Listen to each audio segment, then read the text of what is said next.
Let's see, that seems to be working. Brilliant.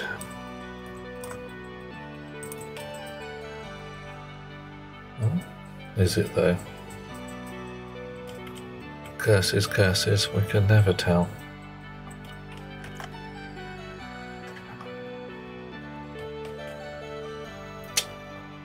Is Twitch being twitchy? Yeah, Twitch is being twitchy. There we go. Right. And we are back on the moon, everybody. And today... I'm going to try and fix the rocket fuel mixing. Let's put my uniform on. Actually, before I put my uniform on, let's go downstairs, do the thing we did yesterday. It's still a bit dark down here. Oof. Switch the lights on, switch the shower on, have a bit of a shower. Oof. Yeah, scrub, scrub, scrub, scrub, scrub, scrub. Why have I got no soap? Oh well. That's better. Right. I really do need more lights down here, don't I? It's black as pitch. Well, so that's going to be something on today's list. Automatic lights in various different rooms. I do a lot of that whilst indoors. Uniform on. Mining belt, I suppose, is useful. Glasses for seeing things.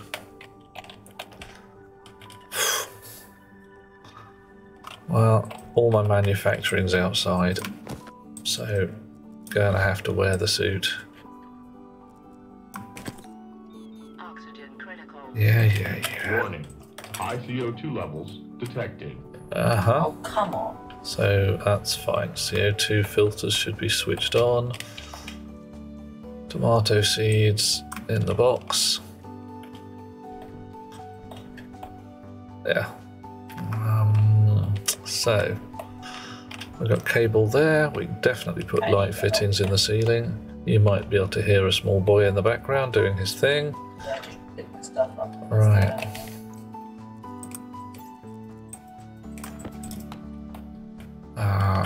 Okay. Atmosphere analyzer in the tablet. What do we got? Right, 270 moles of water.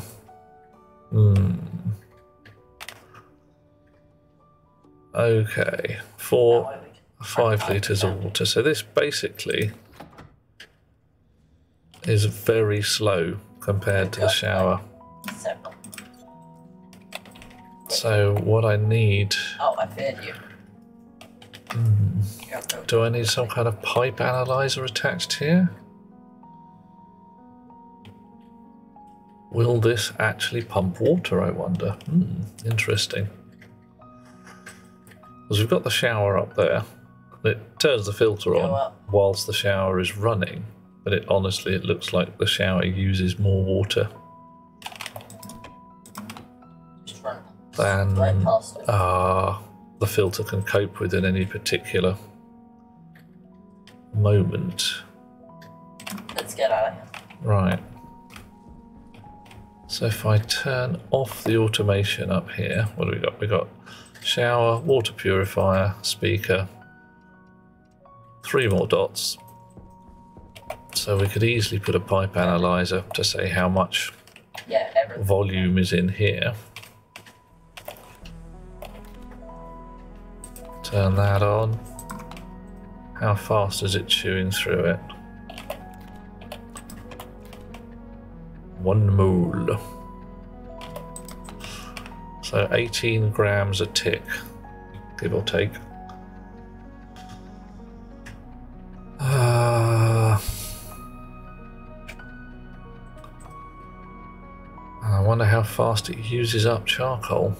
Because charcoal is currently a bit slow to make. I have to make it from biomass.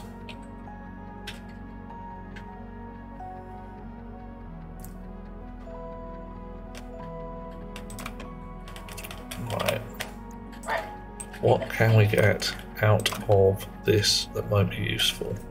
And Wow, not a lot. right, stop. Really?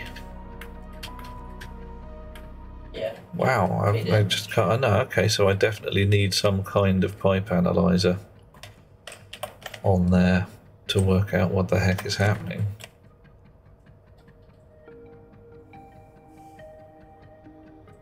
Fine.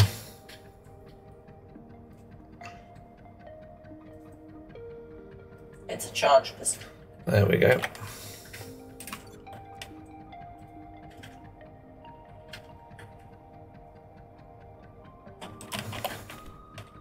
I wonder if mushrooms will eat polluted water happily. Interesting idea. Right, I have to disconnect. Reset my machine. And I will reconnect. Okay. Keep playing, Oh. maybe just. Monsieur Ooh, look who's first. Hello there, Monsieur Nargodian. I see you.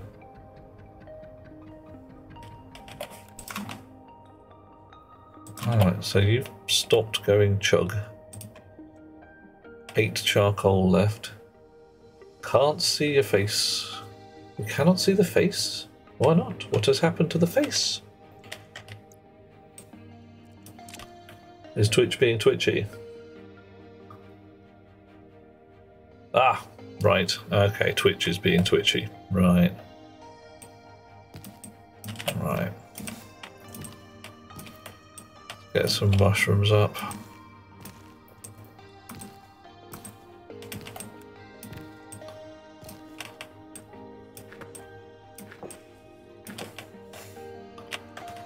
Right, this lot are going into the grinder.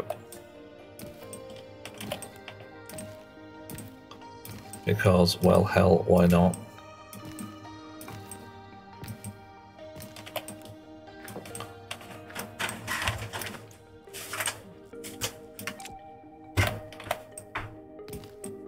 Mushroom seeds.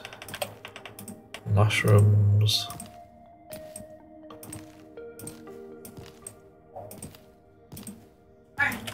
There we are. Ow. 27 mushrooms. That should be enough. Manual harvesting. Yes, like a peasant. How has the week gone? I don't know. It's not been that bad. I've had worse. Still somewhat annoyed at the hydrogen leak in here. I mean, look at that. There's not much hydrogen in here, but there is some.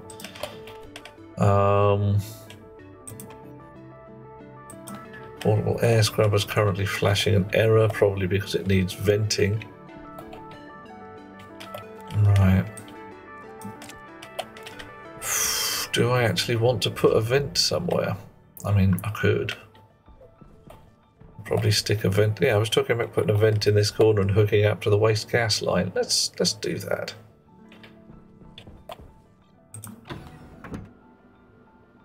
Right.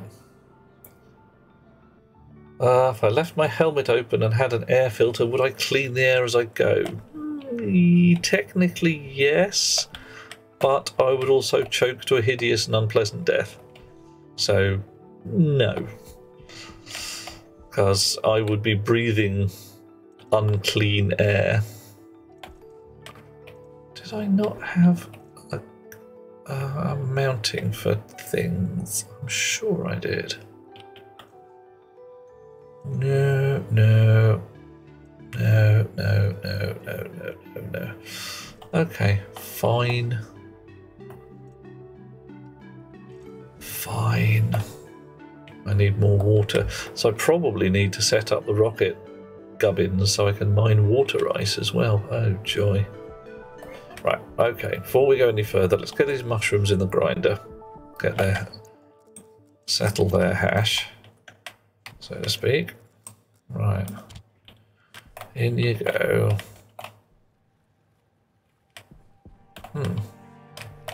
Oh, you have switched on. Okay, it just took a little while to get your act together. 27 blobs of reagent mix. One would hope. I'll get 27 blobs of charcoal. What do I need? Veggie wrap chicken. Oh, yeah. What's it called? A thingy for putting thingies on. Portable gas tank. Good start. Portables connector. There we go. We can make powered chutes in here as well. Ooh. Didn't remember that.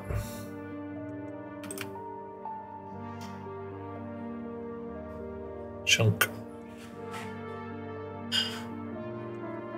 Ooh. Right, now if I connect it through there,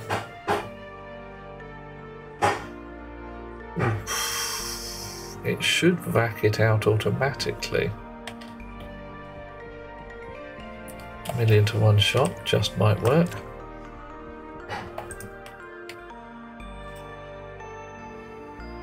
Okay, so we're doing an airlock, and since there's a very few people on, I might even be able to do a roll call while I do the airlock. Let's try it. Okay, according to the thing, we have Elf Biter, Happy Bones, I Am the Grumpy, John Nargodian, Nagabob, and Wolves Union connected all at the same time. Lovely to have you with us. Easy to get through because there's only a few people here today. Hurrah! Everybody else must be busy. And John has finished setting up a cans fried dispenser. Canned fries. Yesterday, hectic. What happened, man? Was it hectic in a good way? Alright, so... Can't put it there, can put it there, can put it here, can... So... Let's have the magic glasses to see what I can see.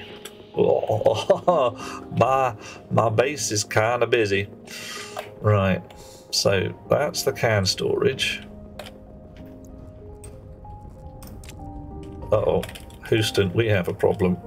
Something just went pop and fire came in through the door. What was that all about?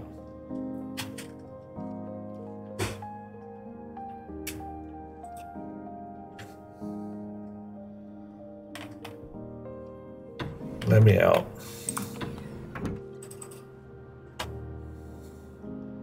Did my air rig just detonate? Did my waste gas tank just go bang?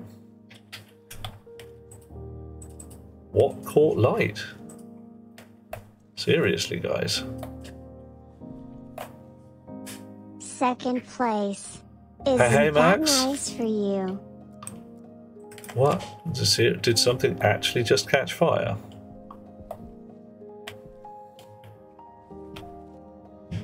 I mean, I'm not seeing anything that even... Oh, there's gas coming from somewhere. Ah, right, my oxygen tank just detonated. Well, that wasn't good.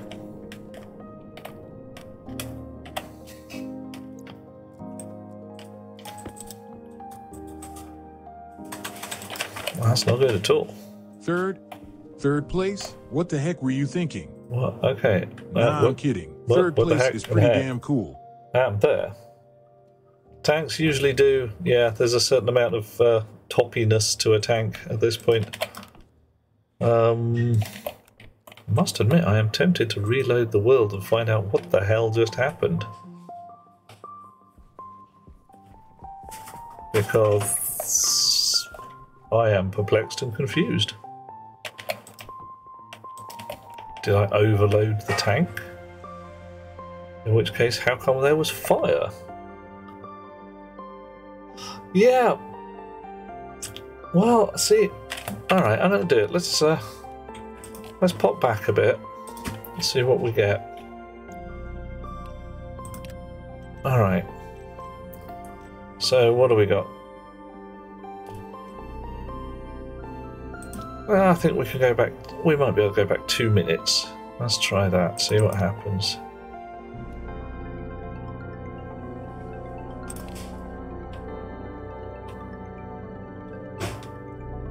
Chunk, chunk, chunk, chunk, chunk.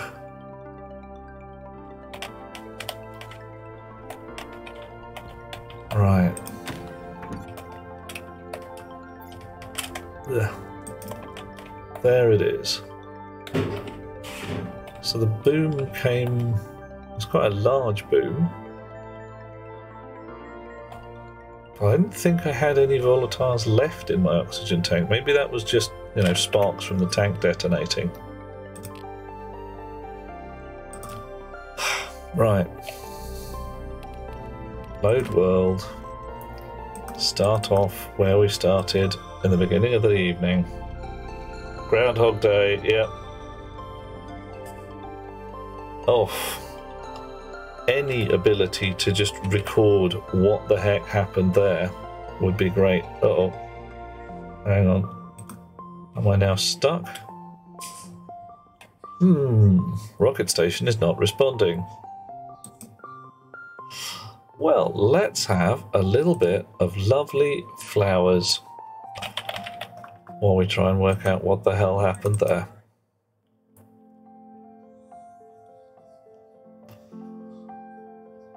Just a nice sunset over a poppy field. Very comfortable, very relaxed. Everybody chill.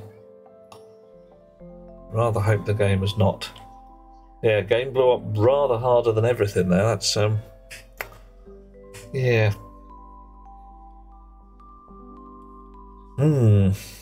Something odd going on.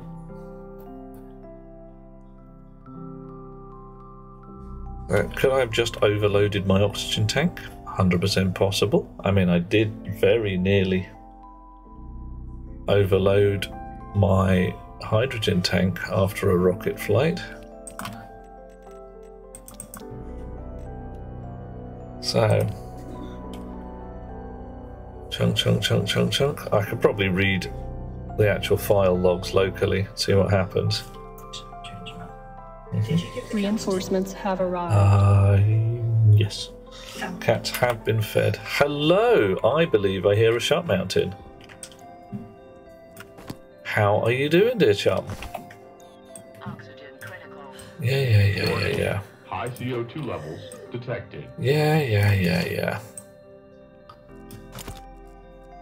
Alright, let's get my glasses on and we'll scamper straight outdoors and have a look at what the heck is going on there. Because we've got a few minutes yet to work out what's happening. So pressure, 58 megapascals. Yeah, that'll probably do it. That'll do it. Nice. Pressure. Right. So, I need to go downstairs immediately and switch off the ice crusher. It's already off. Right. Woohoo! So I really don't want to lose all my oxygens. I really don't fancy losing all my oxygens.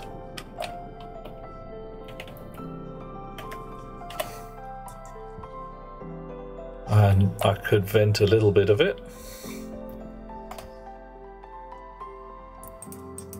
Get some into there.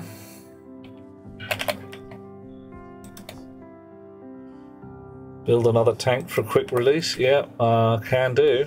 What are you doing? So, 0.3% of volatiles. That's not an explosive mixture. You can definitely start venting into there. Once you're setting 19, so I should be dropping a little, 58.4. But yeah, 17 degrees C. Basically, as soon as the sun comes up, that's going to start warming. And it'll all go absolutely tits up. So it's a slight sneaky cheat with the Groundhog Day stuff. Alive and still running. Nice, that's how we like it. Sharp Mountain. Tank, insulated. Print it. While you're printing, we're actually going to get all of this lot dismounted. Probably.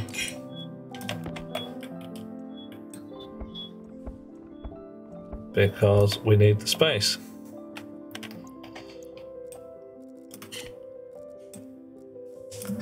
Yeah.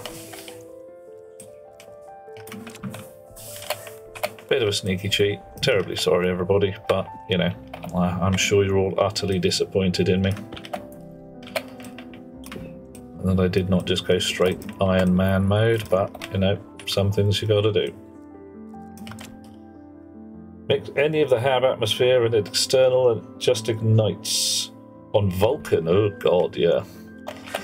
Yeah, whole place is really quite explodey, that one.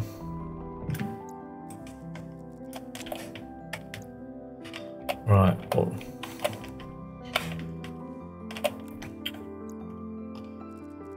What's that? Wrench to deconstruct. Pipes.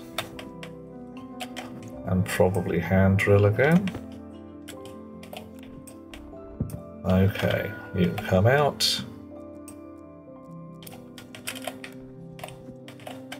Wrench again. Bit twitchy putting that pipe in there, but hey. Hopefully.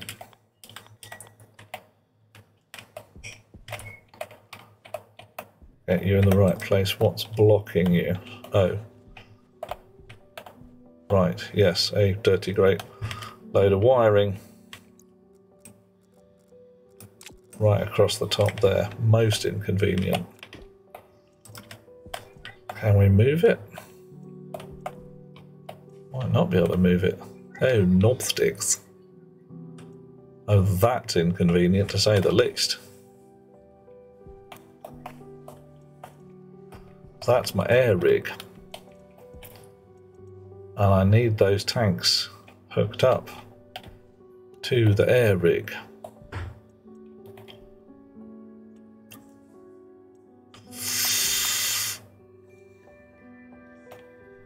So I want my second tank in. I can't put it because of that wire.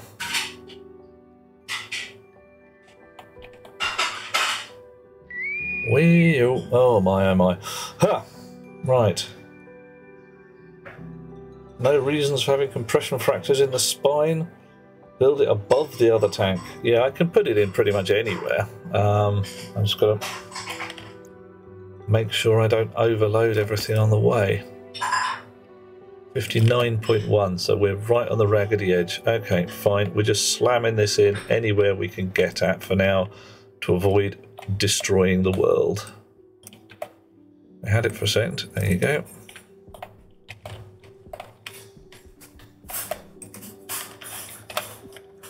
Bit of pipe. Ha!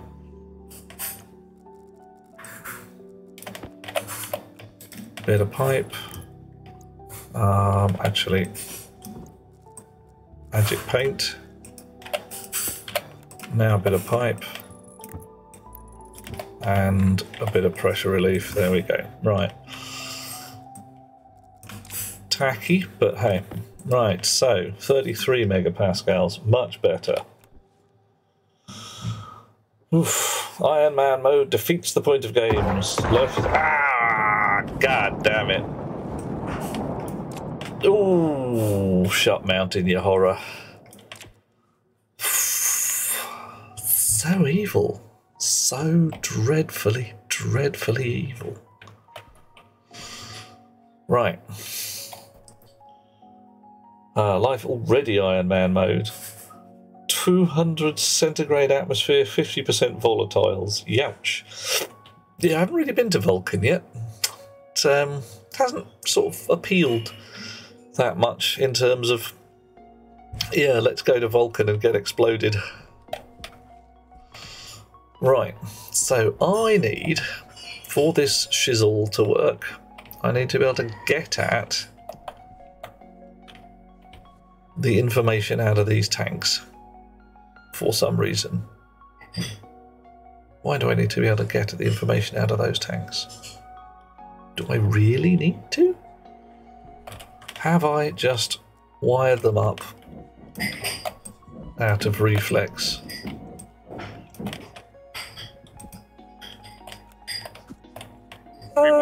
Information. Formation. We won't get it. That by hook or by crook, we will. Alright, so Hab air mixer, O2 tank, right, okay. So you guys are O2 pump, N2 pump, CO2 pump, have gas sensor, have waste vent, and only the oxygen tank is linked up. Interesting. Very interesting. Why is only the oxygen tank linked up? You know that bit when you think, like, you know, I wrote this code a while ago. I wonder what it does.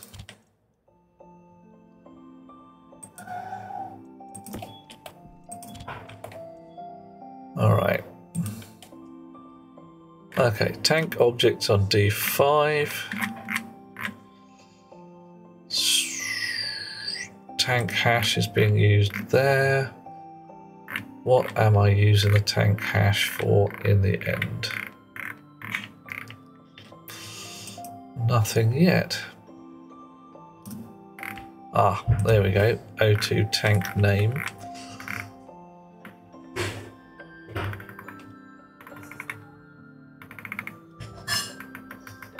I may not actually be... There we go. Right. Ah, I'm reading the pressure in the tanks by the old LBN. Yeah. Why haven't we got a trapdoor door? I think we kind of do have some kind of floor door thing going on. There's a hatch rather than a door, though. Right, so blah, blah, blah, blah, blah. Pressure multipliers in the tank. All right, so this is the thing that essentially does the dosage of oxygens according to the pressure in the tank, like I should have in the hydrogens downstairs. I think we do, John. Hatch. Manual hatch. No, okay.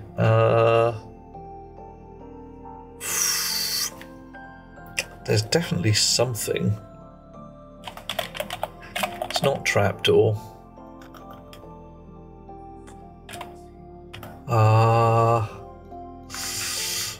Ooh, that's going to be structures, isn't it?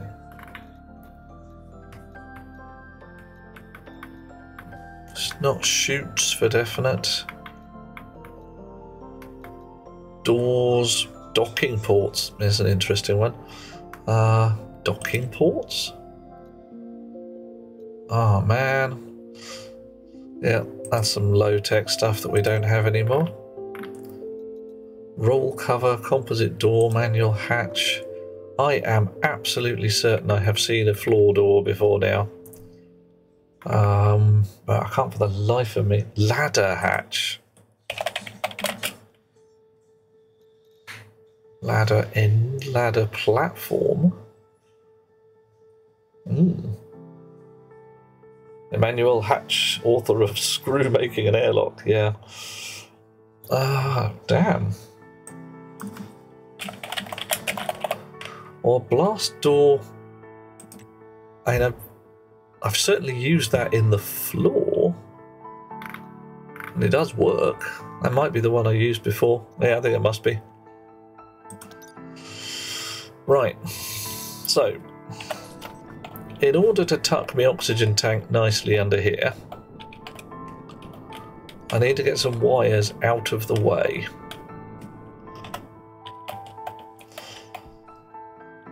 And the wires are that linkage there, which I can't send forwards or backwards because there's a hydrogen pipe in the way.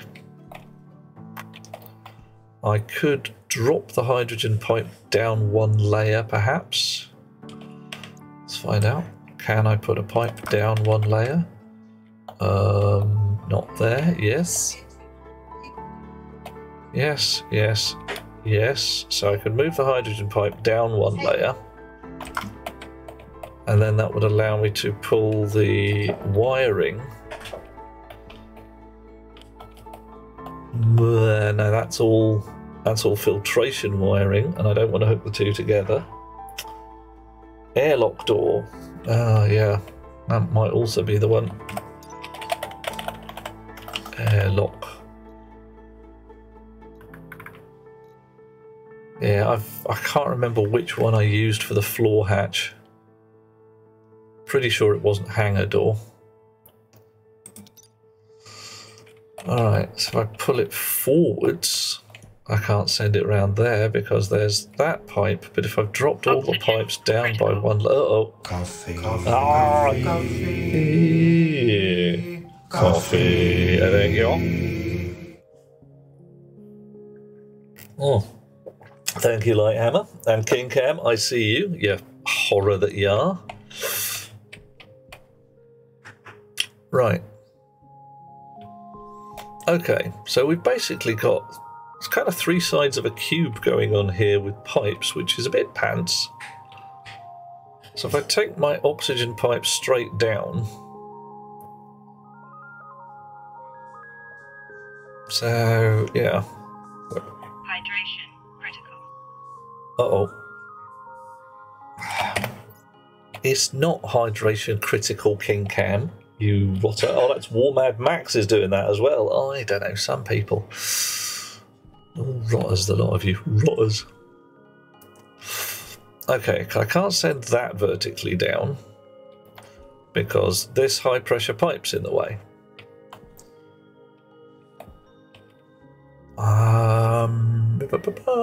If I moved the high pressure pipe. High pressure. Ah, yeah, that's the pipe. Okay, where would I have to put that high pressure pipe in order to sort my shizzler? Oh, Best Beloved is bringing me a yummy snack. Thank you. It's chicken nuggets, but Chicken nugget wrap with pineapple bits. Pineapple bits? no. Oh, daikon radish bits. Mm-mm.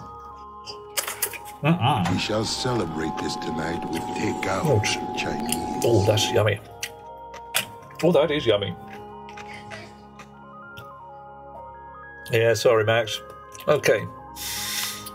So, I've got a cable here. I do not have a space in front of the cable. More feasting. All right, see this?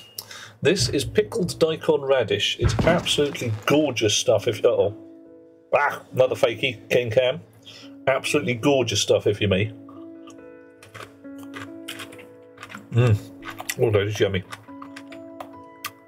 Right.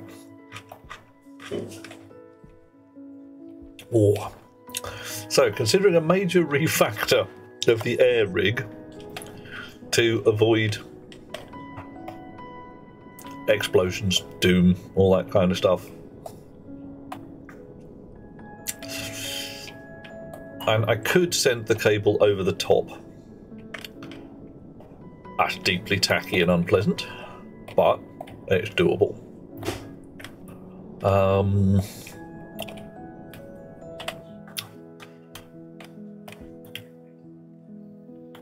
I can send this pipe downwards, which would free up that corner, but probably not allow me to send wires through the side of a pipe can that we've got here.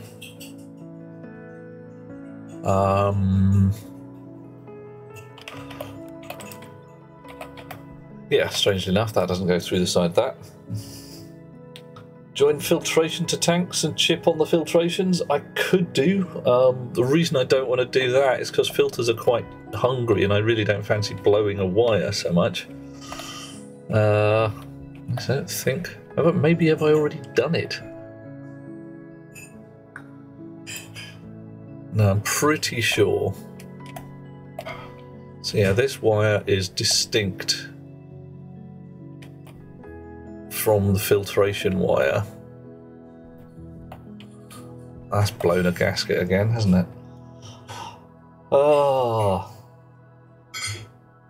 You refuse to go outside, John. Well, you could probably get some delivered. And yeah, I might build a water fountain in a little one. Oh, toxin detector. Oh, God.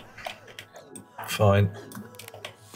Yeah, I've got polluted crap in my suit, haven't I? Dear, oh dear. Right. Okay, if I sent that down there, I still can't send my wires where I want them. Because these tanks get in the way. They're very irritating, these here tanks. Tainted breathing gas, yeah. It's a power separation I'm concerned about. Why did I mix volatiles with my oxygen? Ah, right. Well, that was a screw up with the rocket mining. I sent the rocket up to the stars to get me some oxygen. I got lots. And I believed I was grinding clean oxygen ice. But it turned out the first few blobs in the chute were actually leftover volatile ice from a previous mining mission. So I got rather more oxygen, rather more volatiles mixed with my oxygen than I was comfortable with, which was like any. So it all went horribly, horribly wrong.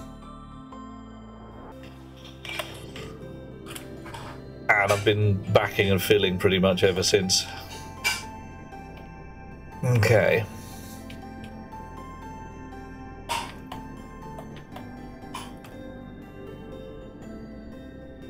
Alright, so let's have a think. My problem is that wire there. I'm already sending a link down here. There's a pump in the way for a direct connection. Can't put a wire there or there because there's pipe junctions. Not you. You. Could put a wire here. Can't put a curvy wire because it doesn't like it.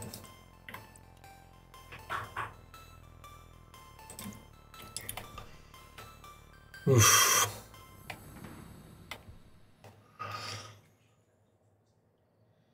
I did connect unknown gas to the O2 network. Yeah, well, yeah. Nobody worries about a mix of volatiles and oxygen. It's perfectly fine. Everybody loves volatiles and oxygen. Yeah. Yes. Right. Not good there.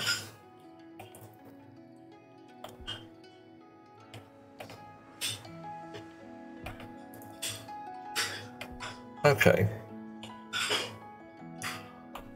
Alright, I think I know what I'm doing, so to speak. It's going to be a bit manky. We're not actually going to worry about it that much. Sideways wire is going to go here. You are going to move up. Everything's going to move to this level.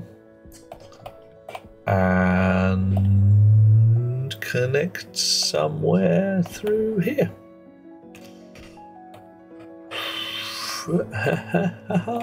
You're going to come off that spur. You... What the hell are you in the first place? You're the actual power supply. Meow. Alright. Oh yeah, screw us, that's how it is. I'm just that hardcore. Hydrogen oxygen mixed. It's my jam, man. It's what I like. Let the feast. More feasting. Well, I'm not going to have any more daikon radish just yet. I'm going to have some tomatoes. Because those are also yummy. And very healthy. Very healthy. Right.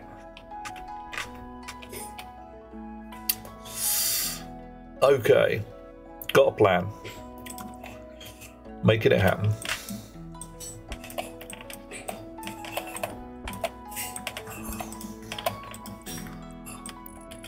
There we are. Hush you. I'll have some hydration in a moment.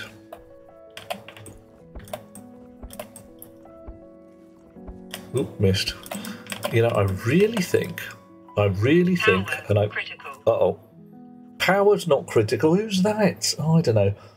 Oh, Night Dweller. I have more chocolate left, but if I eat all my chocky at once, then it's bad. I don't like to eat all my chocky. What colour shall we make the wiring for the air filters? How about grey? I think the grey is good, because the air itself is grey. So yeah, I like to have extra chocky spare. Right, air filtery, air cowra, all this lot. going to be grey wire. It's boring. Why is it boring? Because air is boring. It doesn't catch fire or burn or anything like that. Yes, totally. Totes. Uh-oh, something's whistling at me. Not grey, that's the same colour as the floor. Okay, you got a different colour you want.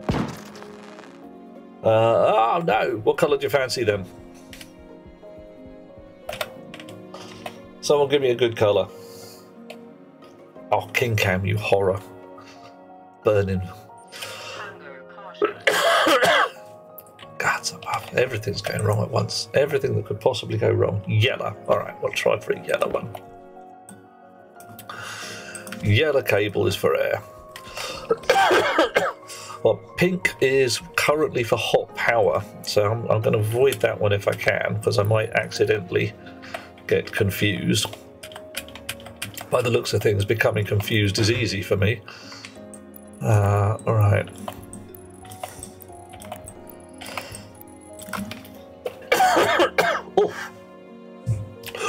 Pink is hot power. Why is pink hot power? Because hot power is hot pink. That's how it works. Oh yeah. Right. There we go. You out. Okay. You in. Out. Shake it all about.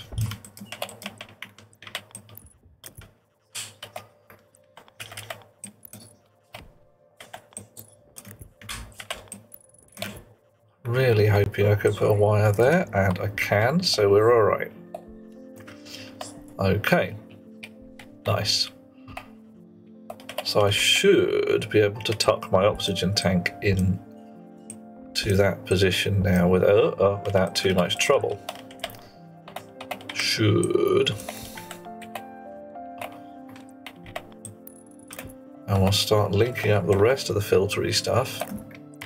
I still need to filter out the tiny vestiges of volatiles left in my in my oxygen rig. So with a little luck, that'll go away soon. So you need to move up there. This whole thing needs to sort its gubbins out.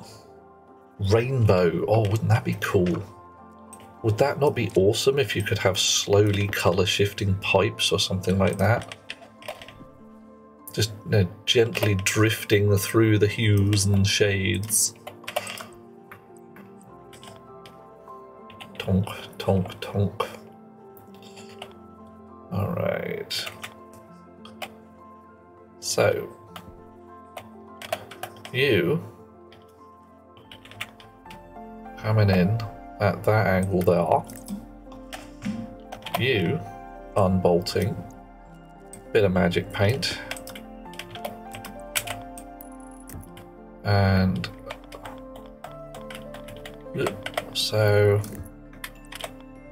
so, of course, how many pipes have I got left? How many pipes have I got left? 2 Drekin few. Grrr. Need another pipe. Do we have another pipe in the box? Yeah, we got an orangey one. We've got loads of orangey ones. Okay, fine. And as if by magic, the orangey ones are going to become green ones. Sorcery. Not just sorcery, but saucy sorcery. Oh yeah. Oh yeah. Glowing cables. Oh, I mean, alright. It's not as important to me as, say, coffee. But I really would enjoy that. It would be fun. Make the whole disco thing. Dish, dish, dish, dish. Bass. Bass. Buttery biscuit bass.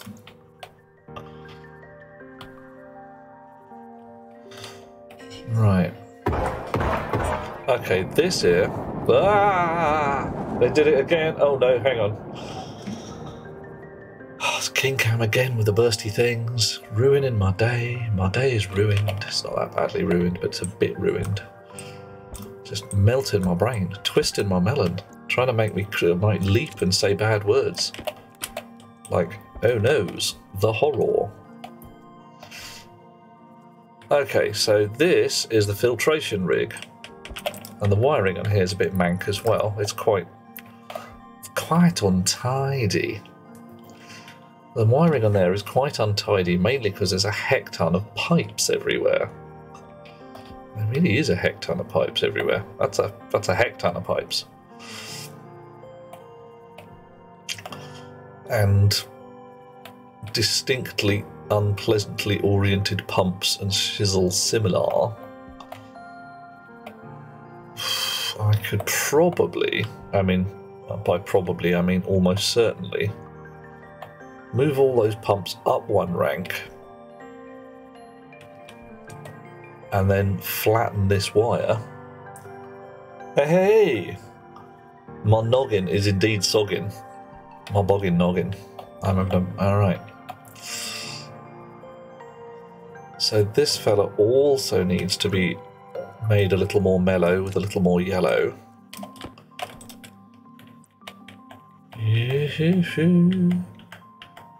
You like that.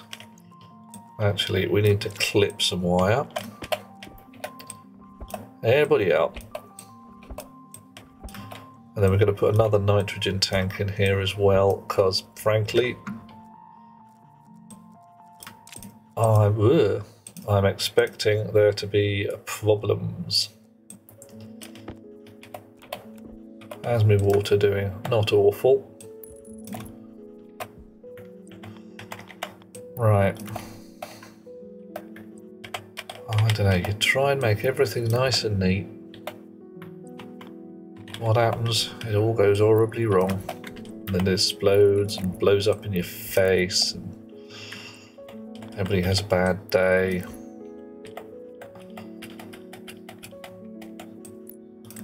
Right.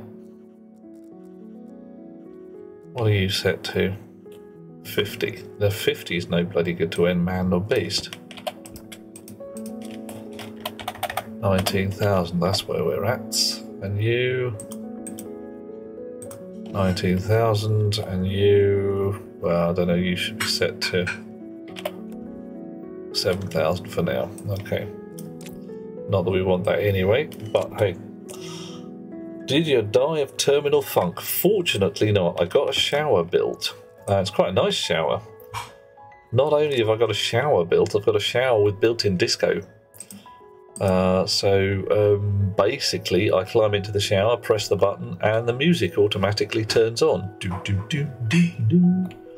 It's pretty cool. Okay. Right, so we'll still go in with the yellow cable and just replace all of this lot for now. Cleaning up the yellow cable will turn up in a short while. Because all of this lot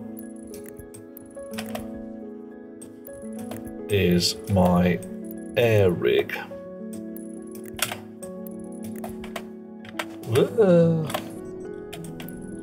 And my air rig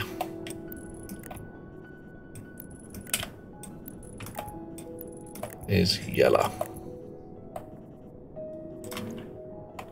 Where's that all hooked up to? So it's hooked up everywhere.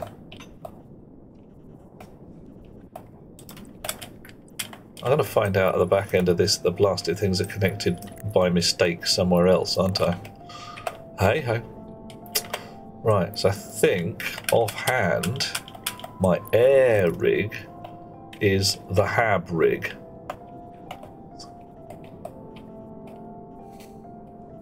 That branches off there.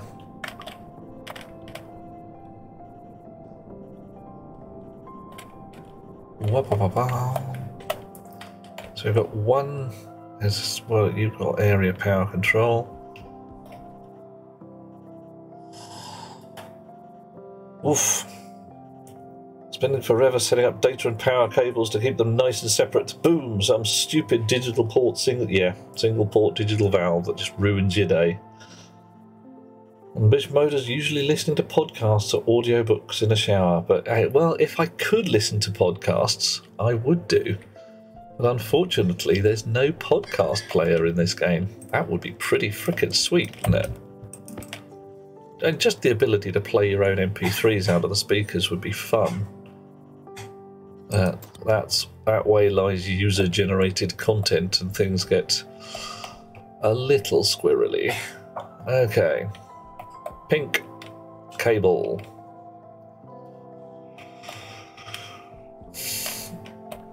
Filtration rig. This lot is still the filtration rig. Ice crusher, all of that lot. All of these guys down here, definitely still filtration rig.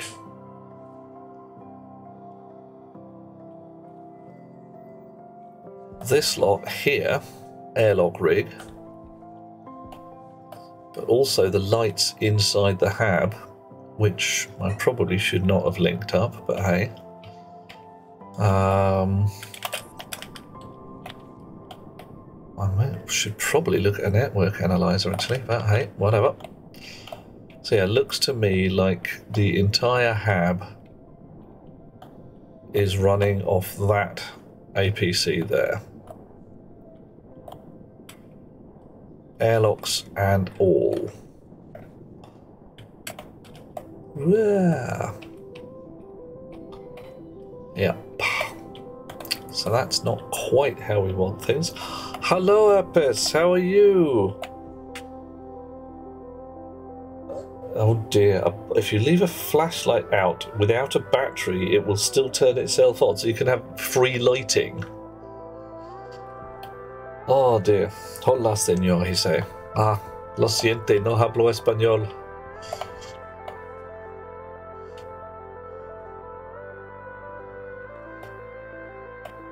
Okay. Right, you, oh filtery rig, could do with a definite cleanup. That great tank in the sky isn't particularly delightful. This wire being the feed in here is quite rancid, to be honest.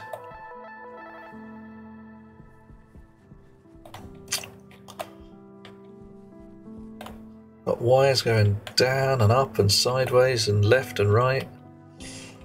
So if I could feed a wire, I can't feed a wire up here. Whoa, ha! Lot of pipes. No shortage of pipes.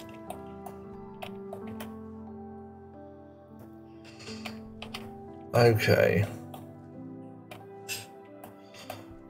Could get a wire up through there, which is almost in the right place.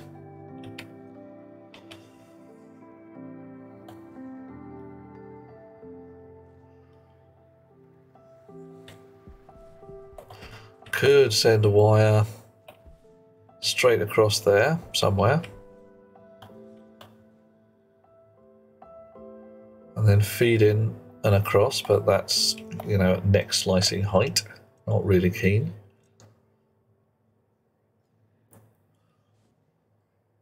Moving it one up doesn't make a blind bit of difference.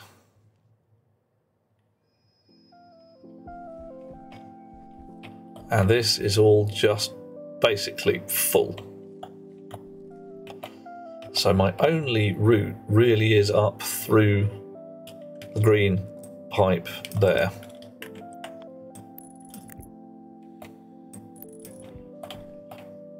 Where does that leave me?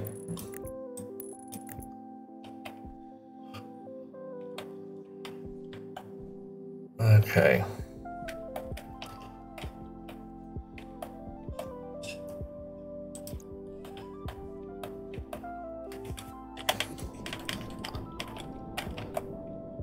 Well, that's not actually too terrible, and it's a bit terrible. If I'm moving these guys up a bit,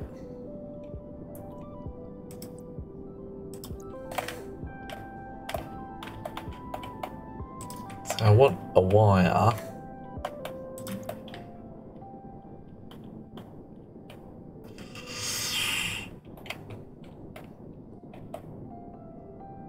Oh dear, keep talking to myself here, see you later. Ah, that's half the problem. I'm not wearing my snips. So it's sitting there, I can't join this wire at that. Oh no, no, that'll never work, mate.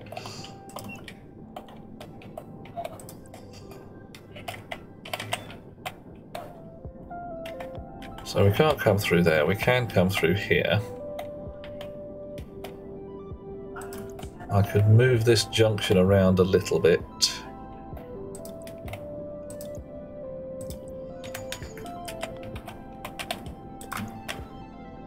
Yeah, can I move that junction around so that there's a space to put this cable to run that way? Yeah, almost certainly. Okay, so things could be neatened in this area. All of these guys can move up by one. Then all of this up-y downy wire can just be a straight run through there, I think. Cleaning this area a lot. We've got a socket in here for an oxygen tank.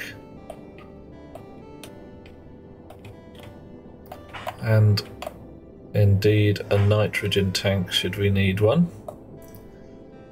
We can probably do something, especially if we can get rid of this line here, we can run the yellow line rather more neatly across the front, and then we can have a subsidiary carbon dioxide tank too.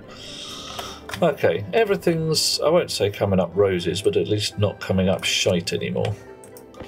So, you sit in the slot. Nice. There we go. Can of white paint. Dish. Subsidiary oxygen tank. Okay. Right, nobody's saying any words. Could that be because Twitch is being twitchy again, or is everybody just chilled out? Everybody's just chilled out. That's cool. Okay. No worries, John. Everything's fine. Just making sure that all is well and we're not sitting here going like, oh no, can't hear any of that. Right, pipes. What do I want to do with this here junction? I mean...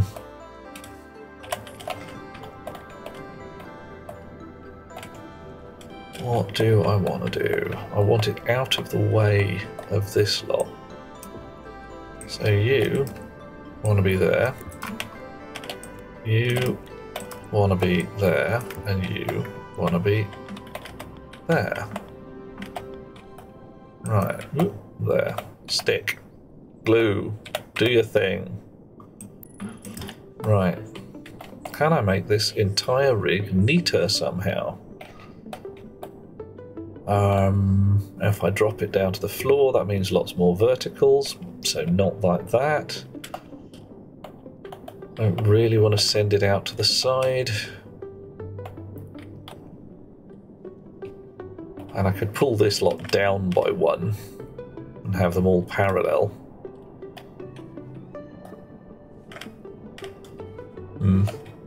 Temporary O2 to tank to pump out, absolutely. So yeah, this needs a pump in here somewhere and a bit of shenanigans to empty, but safety is still safety's still running okay. So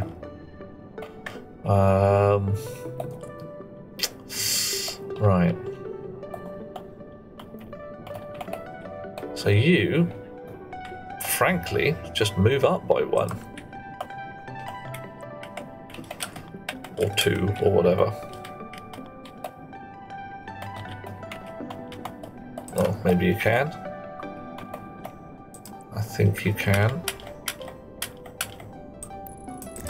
Right.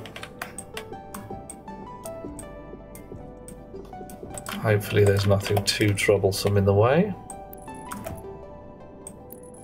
No, not too bad. There we go. Might even come out saving a few pipes.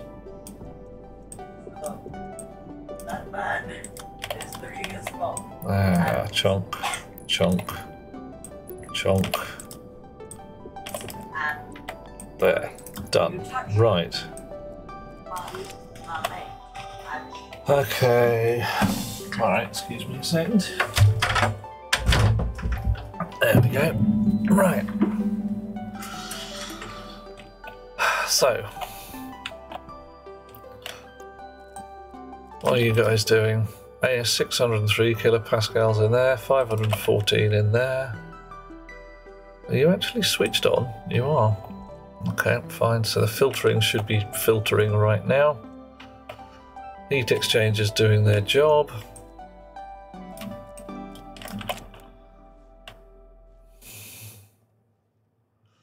Air rig wire in yellow, suddenly changing into red for no apparent reason.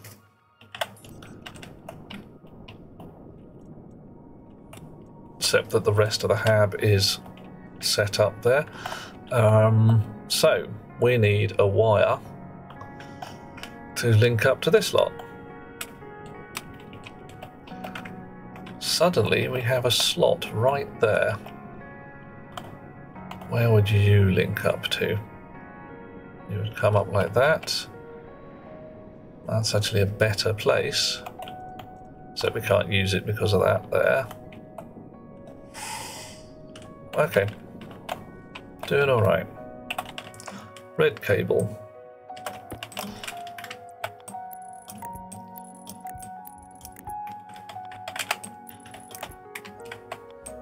Chunk. Chunk. Chunk. Oof. Need snips when playing with cable. Alrighty, so now, notionally, we have power for the filtration units coming in off this APC, down this mess of crap over here, and up through there. John says, now that the dust storms have started, all your solar panels are damaged. Oh, yeah, you haven't built hardened solar panels, have you? That's because you didn't need to on Mars before. It will have been a problem. Okay. Yeah. Now that dust storms are back, things are slightly more problematic.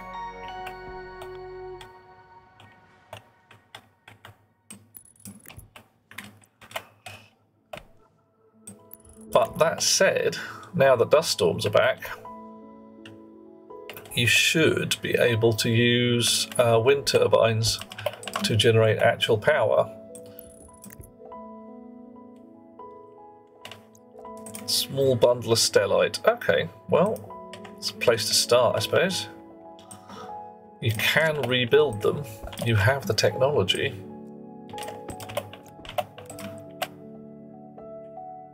But you might find, even in the short term, wind turbines being better. Denser put solar panels inside a room. Good call. Still a chance for them to take damage. Sometimes they don't.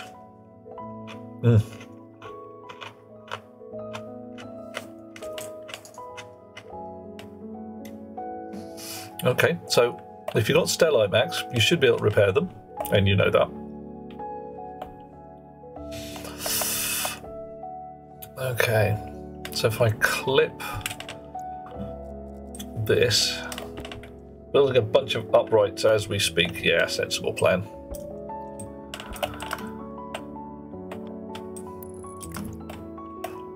Right, so when we move that up there, that's also going to come out as a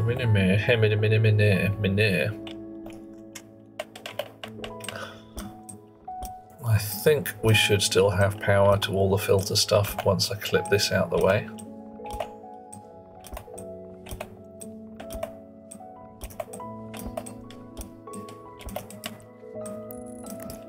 Right, so brief check over here. Everybody's still running. Hunger critical. Oh god, gotta go and actually eat a bun. Get the yellow wiring done first, then go eat a bun. Such is ever the way of the world. Right.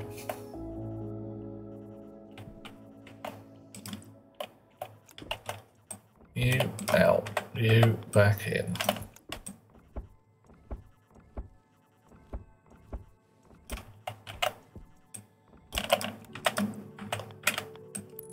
And you across.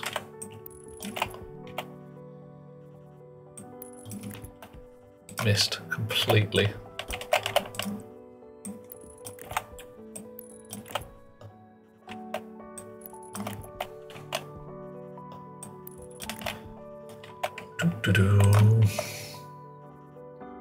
We're now outside of tank range, so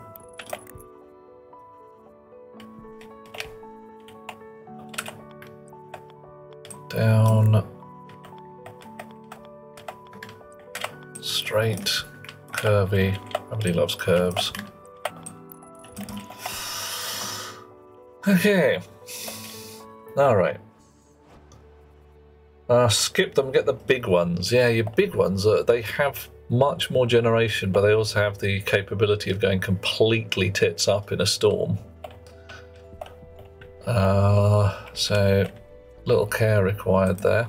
I got power in that. Okay, nice.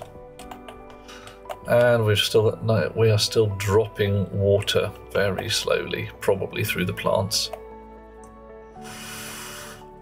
Okay.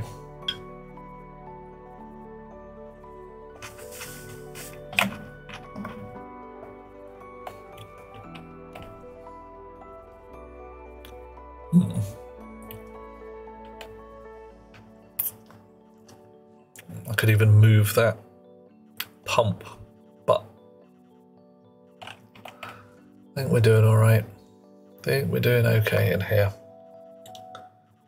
Pair of big 50 kilowatt transformers, yeah.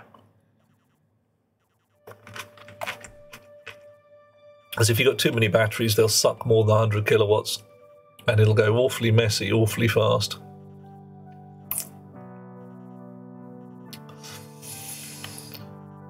Right. Okay, so air rig notionally back to relatively normal.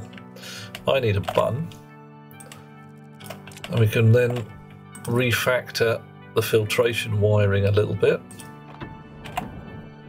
Probably better make some food fairly soon. Oh, look at that, down to my last tin of soup. Dear oh dear. What's the air like in here? 86 kPa, so very low pressure wise, and I think still a bit polluted. Yeah, a bit polluted because I never really got round to fixing anything with the pollution. Right.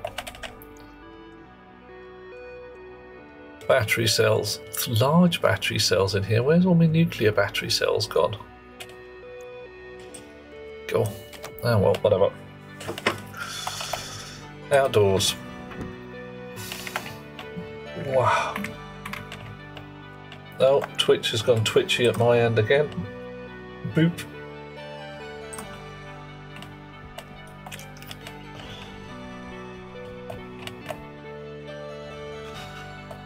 Right, so I need one more pump. Big old turbo pump, I suppose. I could just put ordinary volume pump. That'll do. Ordinary volume pump, probably wise. I'll keep an eye on it.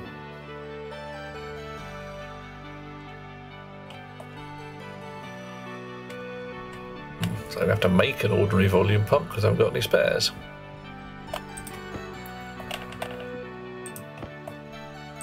You in the cupboard. I should have put things in the cupboard anyway, but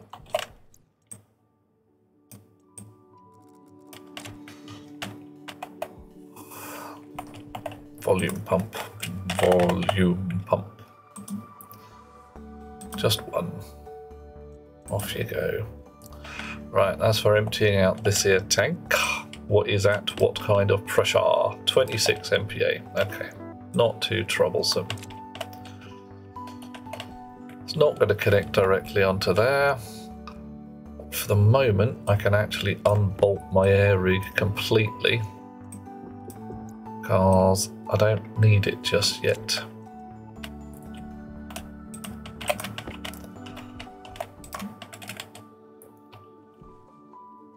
Right, you can go like that. I'll go get some fat cable to fill in the gaps.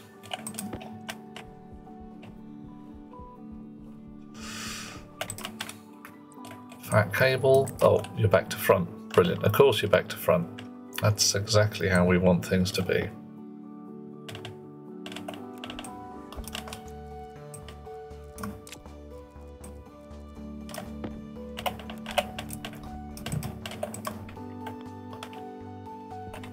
That's more like it. Bit of pinky cable. There. Right, you full bore, do it.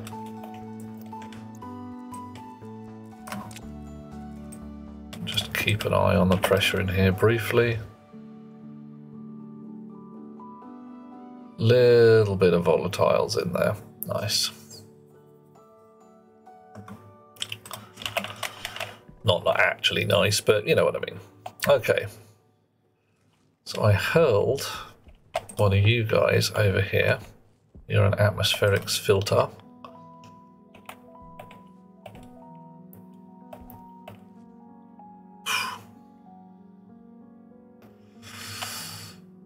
So a little shenanigans with pipe work at this end, and we're back in business. Yeah.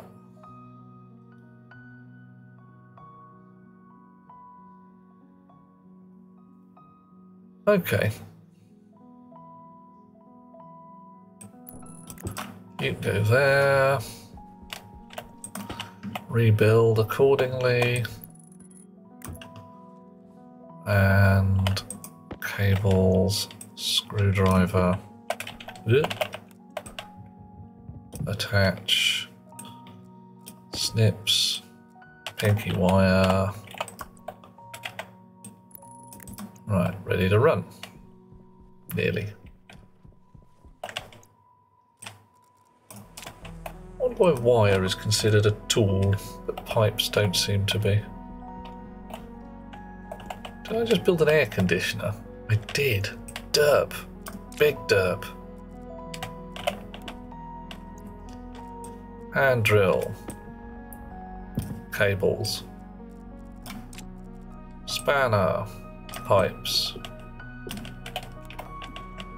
Hand drill again. Frame. Not hand drill then. Is hand drill. Filtration. It's a good thing they occupy the same footprint, otherwise I would sulk gently.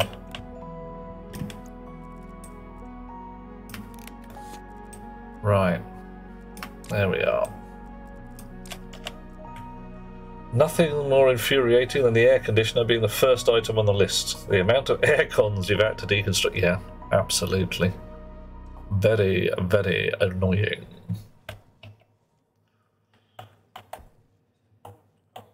Okay.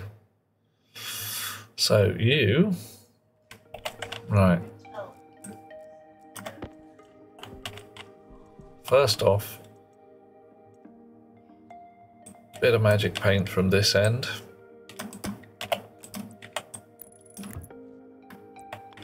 Input.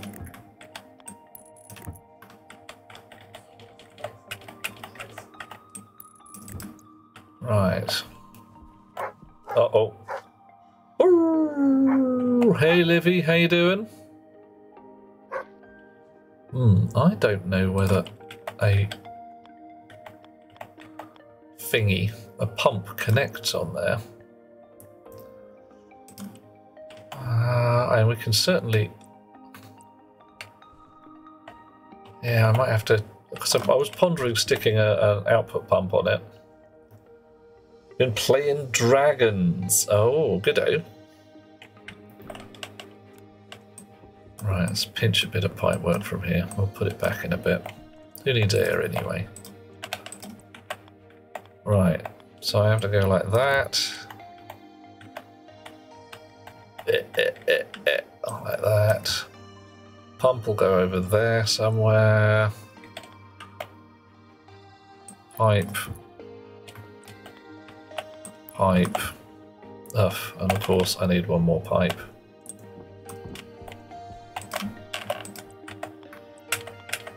Pipe.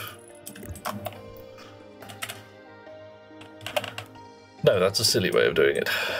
That's a silly, silly way of doing it. Right.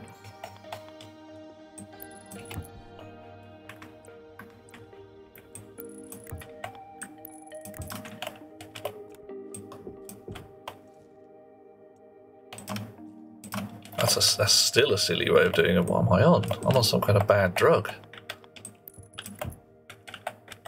That's the way of doing it. God, blimey, Governor, what am I like today? Dude. Been playing Dragon's Dogma 2. How's it going there, though, Livy? Is it good? Is Dragon's Dogma 2 awesome and fun with many excellent features? I mean, is it actually about dragons and their dogma? Remember to pump both sides. What? But even the filtered side, waste and filtered air. I'm going to need another pump then, aren't I? And some more insulating pipes as well, but hey.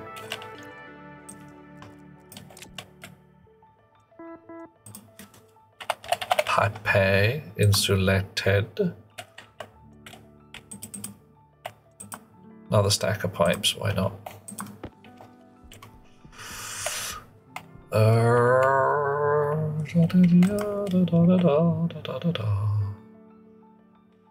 Right, that'll do. There's going to be some distressingly unpleasant wiring in here, but hey. Oh, great, I can get at the decrease but not the increase button. Fine. Where can I send a wire? Send it around that way and be alright.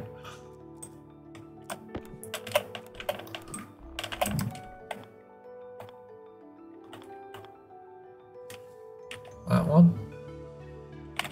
That one. There we are. Right. Connecting these directly to hot power, mainly because I can just disconnect them later. They are going to be temporary beasts.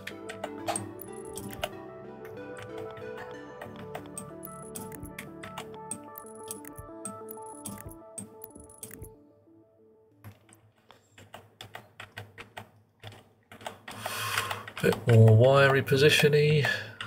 There we go. Right. So, okay.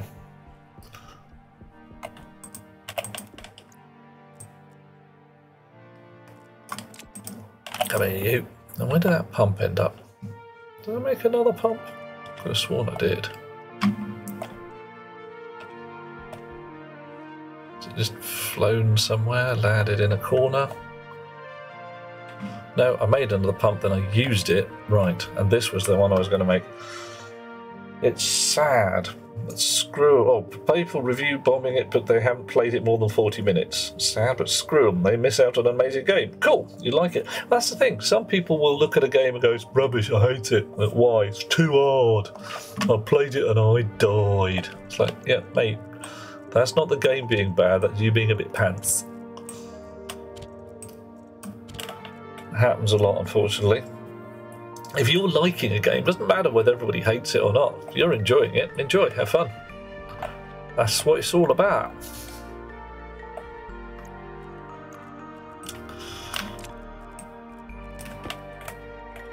Livy's liking it. Hope it gets an update soon. Not as smooth on the 470 as it could be, but it might expect one update or another. Yeah, well. It's a thing. People build their games, do their level best to get them right. Sometimes they succeed, sometimes they're not quite so chunky as they should be. Right. What do we want? We want you.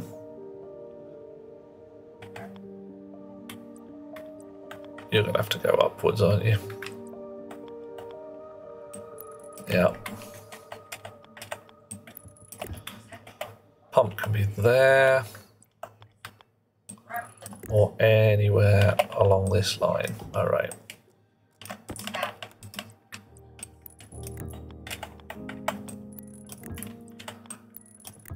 Right. Cool.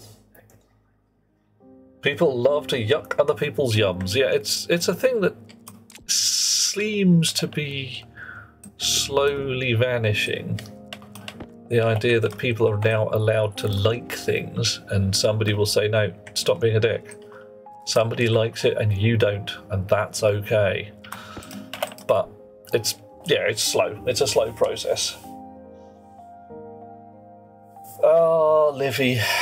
Yeah, as far as I'm concerned, enjoy Mass Effect. Have fun with it. I am woefully allergic to the entire series after Mass Effect 3.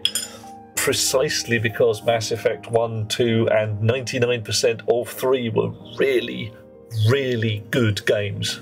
Really amazingly good.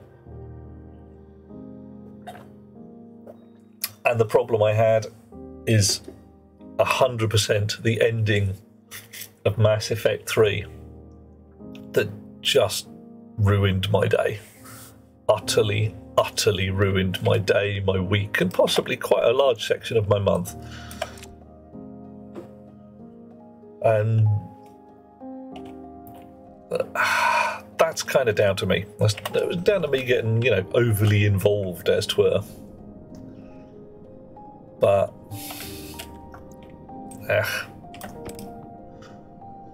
I don't know. Right, 100% oxygen and CO2. Why is none of this actually filtering?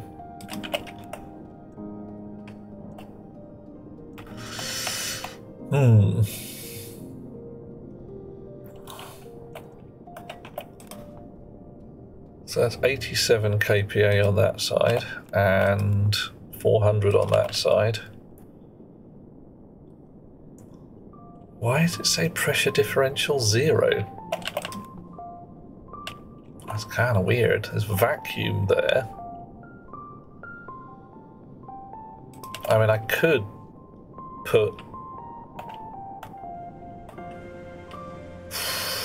put pumps on these ends here as well. Loved Mass Effect 1, says Bishmoda, but tried to play 2, kept leaping over cover instead of diving behind it, because those run with all the same button and no way to separate them. Ooh. Ugh.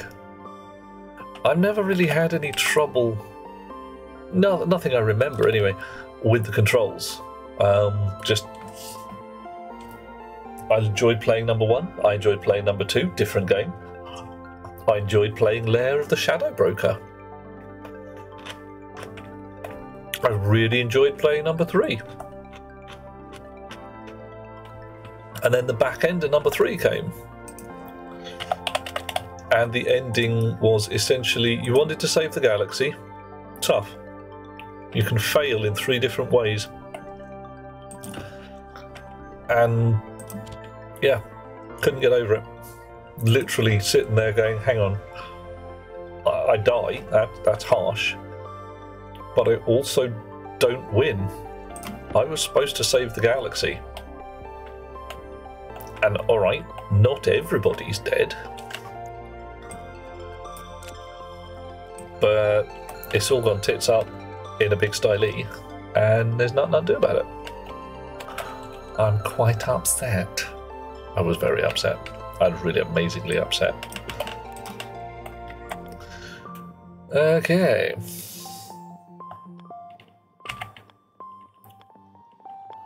Well, alright.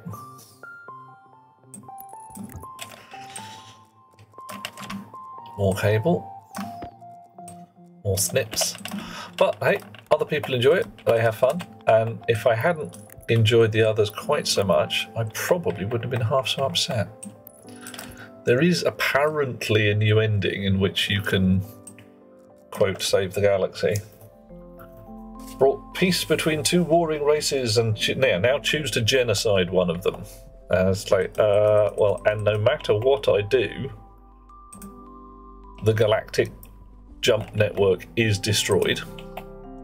That's bad. Didn't like that.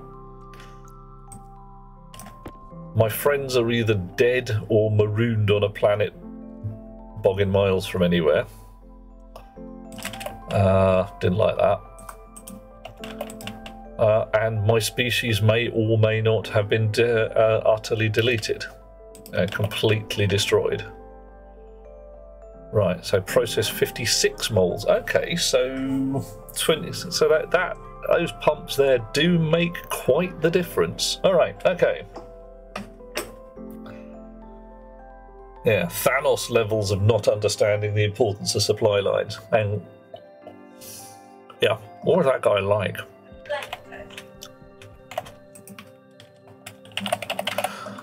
And to be honest, a lot of the time I do agree with Thanos. Half the people on this planet we could just get rid of and nobody would care or indeed notice. Unfortunately, the only person I really want to make that decision is me, and I don't want the job. Okay. So, how are we doing with our oxygen supply? 67.9, 0.8, 7. So 1, 2, 3, 1, 2, 3. So this is slowly going to chew what, 1/10 of a mole every 3 seconds. A whole mole in 30 seconds. That's going to slow down over time. All right. Okay. Not actually doing too bad.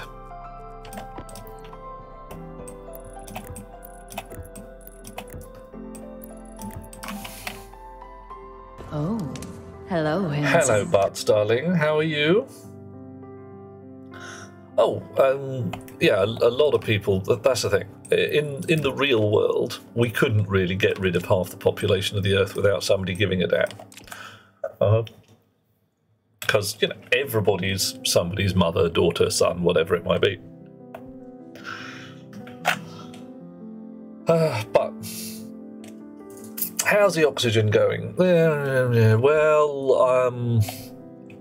depending on how you want to count it, I cheated like a bastard and reloaded a thing a little while ago because I logged in and my oxygen tank just detonated, which is a bit messy. So I've been fiddling around since then, backing and filling. Yeah, reloaded entirely to a save 2 minutes before, which allowed me to high pressure stick in a subsidiary oxygen tank. Just tanked it, slammed it down there, and I've been cleaning and shining since there. Yeah, but terribly sorry. It didn't explode because of the volatiles. It exploded because of just a solid overpressuring. It went pop because too much oxymogens. Right, okay, my thought to move these guys 1 tick further over does not work because the tank does not allow me to put a wire here. Bottoms. I'd really like to put a wire there. I want a wire right there, like that. Why? It's a completely free piece of space. Why won't you let me put a wire? It's so rude. You can lead a duke to water, but you can't make him think. Yeah, well, hey. Especially if the water is created by setting fire to some hydrogens.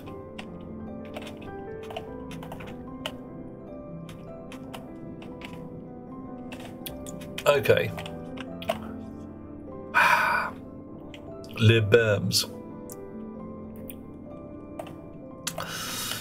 So I could flatten all of this wire out here a bit, but I would still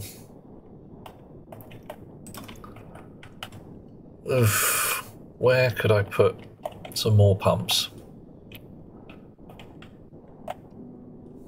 Oh, it's a mess. It's a horrible mess. It's an horrible, horrible mess. I ain't got room.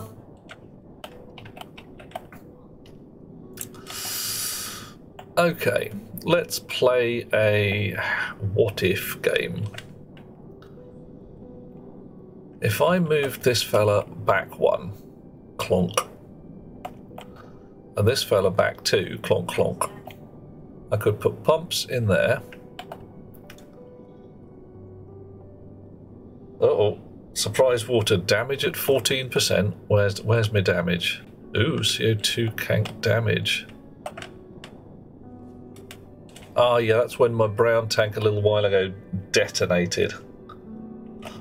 No, Livy, that very slim chance of that having any effect these days. It's possible, but you're right down in the oh maybe, like Bart says. Okay. So.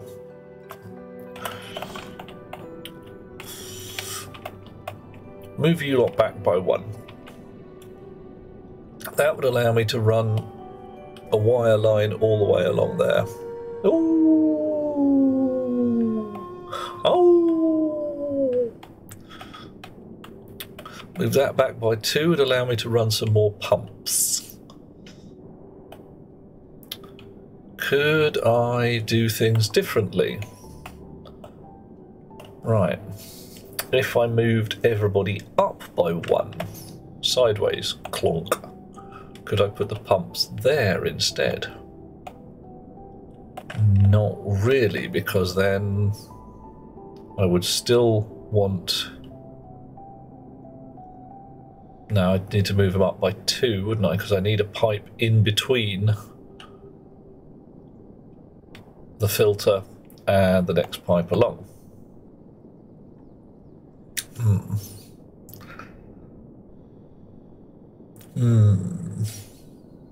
If I move them up by two,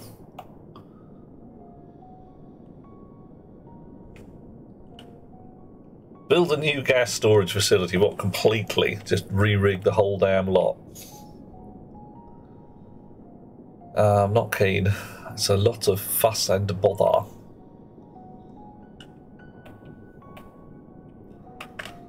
Right. Okay. So I move you up there, put you vertical.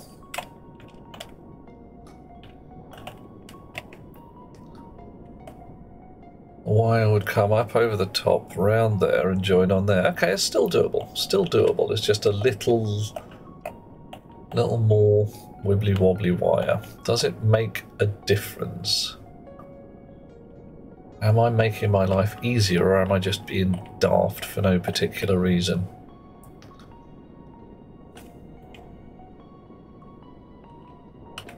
It probably saves me a bunch of wire. Oof. Yeah, there's a lot of fuss and bother, but it is the way. It is definitely the way. Right. So, you, what's your name? So I have a feeling you've got a special name. Filter Pump. And you're called Filter Pump. Yeah, right. You've got a special name. Oop. Out. Pocket. Spanner.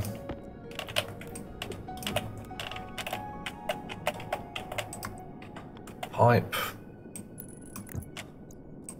Pump. Hoink.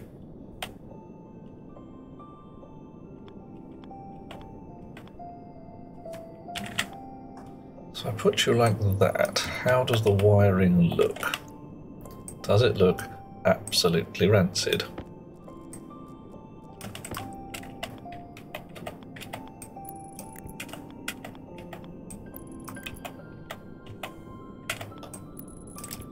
I think I can probably live with that. Especially when it simplifies this lot rather incredibly.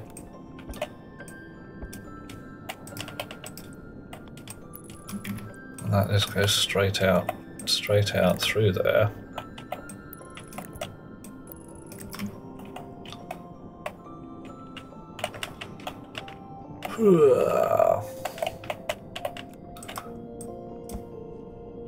Come on, chop, slice, replace. Okay. So that's not too terrible. What do you reckon? And that's alright. Nargodian bootstrapping a power rig. Oh, yeah. Because, well, things have exploded, haven't they? Kaboom.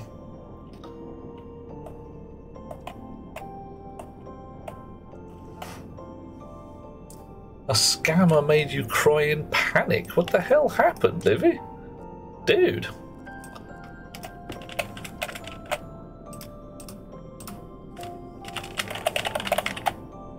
Filter bump.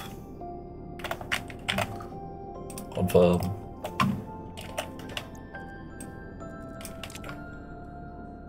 Yeah, seriously, I'm with butts on that. That's not good. Nobody wants that.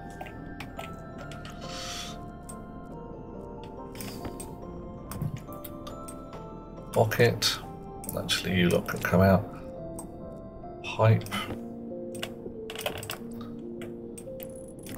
Pump. Replace. Wire. Snips.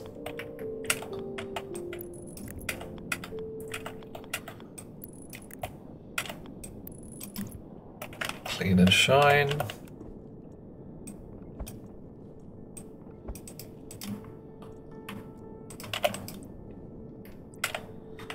Wow.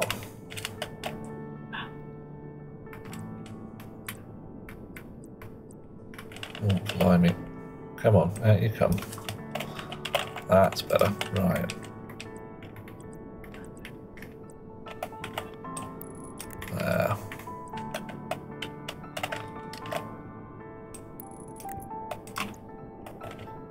I'll fit in the gut. Yep, like Butts said, if you want to tell us about it, that's cool. If you don't want to tell us about it, also cool. We could guess.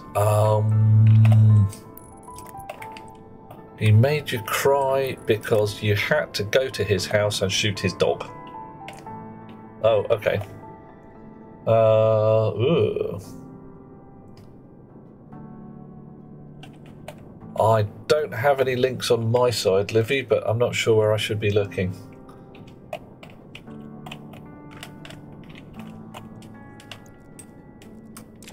I'm guessing that he was an unpleasant chum and deserves to be dunked in a bath of vinegar with 1,000 paper cuts.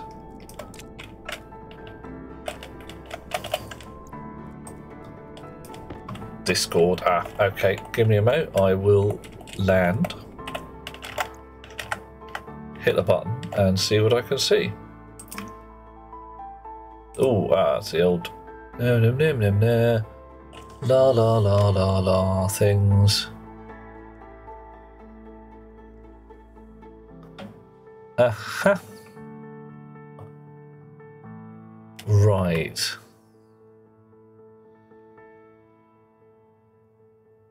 Okay, so it's basically just a lying liar with lies.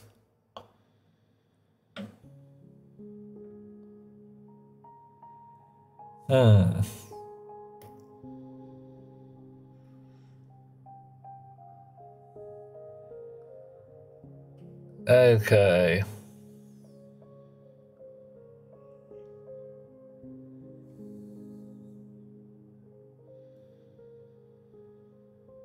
Wow. Yep. So they're basically trying to make you tick some boxes. So, we'll tell you some naughty lies, and then if you tick the boxes, the naughty lies will be entirely fine. It'll be totally fine.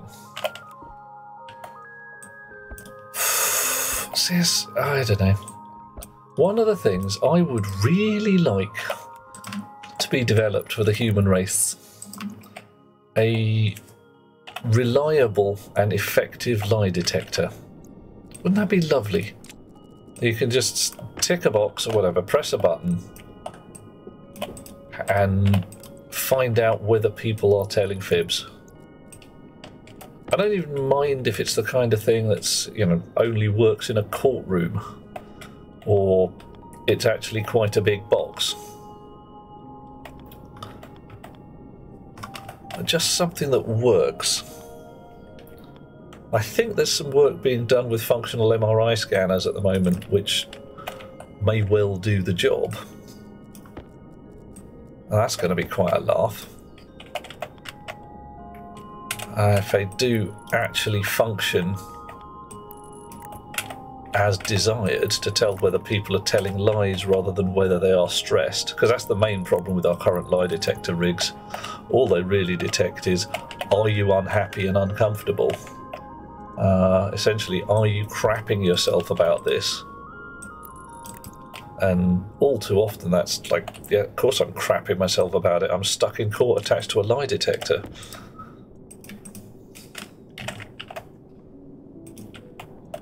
It's never going to end well.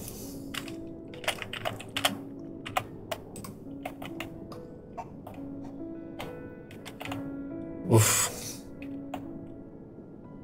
Discord messaged you, the actual company. They think they banned him. Good-o. Made an alt account to call you a hacker. Rude. Yeah, that's the thing. Our current lie detector rigs aren't good. You do establish a baseline. If you are, you know, say you are anxious for some reason before you go into the test, they try and establish a how much crapping yourself are you doing before we even start, which well, is better than none. But some people literally don't give a damn. They're just like, yeah, I'm lying, so what? Yeah, I'm telling naughty fibs. I don't care. Will I get caught? Pfft, no. Why? I'm really good at telling naughty fibs and have been since I was tiny baba. I'm a complete psychopath. Because, yeah, strangely enough, people who don't give a shit about whether they get caught or not don't give a shit. And that is a minor problem. Also comes up in all manner of entertaining fun, like car salesmen. Your second-hand car salesman who's entirely willing to just lie to you. They're good liars. They don't come up on lie detectors.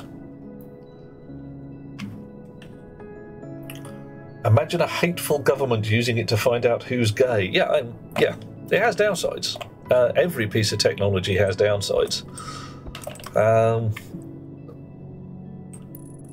But I'm hoping that a hateful government, well, I must admit I'm making some assumptions here that 95% of people, give or take, don't really give a toss about everybody else's life. Like, who's gay, who's straight, it's like, oh, who cares? And it's a very small proportion of, frankly, arseholes who give a toss and want to do something about it. And if you can't get into government without, for instance, passing a lie detector test that says, I'm not a horrible bigot, I am not hideously prejudiced against one section of society or another, we might get to win.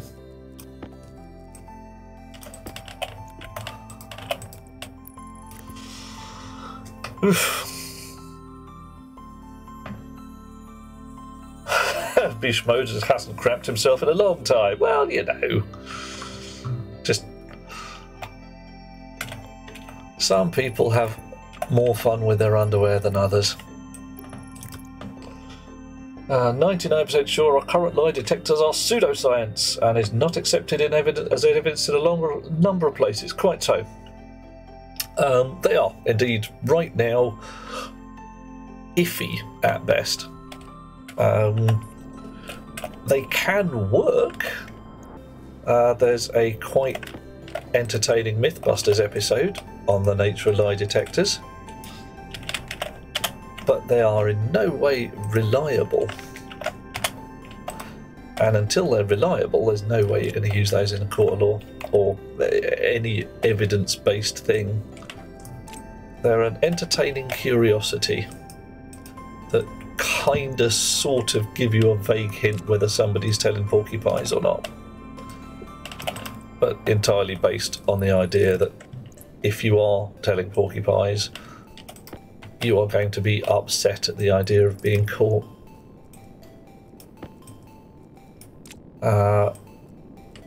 If memory serves, the Mythbusters episode actually required there to be consequences to failing the lie detector test for it to work in the first place. So the poor Mythbusters bunnies had to say, alright, if I fail the test, I have to, I don't know, scrub the lab for a week or whatever it is.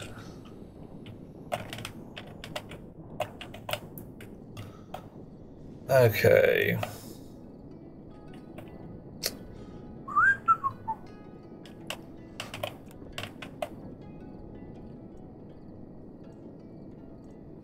So we don't need both these branches.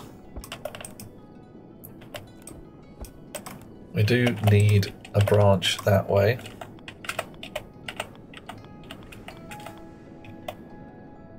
Ooh, clunk.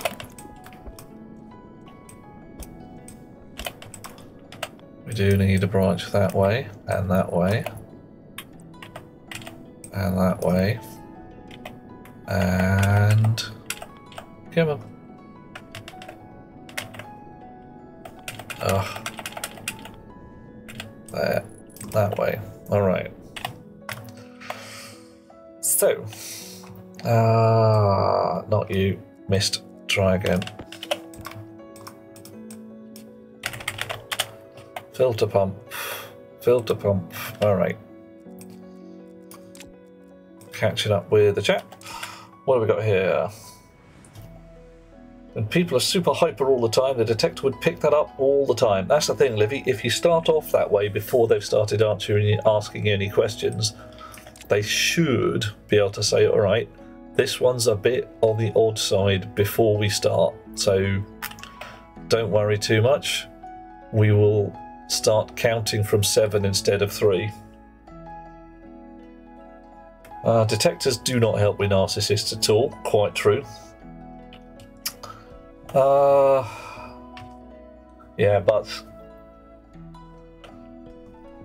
it's a mess. The deciding who is and who is not a good guy very much depends on your place in history.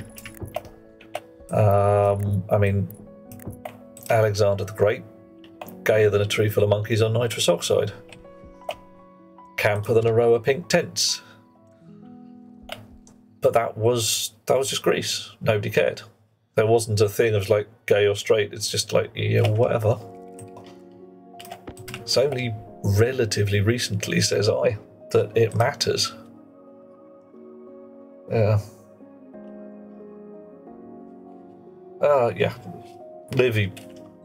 The autism spectrum, as you may have some experience of, ain't a nice line from red to green to blue. It's all over the place. Some people wriggle, some people sit very still. Some people can't make eye contact, some people can't look away. Such is the way. Can't extract objective truth from humans, or at least not in a way that we could use for justice and law. Oh, yeah, John. I'm hoping for just a simple thing like, did you stab that bloke? Did you steal this money? That'd do me. Just the whole business there. Oh, if you're going to go with butts, if you're going to go into phenomenology, like what is and is not true, also watch the film Dark Star if you want entertaining fun on phenomenology there. Yeah, it depends whether the lie detector is literally working on what's coming out of your mouth or what's going on in your head. Because if it's working on what's coming out of your mouth, we're already boned, because language and sophistry can cover a lot of ground in that area. I mean, ridiculous amounts of fuss and bother can turn up from, oh, phrase your question carefully. And the bad guy can say, well, yeah, what is stealing? Did I stab him to death? No, I stabbed him to the point of injury and then he bled. Yeah. I didn't kill the man, gravity killed him. All I did was push him off the cliff. Yeah, I did not have sex with that woman. It's like, yeah, well, you're drawing the line on that one. Whoa, dude. There's definitely some business there, but the lie detector I was hoping for would be able to. It may not be, did you have sex with that woman? I personally, I wouldn't care, but did you kill that chap? If it can get round the business of I pushed him off the cliff and then gravity finished the job, then I think we'll be all right. Okay, 39 megapascals there, 39. So if I take out this tank, I still might not be onto a winner. So, ponder, remove the tank. Oh no, this tank's now damn near empty, isn't it? Of course. Alright.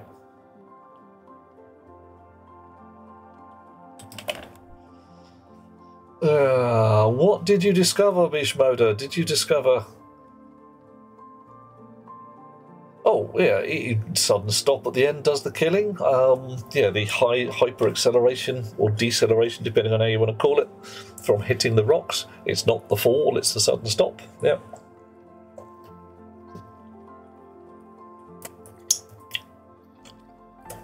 Oh dear.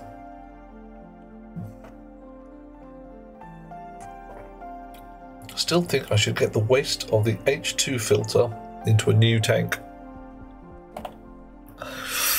I think we're doing all right at the moment. 57 moles per. And you reckon this should just go into a straight fresh tank? Or this one into a fresh tank?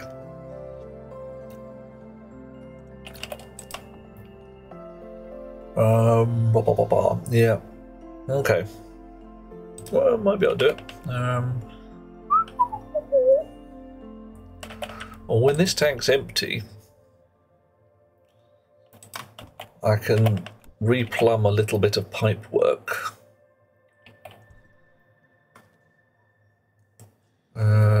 Shouldn't even be too long until it is empty. Oh, I don't know, what's that, 600 seconds? That's going to be 10 minutes.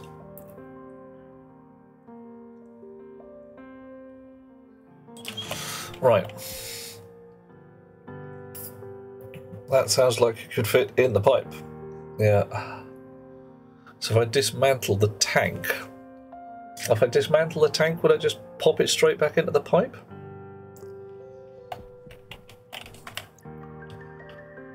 I'll see what happens.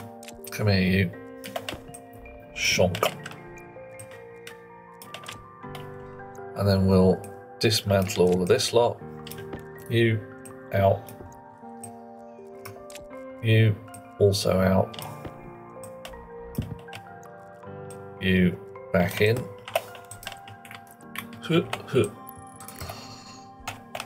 Clean up before we start the next job.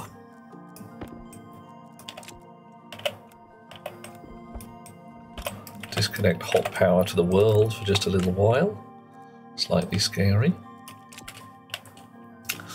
Okay. So you reckon this fella here should be connected to a fresh tank?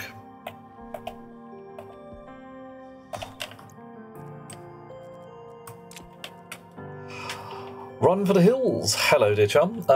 We are fixing an error that occurred when I managed to get a bit of volatile mix. A bit of volatiles in the oxygen. Wasn't good, didn't like it. How are we going to do that? pipes everywhere. I'll just stick that out there.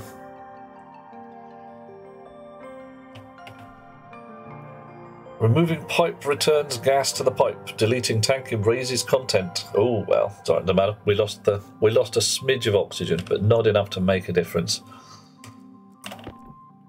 Oh my, had that happen in real life? Volatiles in your hydrogen. Oh, in real life? Blimey. What the heck are you doing in, what do you do when you're not playing Stationeers then, mate? That's a kind of terrifying concept.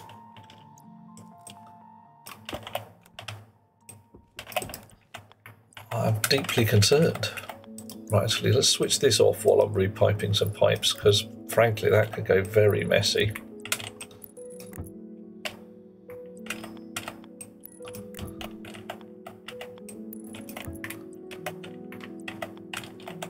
Wow, boop, bop, bump. Now we switch you back on again. Alrighty.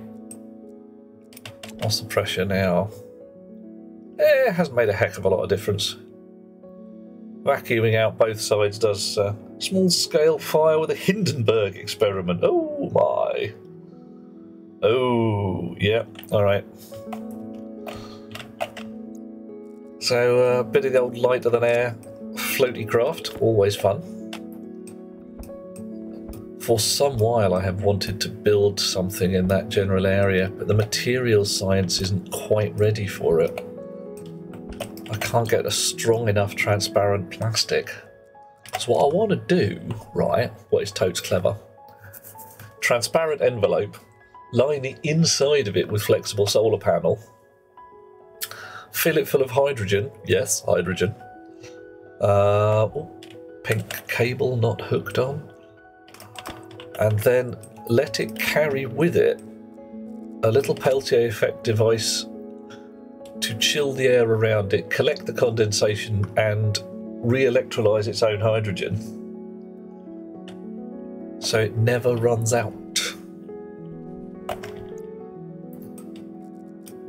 At least that's the idea. The only thing that brings such a beast to the ground is damage.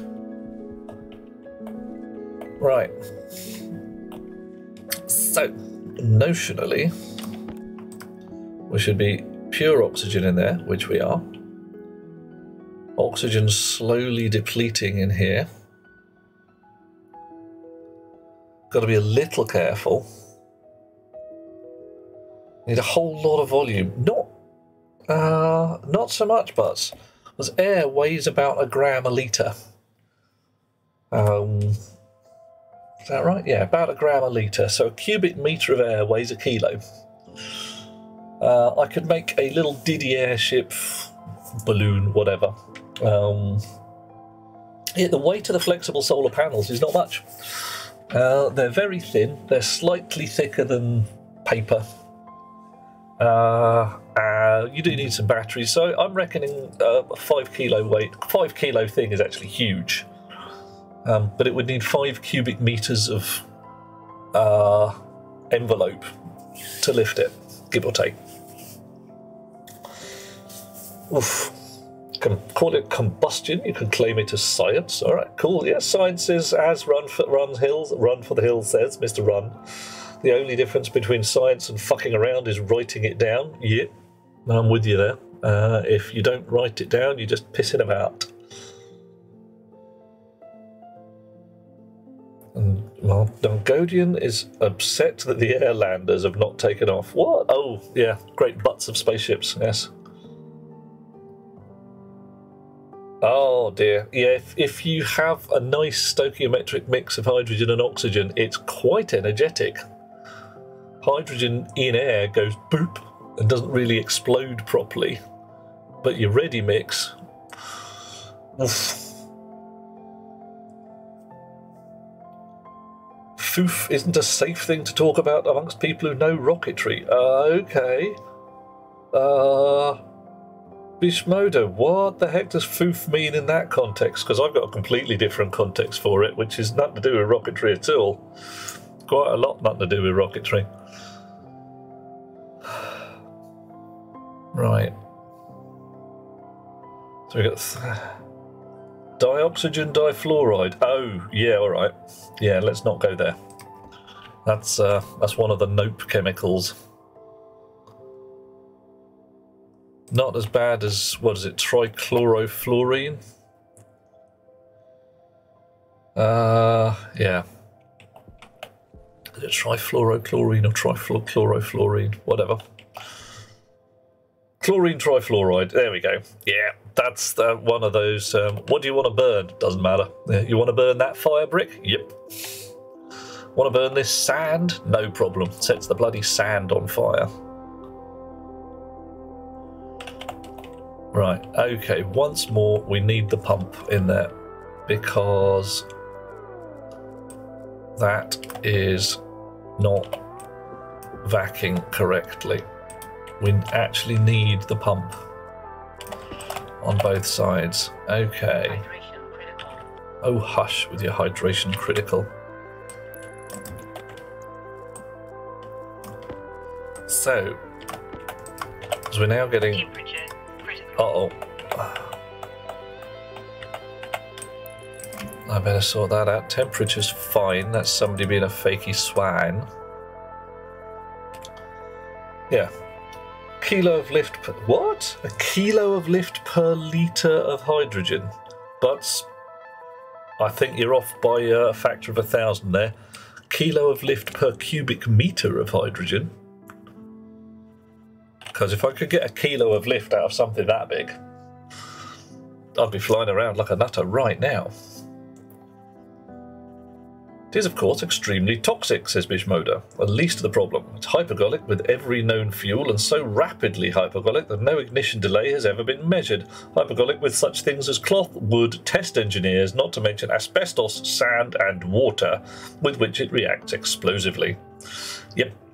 Memory serves, at the back end of World War II, around the Peenemünde launch site, the Americans came across some specially treated stainless steel tanks in which our opponents had stored rather too much of this stuff. And one of the units was in grams per litre, the other in kilograms per metre cubed. Yeah, that happens. Yeah, I'd be looking at about a kilo of lift per cubic metre of air, give or take. One of the easiest thoughts on this is water is approximately a thousandth the density of air. No, try that again. Air is approximately a thousandth the density of water, and water weighs a ton per cubic metre.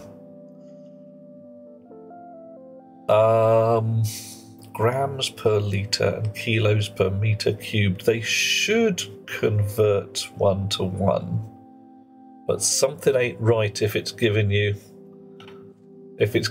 kilos of lift per litre of air. Just on a common sense basis, consider if you suck the air out of a 2 litre bottle of Coke, how much can it lift? It's not 2 kilos. Yeah. Book called liquid rocket propellants called Ignition. Ooh. I say, Bishmoda, if you've got the ISBN number for that, can you slap it in the suggestions channel on Discord? Because I'm in with that. That looks like a thing. Oh, Butts, don't worry about it, mate. A little while ago I was building a coil gun. Carefully wrapped my coils, got my transistors to do their thing, loaded it with a sewing needle and blagged off Best Beloved and pressed the go button. There was a zarking noise, a smell of burnt, and when I came out from behind the shield wall, because I'm not an idiot, there was nothing left of my device except little floating bits of copper oxide in the air, and a lot of very burnt transistors. Of the sewing needle, nothing was ever found. So, you know, maybe it worked and shot it a significant distance away. Maybe it just melted it and blew the vapour into the void. Okay. Right, still chewing slowly through this.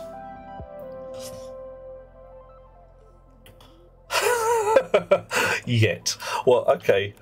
Run for if there are 2 or 3 places it could be, and one of them is embedded in a brick wall. It didn't embed itself in the target chunk of wood. Oh, thank you very much, Bishmoda. If you poke your nose into there, there is a channel called Suggestions, which is intended for maybe this would be interesting to the community. If you've got a link to the book, slap it in there, or just any information.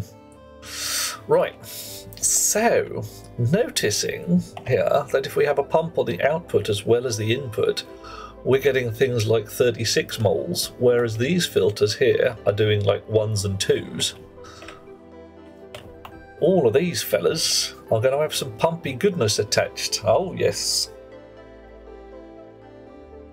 A surprising number of places inside the human body that the needle could sit indefinitely without notice.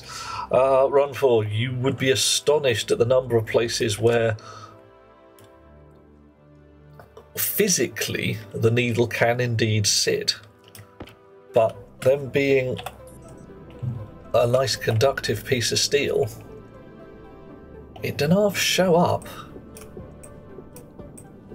because, you know, actually, do I want to do this? How do I want to do this? I've got a spare pump. Right, if I stick it out like that, pipe's got to go there. If I put it downwards, that's just going to cause trouble.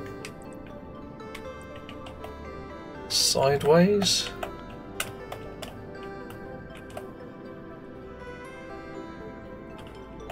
Right. I want a pump. Right, so if I put that like that, then a pump could sit here. Come on, come here you. That does double up a bit of my pipe work. Pump can't really sit there. Pump could sit. Oof. Sit there.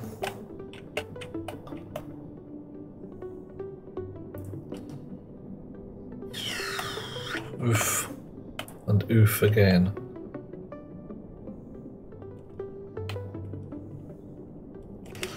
Right, yeah, safest place is just to stick the bloody thing out sideways. We've got plenty of space. It's not as if we've got to worry about troublesome space things here. Oh yeah, we need a pipe first, derp. I'm fairly certain it's not lodged into this particular human body. Apart from anything else, the number of bits of metal I've had removed from me is finite but large. Let's go with that.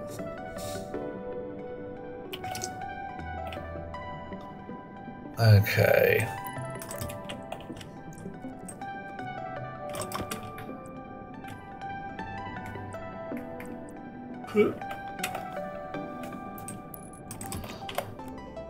Bit more pipe needed.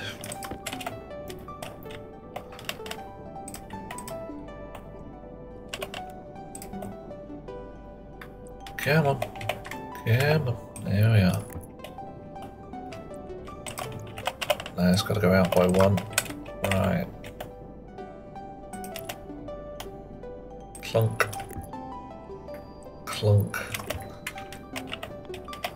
Clunk. And we're moving the downpipe as well.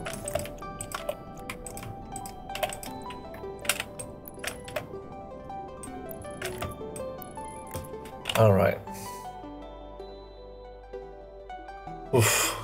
This motor was already in so many servers, couldn't find it quickly. Yeah, legit. Yeah. A channel in which Visual Studio has been suggested, but not looked even a bit. No, I haven't looked even vaguely. I have not been playing with mods or extensions or anything to this game so far. I won't say resistant to changing my IDE. It's a complete lie. I'm quite resistant to changing my IDE. At work we are supposed to use, what is it, Roider. I hate it so much. It's very unpleasant. Not because it's a bad IDE, it's because I'm so used to bloody Visual Studio.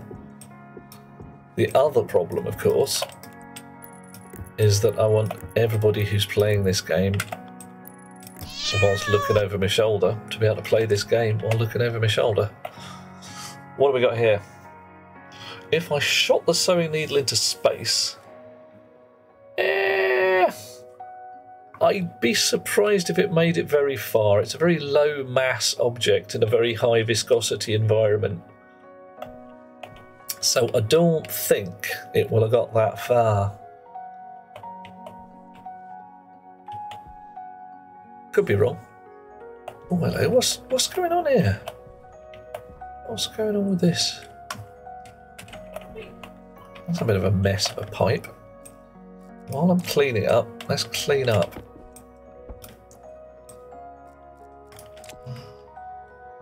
MRIs? Yeah, they used to be a bit, yeah. Well, hell. I have had my share of titanium in the past. Possibly more than my share of titanium. I don't know who's, I don't know how much a person's share of titanium is. If you want to know your share of dark matter, it's about 9 and a bit times your current weight. If you want more dark matter as your personal amount, eat. There we are. I'll get that out of the way a little bit. Right. But yeah, I have had, how many MRIs now? 1, 2, more than 1, less than 10. Let's go with that. And all of them relatively recently after I lost all my cyborg bits. I say lost. I completely forgot what Vintage Story was. Yes. Yeah. Because, well, people suggested it and say, play this Minecraft extension type game thing, what is top? And I was like, oh yeah, that looks cool. Never really got to playing it. I have a kickstarted game not quite ready to play yet. They sent me a toy.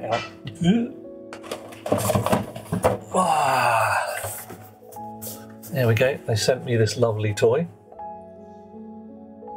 It's called Mika and the Witch's Mountain. I've just put a demo onto Steam a couple of weeks back. I'm going to play that in a bit because it'll be cool. Couldn't stay in space without extra thrust outside Earth's atmosphere unless it attained escape velocity, which would be something. It's possible. If my sums were correct, the sewing needle should have come out the front at about Mach 12, which is quite swift, but it would also be slowed down by the atmosphere really amazingly fast. So, yeah, because it's a relatively low mass object compared to the treacliness of the air, it wouldn't have got far.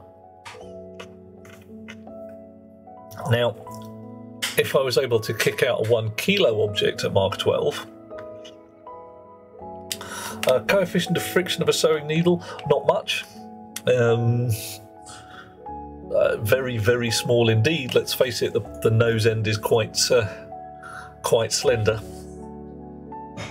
But I don't think it would get. I don't think it would get very far. But certainly not through 60 miles of atmosphere. Tumble, go broadside on? Might do. Don't know. I don't think I put any spin on it. Certainly didn't do it on deliberately. But a sewing needle has one delightful feature, which is it's pointy at one end and has a little eye at the other. So that tiny hole in it and the flattening of one end means that one end has higher drag than the other, and thus it will be nose on most of the time. Right. Still got 21 moles of hydrogen in my rather large amount of oxygen. Oh, and 65 moles in the tank. Right. So, yeah, okay. How's this tank doing for pressure? 30 megapascals and climbing. You're going to need some wind tunnel tests. Well, consider if you just made a pointy stick, which was pointy at one end and flattened with a hole in it at the other end, that hole is going to create turbulence, which creates drag, which means you have a differential in drag. If there's any differential in drag from one end of the object to the other, it should fly with one end forwards. Should. It's only when an object is very nearly symmetrical that it'll fly sideways on, says I. Of course I know everything, me. Yeah. Chaotic tumbling, on the other hand, anything could happen. Can't help thinking of the mass differential of the thick centre portion compared to the ends. I don't think sewing needles taper very much towards the back end. They taper towards the front. Yeah, subsonic speeds. Yeah, we're the trivial side of the problem. Supersonic speeds, God only knows. Yeah. Right. Okay. Now I am pondering here that my tank on this end is going to get fuller and fuller and fuller. So I'm going to have to keep an eye on this and make sure I don't pump 2 tanks worth of oxygen into one tank and it all goes horribly wrong.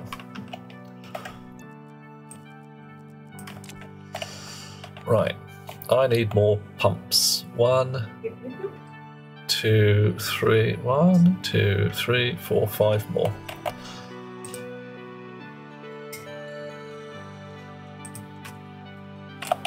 Pump. Volume. 2, 3, 4, 5. Width. Oh no! Need more copper. Mark 12. Yeah, certain amount of real life testing. And unfortunately, I only got one go, and not even a real proper one at that.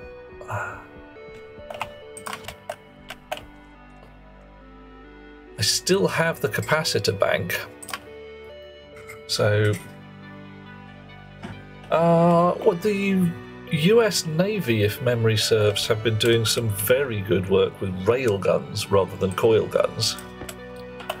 And given that my current calculations were out by at least 1 order of magnitude, I'm willing to bet that my speed calculations were off by at least as much. So, yeah. Uh-oh. Oh dear. Oh no, it's a Dirks. Oh dear. Hello Dirks, how you doing?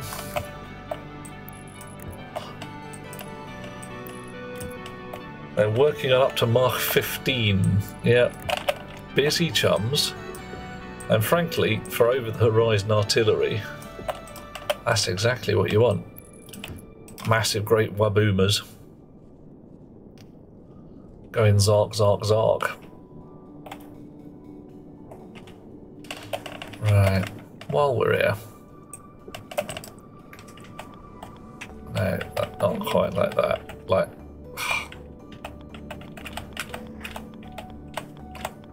that. There we go. Oh, blimey. Alright, fine. Catch you in a bit.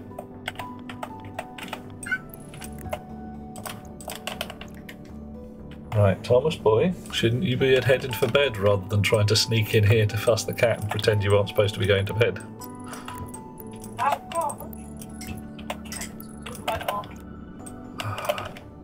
Alright, what I said a minute ago. Oh, that's good. Go on. Scamper for it. Okay. Scamper for it. Oh, I don't know. Right, well, cleaning the oxygen is going astonishingly slowly. I mean, really annoyingly slowly from my point of view. No. This pipe work is annoyingly pipe worky. I'm trying also to refactor a lot of this rig here so that I can put in some extra filter pumps. Because it turns out filtering both outputs from and filter is surprisingly effective.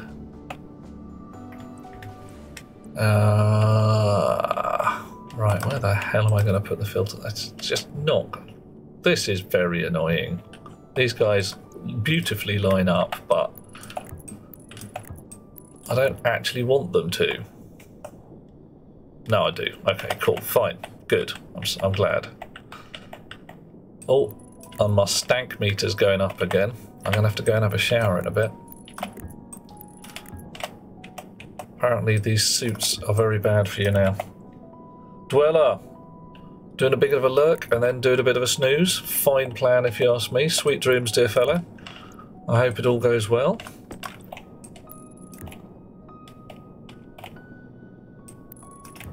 Wow. Chunk. Chunk. Oof. Dear oh dear, look at that. We've still got a bit of spare pipe. 1 year, 1 year, 1 there. Alright.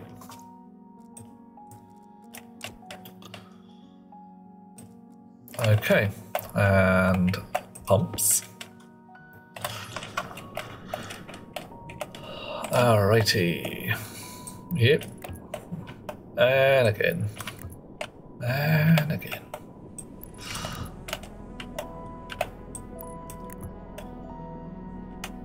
Nice. Okay.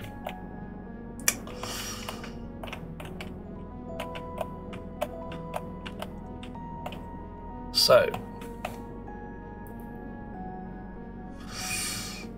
where do we put our wires?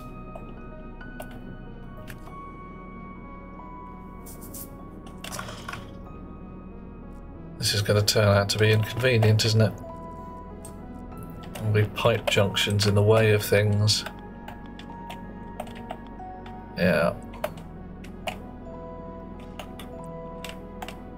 Because we want the wires to come out here, but there's pipe junctions in the way of things.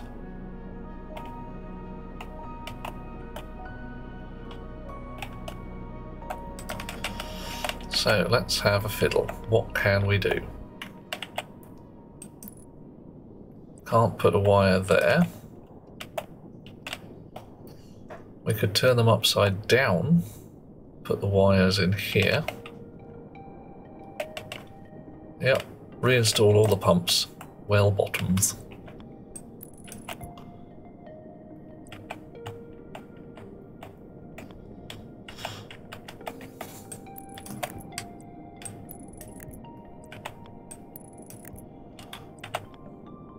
Can I just run a wire under them? I could. Just send them up or down. Run a long straight wire across the whole lot.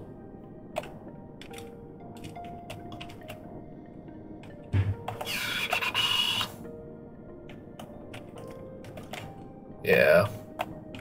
Let's do that.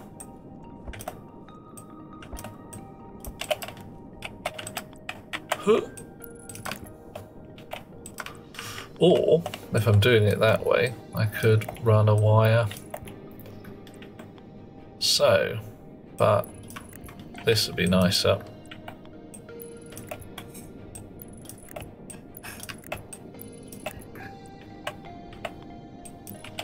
Whoop.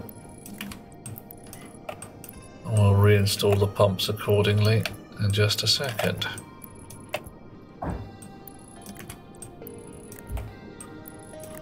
John's gonna go get some caffeine. Now,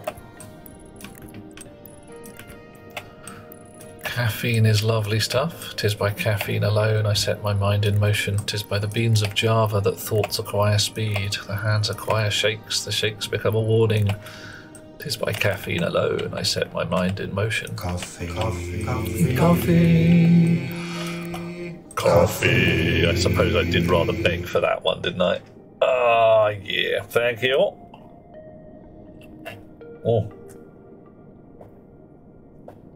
Yummy. That's what we want. Right. You pop. You out. You there.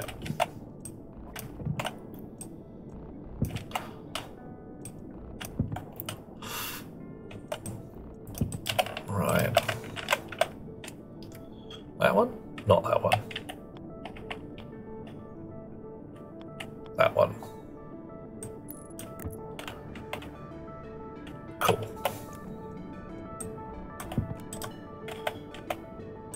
In we go.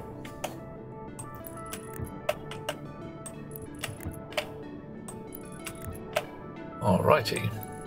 And now, hopefully, filter pump, filter pump, filter pump.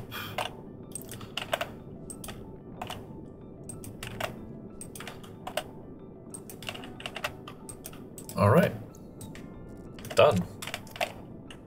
I made a double-ended wire junction. Hang on. What am I talking about? A double-ended wire junction there, Bobby? Every coffee drinker who saw the 80s version of Dune independently came up with the exact same prayer. You might find that it's actually in the book. A loop, yes. There's no reason for hooking it on at both ends. I just felt like it. I mean...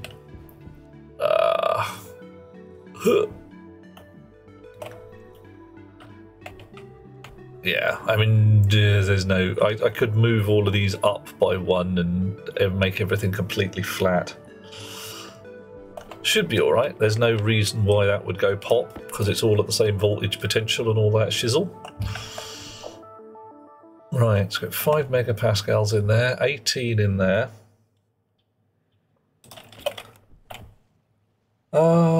Good story, but not well written, says Bishmoda. I'd say that the first 2-ish books are fairly compelling for my own personal what's name. And then from, was it Dune Messiah onwards, or Children of Dune or whatever, they're just, what kind of dreck are you talking, mate?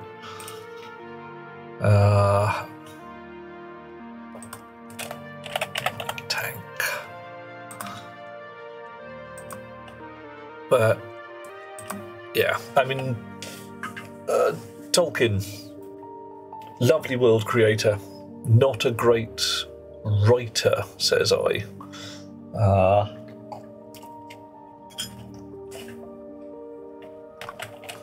Lots of good stuff in there. It's a fair amount of it an absolute pig to get at.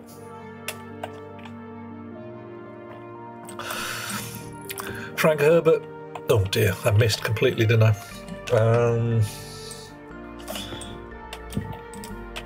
Yeah. Well, let's just say he's not as bad as James Herbert.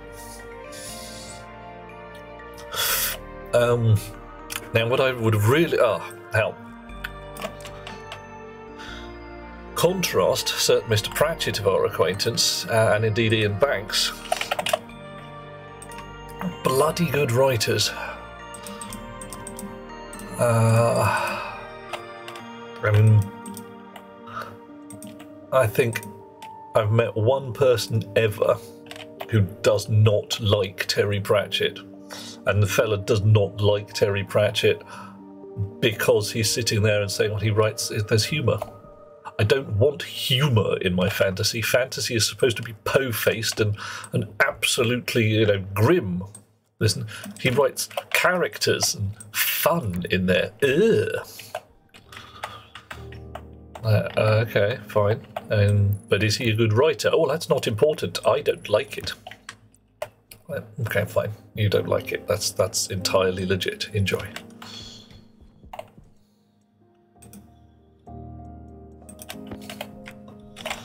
But hey, once more, I'm ranting a little, doing a bit of a rant.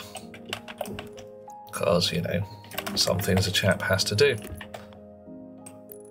And Ian Banks, I would consider a very clever wordsmith, and again, a wonderful world creator. Lots of really good shit in there. Alright, so gas flowing through the pipe like a good one. Didn't enjoy the first bits of the Colour of Magic, struggled to move on from there. Yep, absolutely. Colour of Magic is very much Monsieur Pratchett in his I am learning to do this shit kind of days. And at that point he was published almost entirely as a fantasy parody author, Colour of Magic being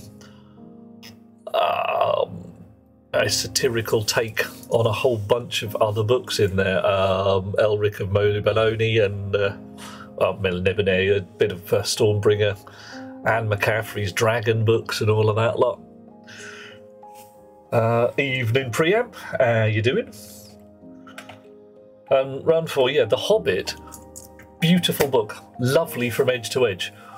And it's a children's book. It really is a kiddie's book. It's a book to be read at bedtime. I have pondered grabbing myself a copy of The Hobbit, a really nice, good, big, heavy, leather-bound one, and sitting here and reading it to you lot because it'll be cool. Although, frankly, I'm probably going to do Treasure Island first because that'd be much more fun. Life is pain, says Bishmoda. Fantasy should be entertaining. What is it? Life is pain, princess. Anybody who tells you anything else is trying to sell something. Is selling something, yeah. Princess Bride, eminently quotable film. Yeah. Who was that? Yeah, Run4 was saying the same thing, but The Hobbit is a children's bedtime story. And it's a great one. It's beautifully coherent, edge to edge. There's a definite hero, and he's definitely a good guy, and he does the heroic thing and ends up not quite rescuing the princess and saving the treasure, but you know, it's close enough for jazz. Lord of the Rings, too many characters, too much stuff. Tom Bombadil, way more fun than should have been slapped into Lord of the Rings. Tom Bombadil should have got his own frickin' film, says I. I mean, with Goldberry in there being this massive, great, thick lass. I know how I would paint Goldberry, and she would be the kind of lass who would be... That'd be a lot of woman. That would be a lot of woman. Princess Bride is a good book too.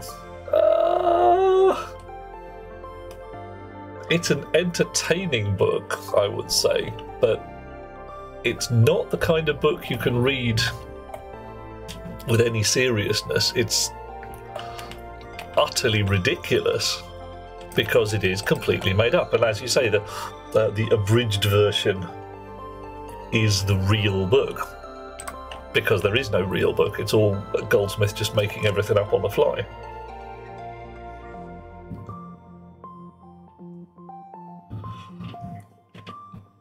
Unless you do a Columbo version, of The Princess Bride. Oh, mate. I think, oh, dear. Powell Anderson she doesn't like. Oh, yeah, but Helmet, you should get in trouble for confusing those two. Pratchett is the one with the funny stuff, and Anderson, it's not Ringworld, that's... Ah, damn it. Trying to remember. Okay, to the internets.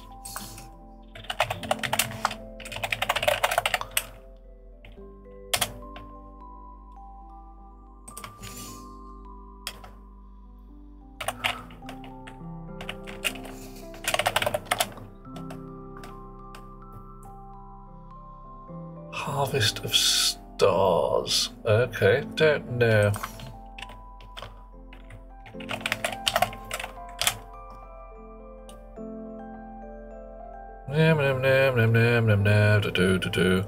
American fantasy and science fiction author, The High Crusade, Tau Zero, 3 Hearts and 3 somethings or other, 3 Hearts and 3 Lions, Guardians of Time. La da da da da da.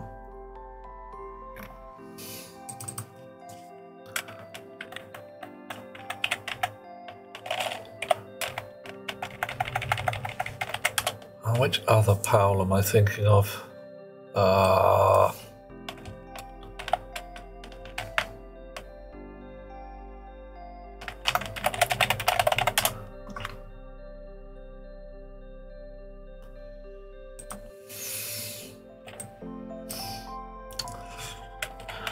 No, I'm thinking of Pornell. Oh, well, whatever. Yeah, everybody begins with P. What The Princess Bride says run for during COVID, and the following line dropped with a whole new context. Why do you wear a mask? Were you burned by acid? Oh no, it's just they're terribly comfortable. I think everyone will be wearing them in the future. Oh, how terribly, terribly prophetic. Fun times. You met the fellow who just took an instant dislike to him. Oh dear, Dark Helmet. Where was that? A convention somewhere, presumably? Right, you guys are busy doing your thing. Not likely to explode in the short term. Okay. Clean oxygen in there, clean oxygen in there, dirty oxygen in there, filthy. And filthy oxygen in there. So we're actually siphoning the good shit out through yon filter. I'm going to go and get a bun and a shower. Right. Mushbrain, got to drink coffee, maybe back. Have fun, John, enjoy. Happens a lot with old science fiction authors. A lot of them are indeed misogynist. Yeah, well, yeah, they are creatures of their time, which is unfortunate. I hope that mostly I can separate the art and the artist to the point where, and I'm going to say something mildly controversial, especially amongst the current crowd. I can still enjoy reading the Harry Potter books, mostly, whilst looking at J.K. Rowling and saying, yep, you're a frickin' trash fire. Lot of good stuff in there, a lot of bad stuff as well. But then again, I also read Golden Age science fiction, in which men were real men, women were real women, and etc. Do my level best to remain sufficiently self-aware that I'm not sitting going like, oh yes, these opinions are common ground and sensible for a human being. It's like, ooh, I'm glad we've moved on from there. Right, wandering downstairs. Going to get into my lovely shower. Turn it on. Let's turn on the light. Oh yeah. Yeah, butts. They are, again, children's works. Bismoder's having a lurk. Cats want food, and you should start cooking before the missus comes home from work. Yeah, fine plan. All right. Oh, closed door. Don't want the water getting out.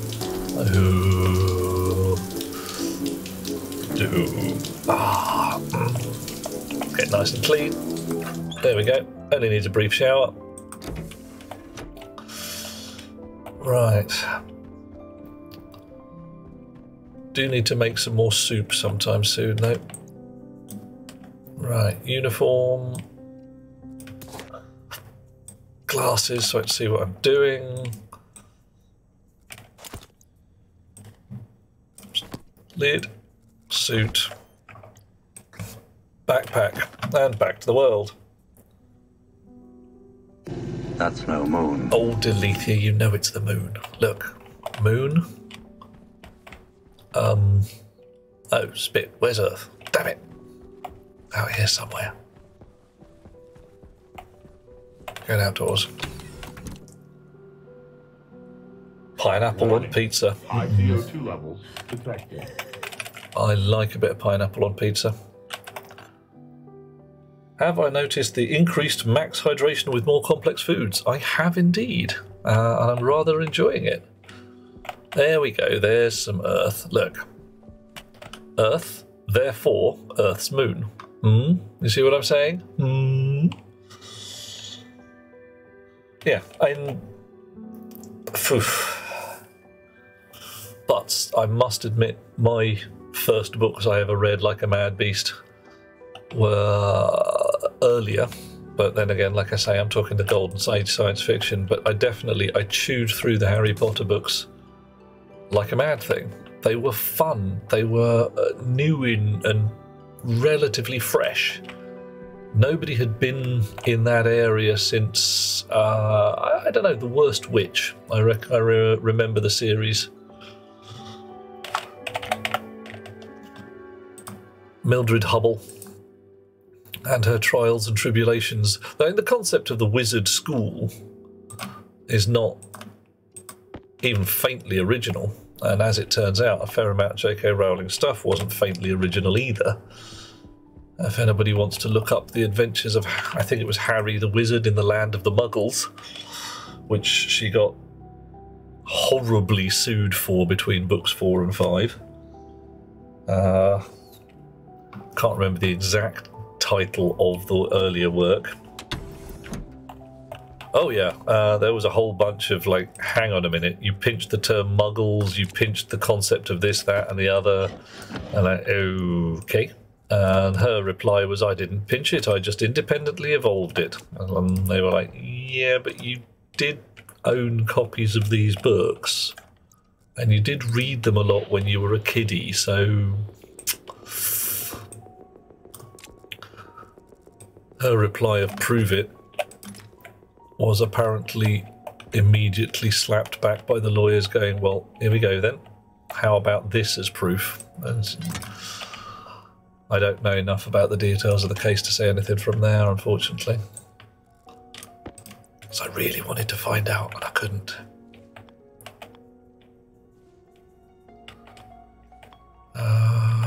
There. There we go.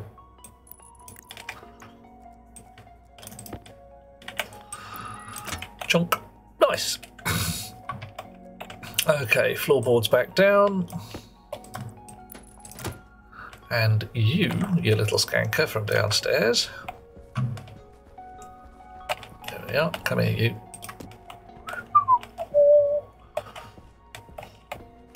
Doo-dee-doo.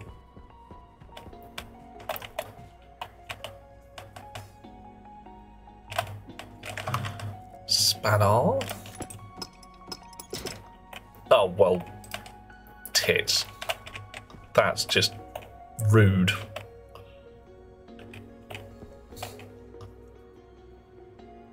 I'm guessing I can't bolt it down the other way.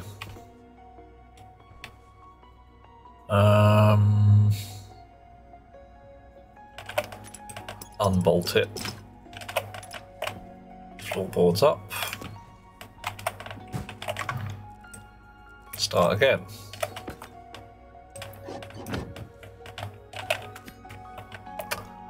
Sure, if I wanted it 90 degrees on, I can do that. Okay. Meow! Oh dear. J.K. Rowling hasn't done any original work as far as recorded history, truth. How you put it on there is how it'll sit. Oh, okay, fine. Coffee. Thank you, Delethea. Oh, nice. And you're not having fun with building lines in modded Minecraft. Tell me about lines in this case.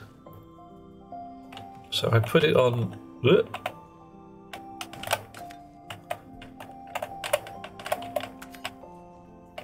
Come on. There we go.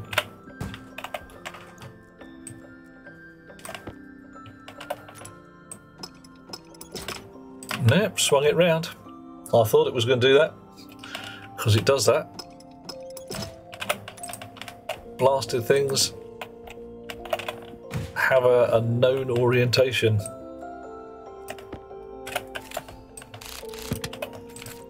Right, you can sit like that, which would require me to fiddle my numbers with the cable a little, or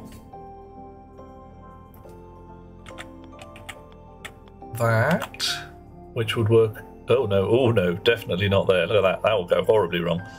very nearly decided to connect it to my oxygen input there. Let's not do that. Not do that at all.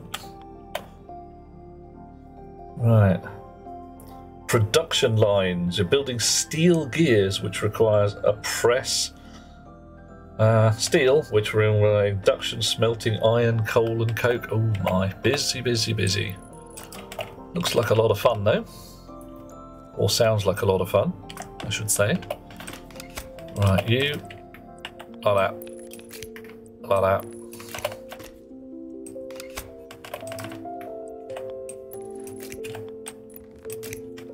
Right. Pipes. Spanners. Oh, don't throw your spanner in the corner, Mrs. Robinson.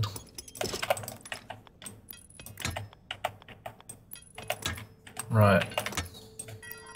Okay, let's try this again, shall we?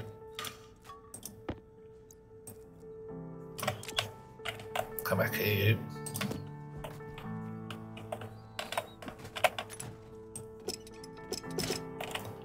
Right. Well, it's a bit mank, but it'll do the job for now. Chonk. And off you go. Why are you flashing an error? Seriously? Oh, one of your filters is bollocks. Is that it?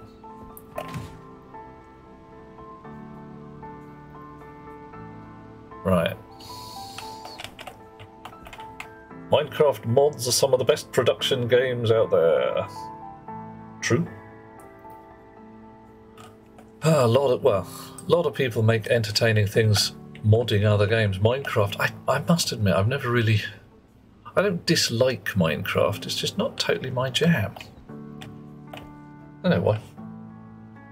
Coal coke has annoying byproducts that you don't want to dump into the void. Ooh. Create one of the mods you're fighting with, the other is immersive engineering. Oh my. Busy, busy days. Right, tucked you into a corner.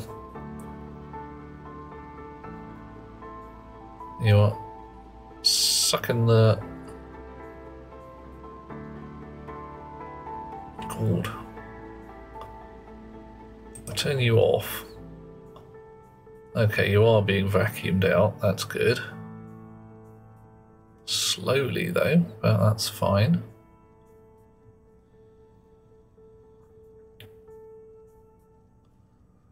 Tiny amounts of stuff in there. And what's the air in the hab like? Still a bit volatile. Right, off you go. And you need another filter. I should start grinding up all of these stuffs. High CO2 levels detected. I've got so much crap in my pockets from, you know, dead filters mainly. Right.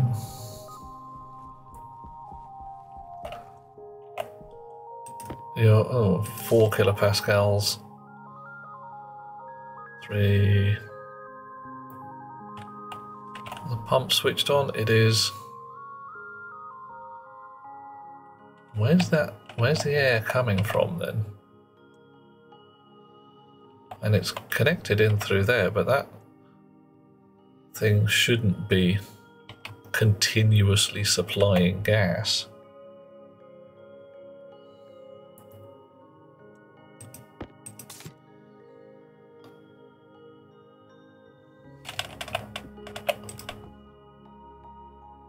Yeah, that's full of poison.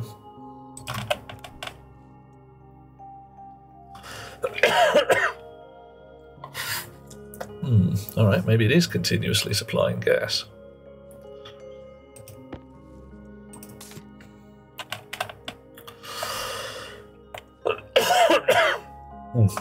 Right. Let's go and check on the old oxymogens. Not looking too bad in there. Still got a fair amount to process through in here. Oh, it messed everything up TX deck. I got volatile, 40% volatiles in my oxygen supply. And that got into the air rig, it got into my suit tanks, it got everywhere. It was rank. Okay, you're still going, you're still going.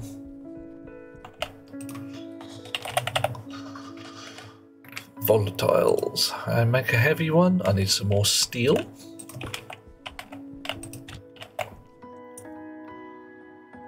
Probably just need one for the moment. I said, oh, hang on. Yeah, yellow, you're confused. Right. Oh, coughing and choking. Oh, mate. Okay, so we're slowly getting our air clean. Once it is clean, we can vac out these tanks here. I was going to try and rewrite my rocket fuel processing downstairs, but I think that may be on hold for a little while, especially if I need to think of a new and shiny algorithm to do it. Oh, okay, contents nothing. I could have sworn I fed some mushrooms in here and I should have got some biomass out the far end.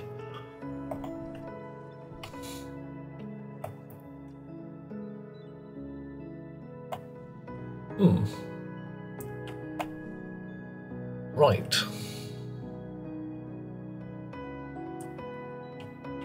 Okay. I got nothing in there, nothing in there, nothing in there. Where's my charcoal? Did it just blow away in the wind that we don't have on the moon?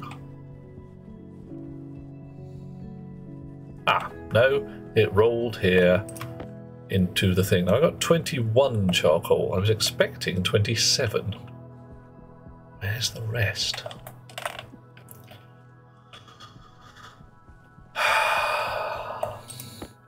Bottoms. Right, one big fat heavy filter. That can go for the internal scrubber. Oh, while I'm here, I was going to put some lights downstairs, wasn't I? So, let's have some lights. How many do we need? Ooh, well, we know how many we need because that's Captain Picard thing. And we need cable. Always need cable. Right, and we probably need a bit more copper at that point.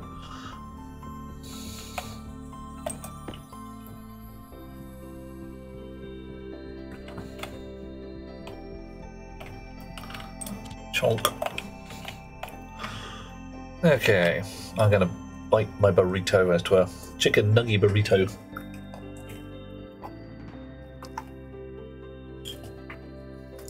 I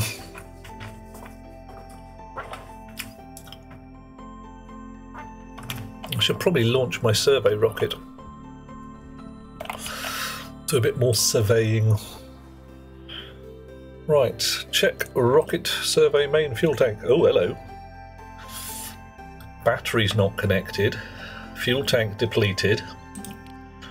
Oh dear. I have not connected up my rocket.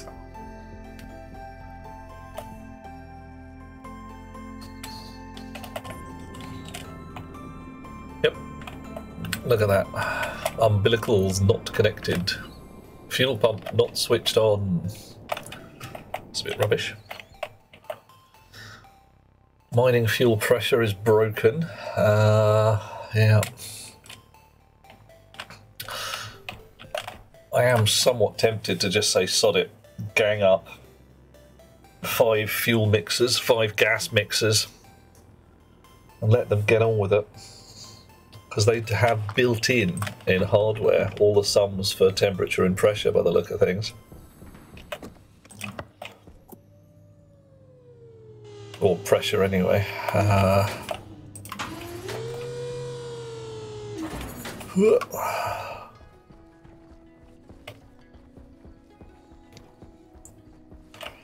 Right. Oh, boop boop. Okay. So you can start fueling. Yeah, put gas mixers to a temp holding tank to pump up the rocket. Maybe. I still think I can get a decent gas mixing rig going. I've done it for air.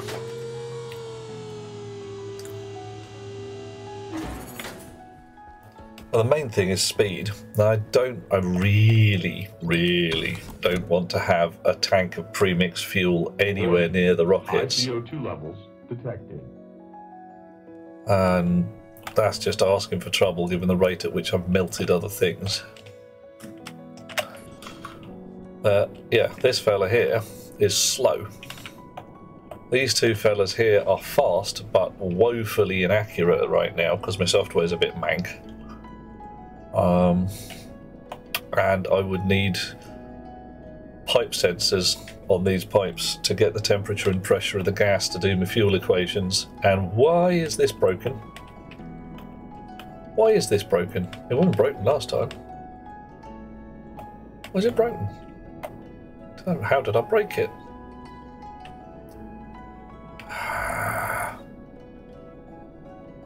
How did I break it?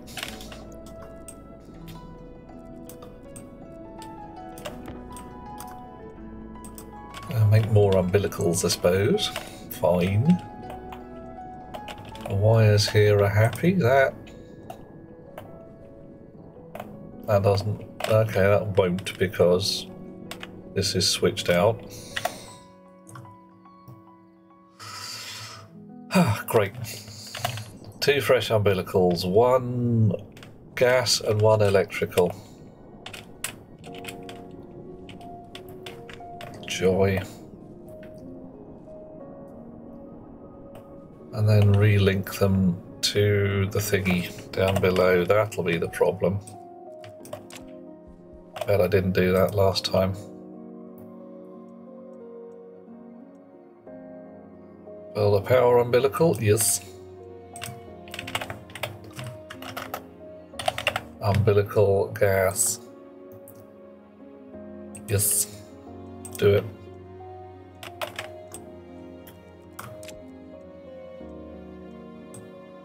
Cables, 1 spare cable, 1 spare umbilicule. What's this stuff made of? PLA? Yeah, could well be. Possibly just cheese, you know, Gruyere. That'd work. Twitch just had you watch an ad, finished, crashed, reloaded the stream, and it did it 5 to art. Rude. Twitch being dodgy, but Twitch just being twitchy, says I. Right. I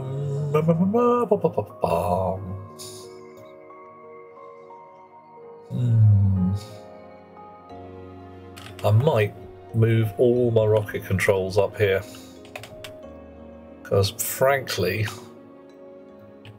up and down that lift is starting to get irritating. I thought it was going to be a good plan to have a mid-level rocket place. Oh, are we going to make it? Oh, look at that, neatly through the hole. Whoosh. Right, so electrical umbilical is this one here. Chonk. Gas umbilical is down this one here.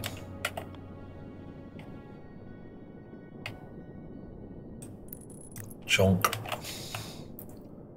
Dush. Dush again. Right. And if I hit the button on you, what happens? You connect. And connect again. Alright. Let's give you some names.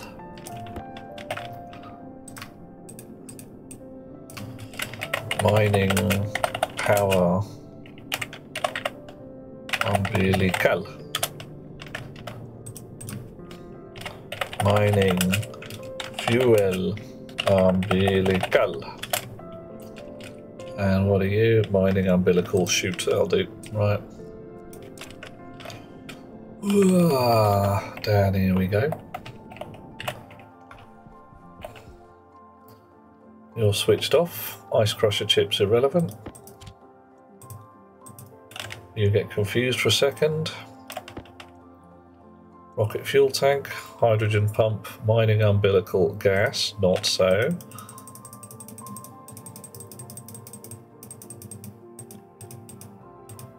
Mining fuel umbilical.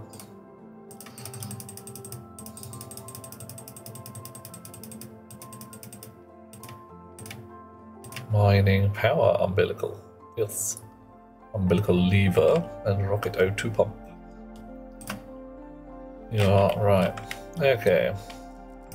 So the reason they didn't retract last time is because they were not properly connected up.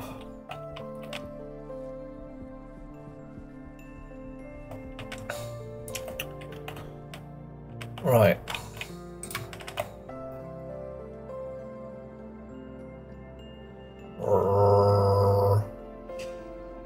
Pressurize.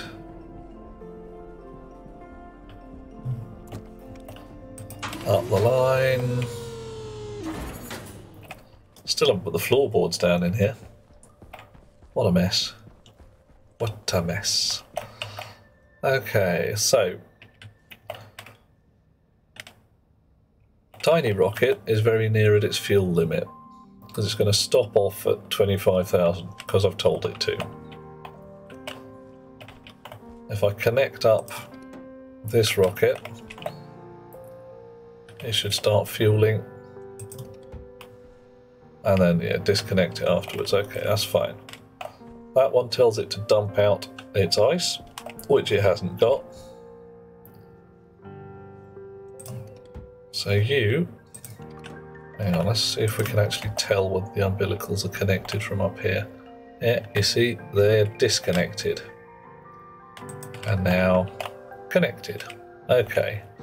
Now that should automatically disconnect when I fire up the launch buttons from the surface. So we'll find out if that works. So you never know, might be bust. In the meantime, lights.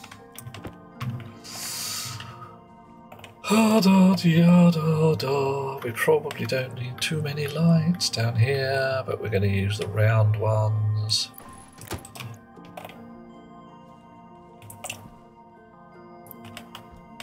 What do we think? If I turn off my suit lamp, it's pitch bloody black. Right. So you can't sit on the edge like that, you don't like it. You can sit there, you can sit there. You can come off the ceiling. And we'll have another one here. And some cable. Some cable. Right, at what point is a room, I wonder? Oof.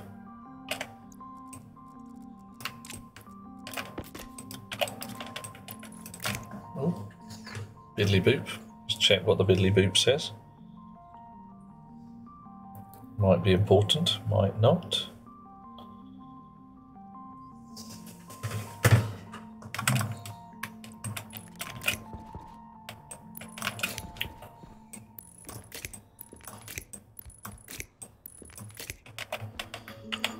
Wow.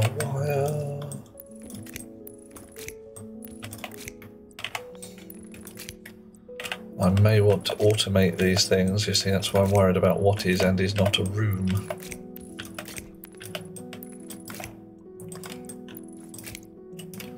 So I don't want these switched on all the time because they drink power. Alright, that's not too bad. Moodily lit, but lit nonetheless. Right, so this place, fortunately, mushrooms do not count ordinary lights as lights. It's only grow lights and daylight they give a damn about.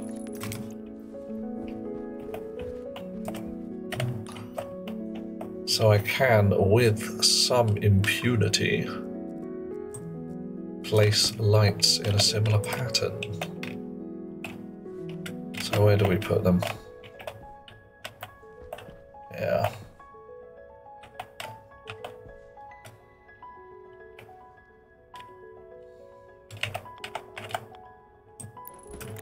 How do you look? It's not too bad.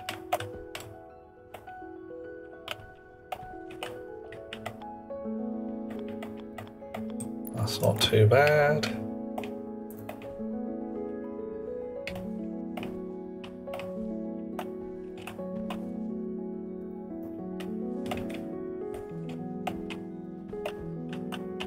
And that's not too bad. Okay, right. Wires, possibly also magic glasses. Although I am now finding them a little less useful than I have before, just because of the sheer number of wires and things and stuff in the area.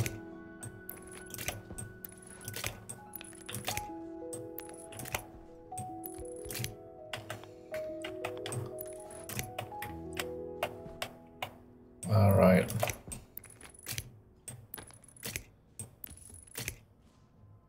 Rather hope I haven't missed with my aiming. Oh, it's not too bad.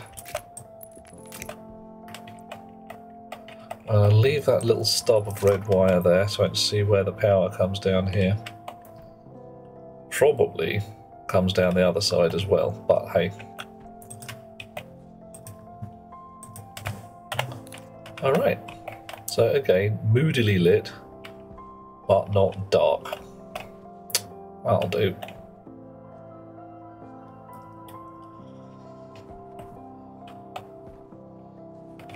So I need more lights in here because frankly it's pitch frickin' black again.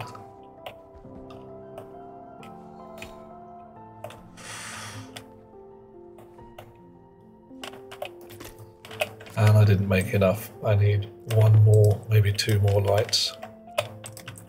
Dun dun dun! Uh-oh. Who's saying dun dun dun? Age not included. Oh my. Hello dear chum. How are you doing?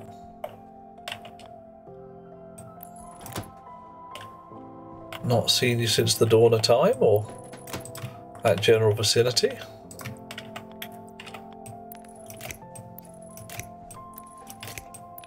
Four, 5, 6.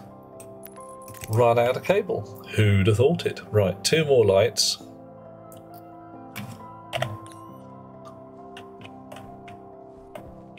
Yeah, 2 more lights, bit more cable. Everything will be fine. And possibly some sensors. While we're out here. But while we're out here, we're also going to launch the old rockety rocket. Warning. High CO2 levels. Yeah. High CO2 levels indeed. Not that high, surely. Right. Are you still doing a scrub? Are you still scrubbing the old atmosphere? Here, have that filter I made for you. So, we've got no volatiles in there at all. Tiniest dot of volatiles here, which is dropping, passing fast.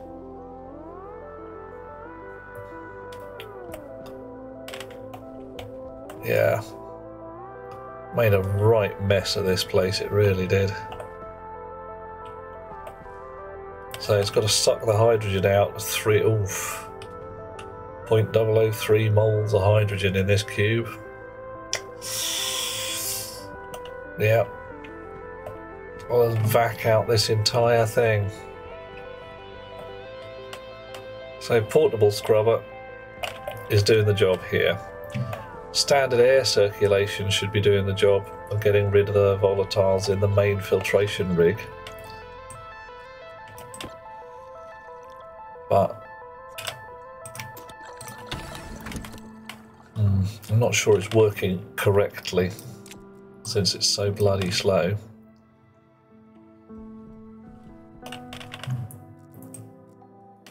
Oxygen in here, still polluted, that's the problem. Every time we pump a bit more oxygen into the hab, we pump a bit more volatile in.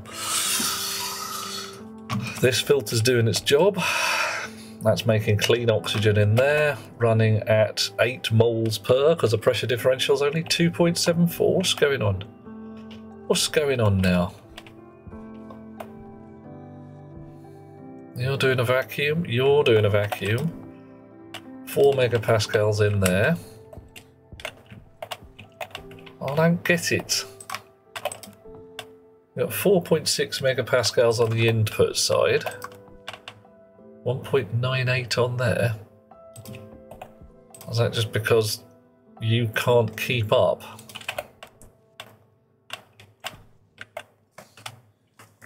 Do I need to replace those with turbo pumps? Will that even make a difference? Who knows? And it should make a difference.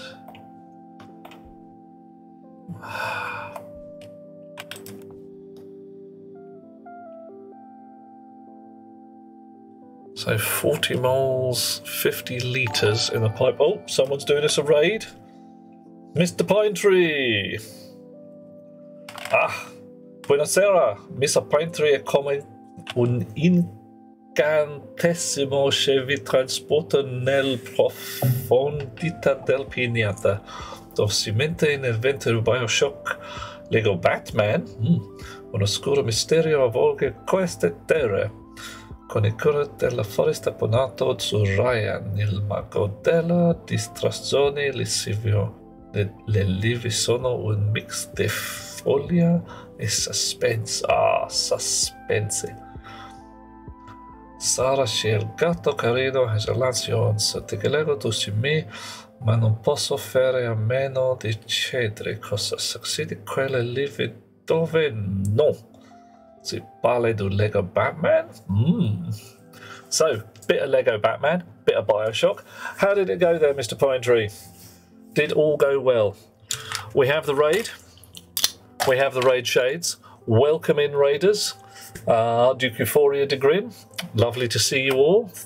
And we are playing Stationeers, a game in which we try and survive upon the moon, La Luna.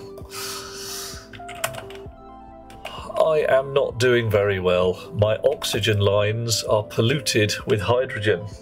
Not very much hydrogen, but it means all my air that I would like to breathe is full of poison. This is not good. We do not like it. Thank you very much for the raid, Mr. Pinetree. And if you need to scamper to the little streamer's room, please do. I'm probably going to do the same myself in just a short while. I'm trying to work out why the pumps here are not coping with the amount of gas in this pipe. Stream went wonderfully near the end. Oh, just saw the plot twist in Bioshock. Oh dear. What is it? A man decides, a slave obeys. Would you kindly do this? Would you kindly do that? Bit very much on the like, oh, that was a surprise. Quite unpleasant. Right, what was I going to do? I was going to go over here and launch me a rocket. Exactly. It's such a cool. It's not very nice though, is it? It's not very pleasant. It's really quite vicious and nasty. Right. So, survey launch button. 5, 4, 3, 2, 1, 0. Should we have liftoff? Woohoo! Off you go. Right, survey's launched. So. Oh. May not. Oh no, we've got 99% battery, that'll do. But it is pretty cool, isn't it? It's pretty cool. We've got 500 seconds worth of fuel, 10 seconds to orbit. There we are. Where do we want to go? Well, we've got two places we haven't been. The L5 asteroid cluster. The far side locked asteroids. Well, we've charted everything there. I want to do gas mining, so I think I want the L4 cloud. Set that as a destination. Switch on my rocket engine stuff. Hit the button. Right, and while it does that, I'm going to go off and empty my waste tank. I'll be back in a few seconds. See you in a moment.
La da da da da. Oh, blimey, that was quick. Right. Okay, we are at the L4 cloud. And we would like to discover things about it, which means switching on the scanners. Scanning is occurring. Okay. So we've got 9 probably mining slots. Dense oxygen ice. Ooh, there's a concept. Oh, that's doing a thing. What was I going to do? I was going to make some more lights. I want 2 more lights. And I want some sensors. Now I know I've got one in the box over there. Do I actually want another roll of cable? I've got 18 blobs of cable, admittedly in yellow.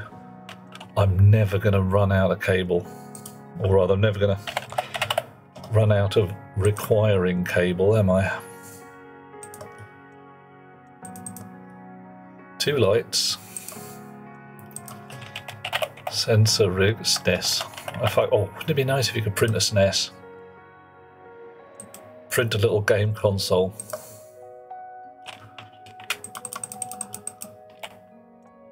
That'd be frickin' sweet. There will be no survivors. Okay. It's time for Captain Chipmunk. Bez, do you have anything you would like Captain Chipmunk to read out to the world? I could always pull up a selection from The Art of War or something like that. That would be fun.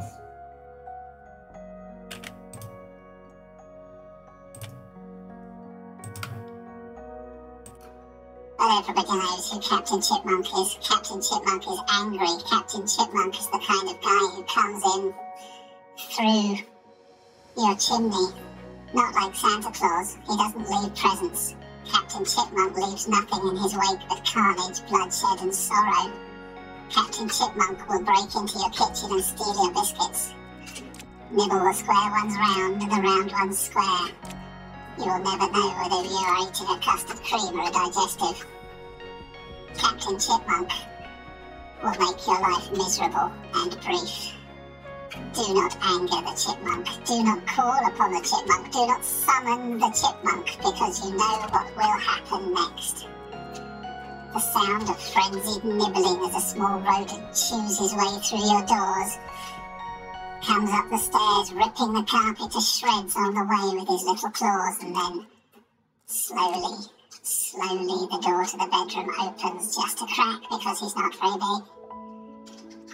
The covers lift, and with blood-stained teeth and red glowing eyes, Captain Chipmunk is staring at you in the dark. The last nightmare you will ever have. Where was the captain born? He was born upon a sailing ship. Nobody took him seriously. Other places were rats. People took the rats seriously. They did not take the chipmunk seriously. He became angry. He became livid. He became very, very upset. The captain does not allow survivors. There will be no survivors. Such is ever the way when one is an angry chipmunk. If you have anything... 53 things, excellent. If you have anything you want me to read out as Captain Chipmunk, if you have a piece of poetry that you think would be entertaining, if you have a section of prose, I have sung the Spice Girls lyrics before now. Tell me what you want, what you really, really want. I'll tell you what I want, what I really, really want, etc. I put the sensors, but I didn't put the chips. Ah, damn it. Need the chips as well. Right, so this here is a sensor. This is a motion sensor, a gas sensor, an occupancy sensor, a proximity sensor. We should have an occupancy sensor. Pair of snips. And that is a well, you've seen what Captain Chipmunk does now. All the buttons do entertaining things. If you've got any suggestions for new and interesting buttons to press, do tell. I will see what I can make it do. Alright, change that. Configuration meter now. Quantity 1. Look.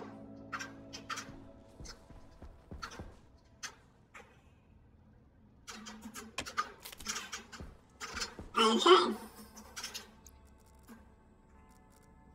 That seems to work.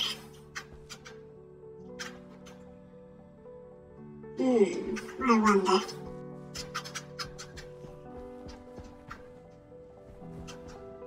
Oh, that's not working now. Why are my lights not working? Oh, did I turn them off? Yeah, I must have done.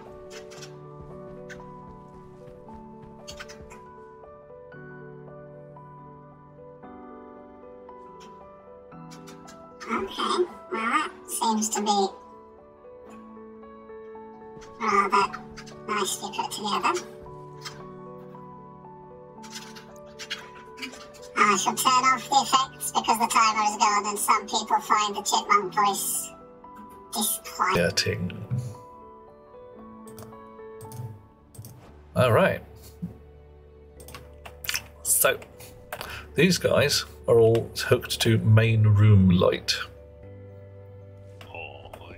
Oh yeah, Mr. Pine Tree's done us a subscribe. Can't stay much longer, but it is always so nice to pass by, and so I wanted to sub to show my support. 3. Keep up the wonderful streams and your awesome positive attitude. Oh, you flatterer. It is one of the reasons for which I always love to join in. Thank you, dear chum. It is wondrous to have you with us as usual. I am always delighted to meet new and interesting chums, and frankly, you are one of the delights of this place. Thank you so much for your wonderful and clearly extremely true reading of my positive attitude and delightfulness. thank you very much for the support, and if there's anything I can do to make your life delightful, do mention it, because that's what we like to do around here. We like to make people happy. I can't put it exactly on the junction. Oh well. Close enough for Jazz, we'll just have to do.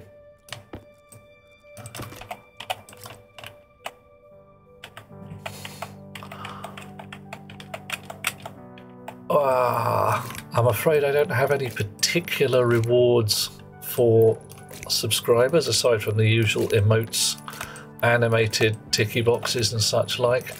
I don't have a merchandise store. Well, I suppose I probably could. What should I do as merchandise? Massive great space coffee cups. That would be a cool thing, wouldn't it?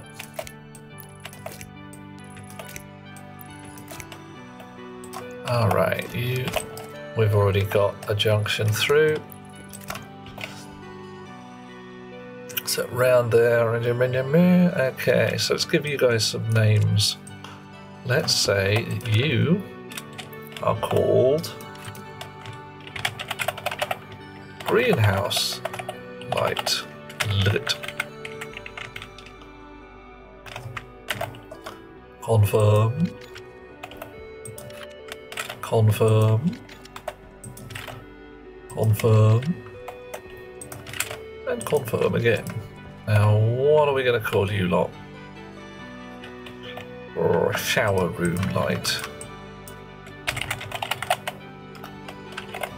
Shower room light. Just call you basement light, and we'll have all of this lot come on at once.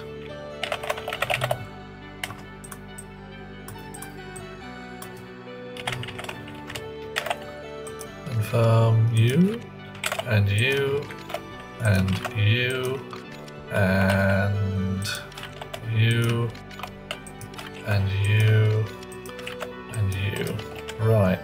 Okay, so now I need a pair of chips. Dun, da, dun, da, da. Do I need 2 chips? Yeah, I do. Alright. We can take a peek at the rocket while we're there. Back and forth, back and forth. Warning. High CO2 levels detected. I don't really see why. I still don't understand why. Right. Integrated circuit. 2. Q. Housing. 2. What else? Nothing else. Off you go. I need that sensor. And now Mr. Pinetree really does have to sleep. Sweet dreams, dear fellow. Catch you later, and thank you so much for doing the subscribe. It is wonderful to have you with us. And if there is anything I should be learning in your language rather than mine, do squeak, because it's entertaining to me to be able to speak at least a little to the people who have arrived. Okay, so we have now discovered in here nitrous oxide ice, water ice, nitrous oxide ice, dense oxygen ice. Nice. Alright, so let's go and chart that one. How much? I hope we got enough fuel. Yeah, 400 odd blobs of fuel. We should have enough left to get home again.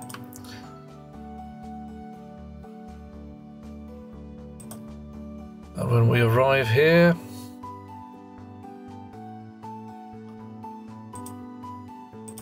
have we arrived? Yes. We can now survey the place with our scanners. Survey, survey, survey. Mr. Pinetree's put a bunch of wizards stirring their cauldrons. Excellent. I really should get my act together and make some more of those just for fun. Okay, 2 chips. What do we run out of? We've run out of copper. Of course we've run out of copper.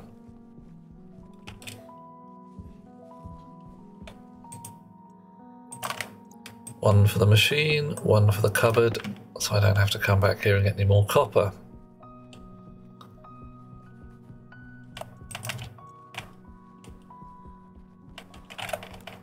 Right, carry on.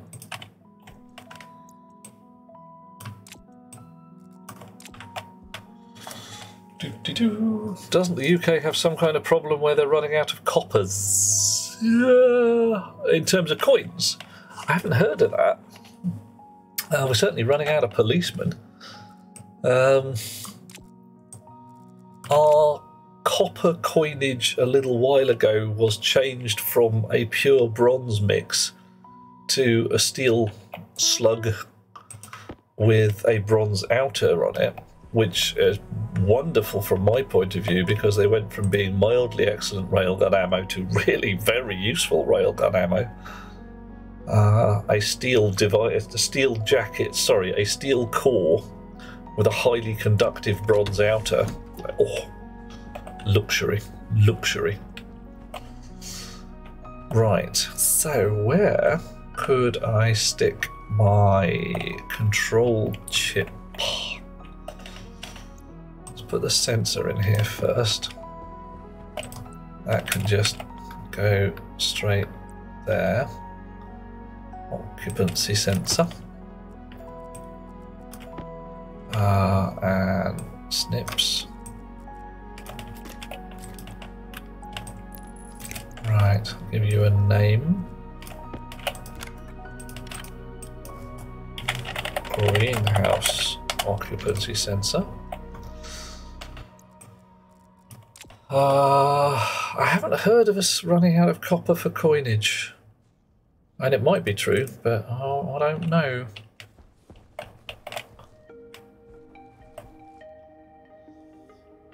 Okay. Stick it under the floor. Stick it to the walls. Stick it to the ceiling.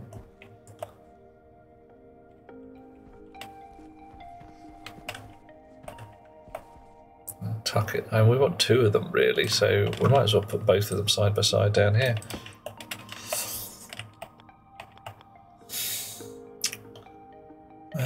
You can tuck into a corner there. And you can tuck into a corner here. Are those back to front? They are back to front really, aren't they? They don't feel quite right that way around. There. Nice. So, a little more cabling. Chunk. Chunk. Chunk.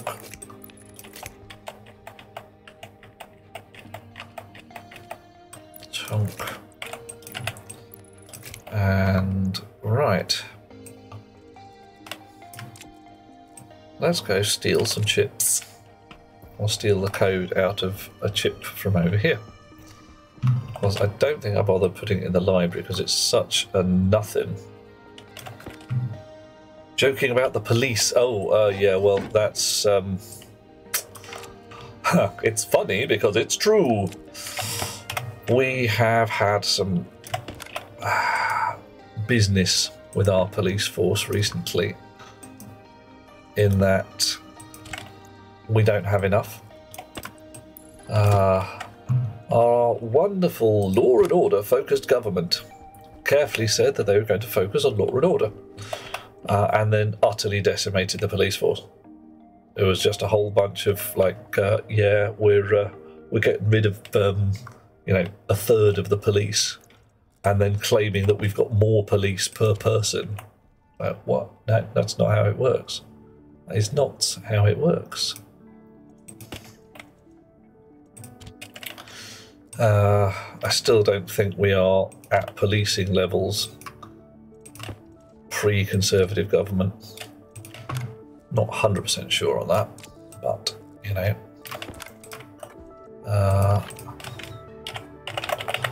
Basement light chip. Greenhouse light chip. Okay, so I've just had a thought. Oh dear. Each of these is going to actually require subtly different code. Only slightly though. Because we need the name of the lights in here now, and you can't program that on a pin. You've actually got to type it in. Main room light. And I believe this was greenhouse light, no spaces. Export that. Edit again, and this is basement light. Okay.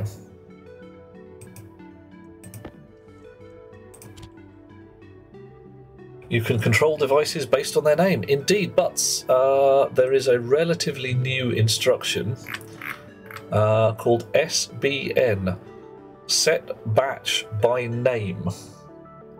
So you put in a hash and a string to go with a hashed string to go with it to say any lights attached, any of these objects attached to this thing called Fred, do the thing. It makes life a lot simpler when you want to have a lot of stuff connected together and you can say turn on all the Freds, turn on all the Daves. But it's a little bit of a hack and you can't easily get at the names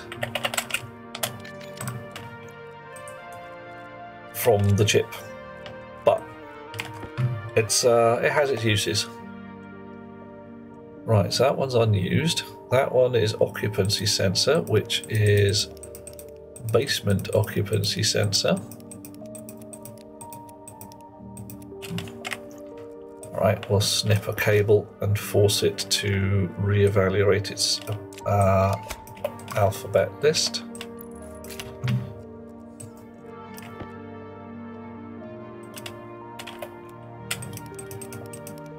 Basement occupancy sensor, switch. Fairly sure I just called it light switch. Could be main room light switch.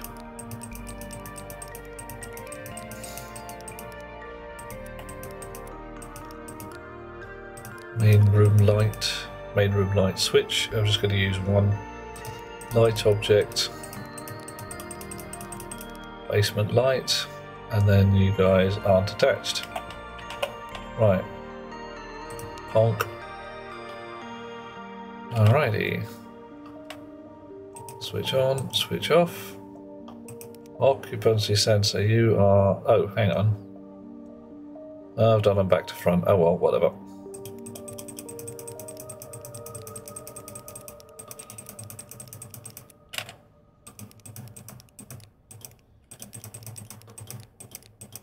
Greenhouse occupancy sensor. Switch.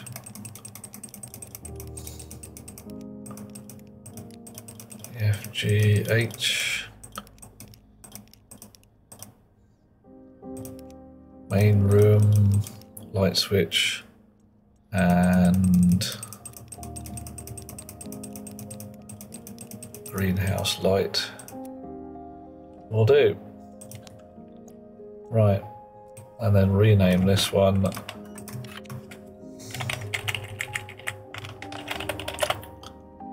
greenhouse light chip.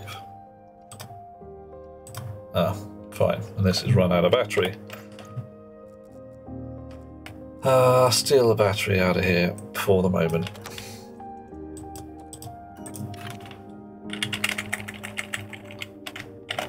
Basement light chip.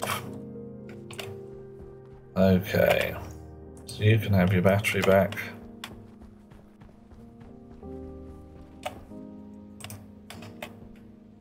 Right, so that switched on. That didn't switch on. It's a bit of a problem, because it should. And that didn't switch off.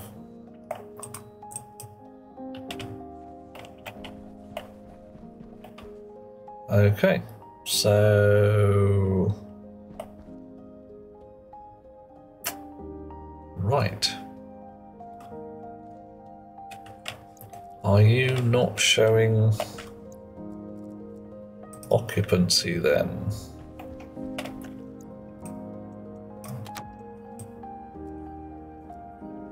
Steal that for now.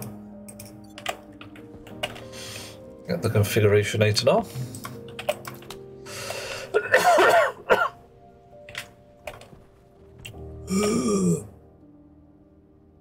Activate quantity. Yeah, the problem is the can't. Basement occupancy sensor, basement light. So if I go up here and into this room, 10 seconds later, those lights should go out, which they do. So what do I call you guys? Greenhouse light with a capital H. Ah, that may well be something to do with it.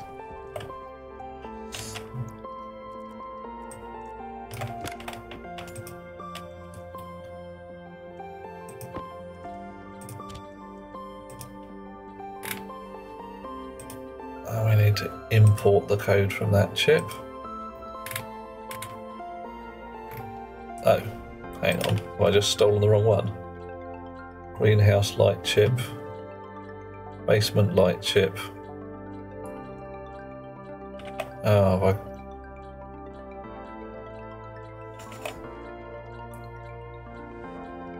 The basement occupancy sensor, made right. So everything is working.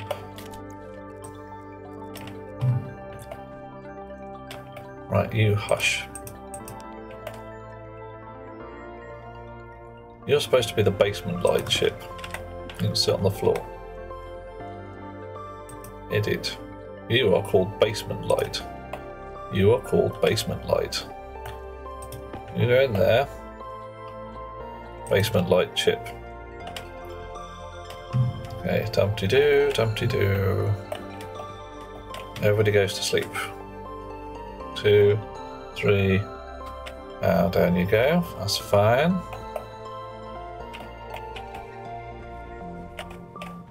So, standard greenhouse. Aha! Lights turn on. So yon basement thingy there, it's all essentially one rig.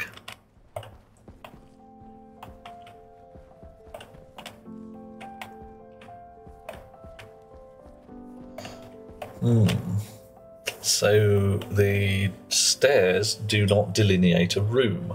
Interesting.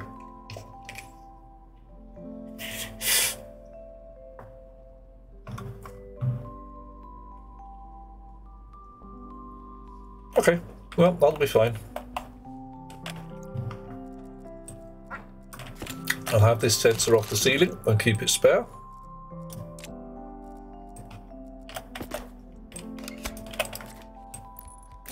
Clip some wires.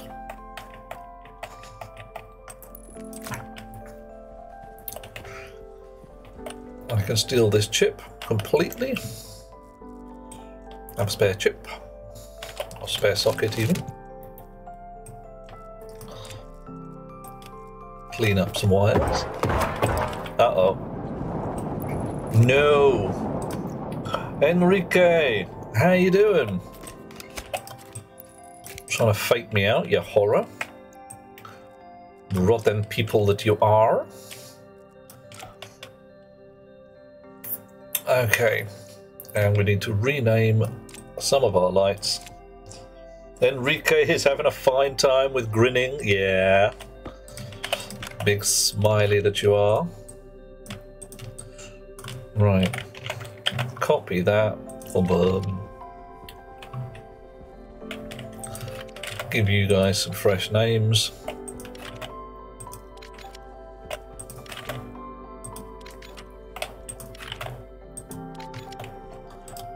Okay, so step out of this room. 10 seconds later, lights go off. Lights go off. Nice. Step from room to room. 10 seconds later, lights in there go off. Nice. Everything's lit in here. Okie dokie. All right. So, winning.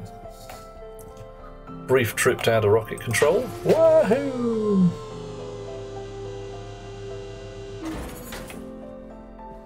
Do do do do do do do do.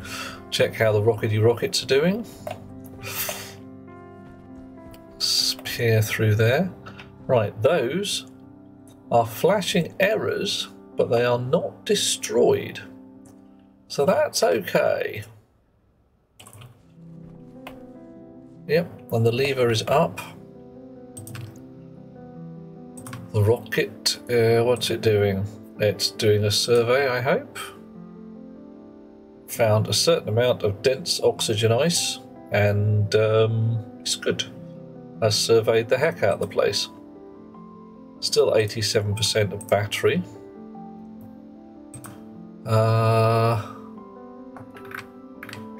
Right, but nowhere else to go from here.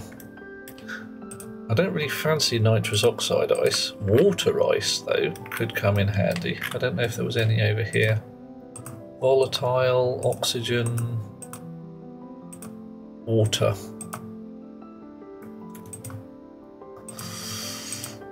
Ejector. What is ejector compared?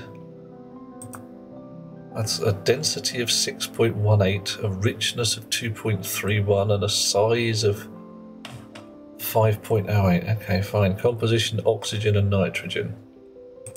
So this one, mid-dense oxygen ice, 6.18, 2.31. Well, no.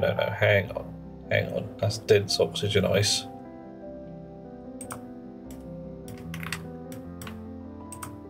That's oxygen ejector. Oh, right. That's just giving me what's here right now. Alright.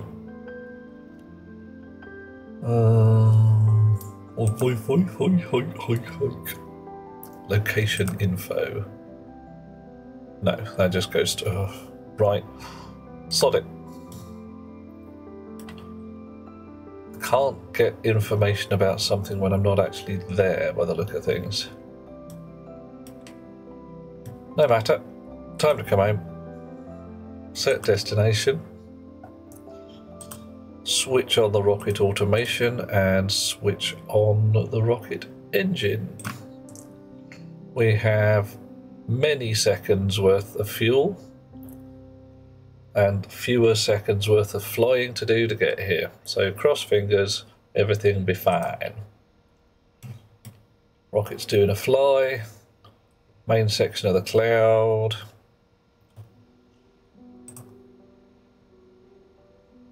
We didn't dig through that lot to find out whether there was any proper minerals in there. Maybe should have done. Really don't care. We're getting plenty off the moon anyway. So,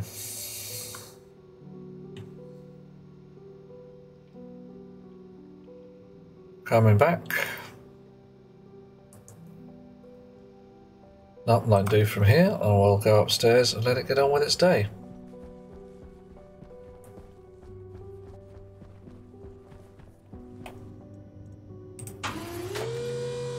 Ooh. One thing I do want is a pipe sensor somewhere on here so that I can look at how much water there is in this tank, or at least in these pipes maybe, and then turn on this filter until it's finished dealing with it.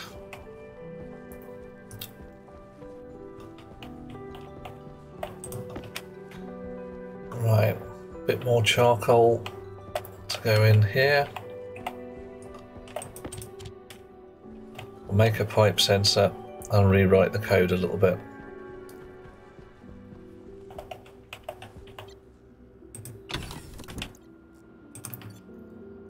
Warning. High CO2 levels. Oof. So Enrique, how have you been, dear chap? We've already got spare chips and electronics in here. Oh, a lot of spare chips. Oh, brilliant. Oh well, no matter.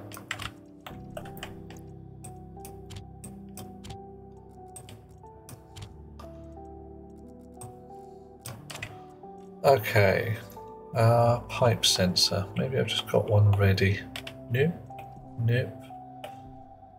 Doesn't look like it.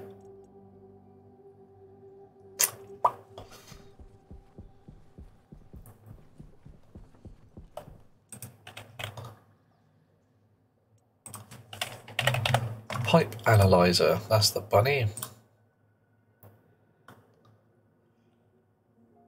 Any minute now our rocket should be coming home.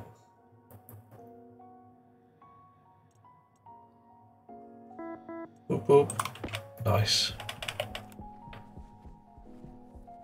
How's it doing? Doing us a land. Hey. 7,000 meters. 6,000. 110 seconds till we land. 1,300 seconds worth of fuel. Nice. But right now, I have to go downstairs to pull the lever to make it reconnect the umbilicals. That's a bit annoying. I'd like them to reconnect automatically, or at least have a subsidiary lever up here that I can do that with.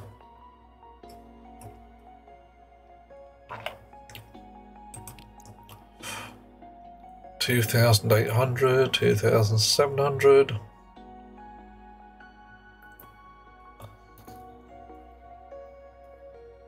Battery 86%, fuel looking not terrible. Sent it up with 25,000, coming back with 7,000, so we used 2/3 of the fuel. Not terrible. I wonder how many 100 meters up I get to see the rocket. That's not it, because that's Mars, but that's a fella moving relative to the stars. So I reckon that's our fella right there. There we go. Rockety rockety.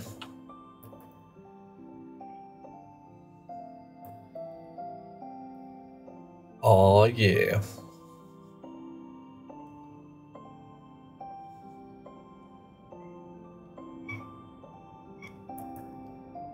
Meow.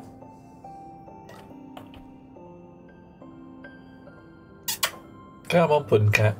I got Bear Cat making meowing noises. Look at that. Is that, again, not a thing of beauty?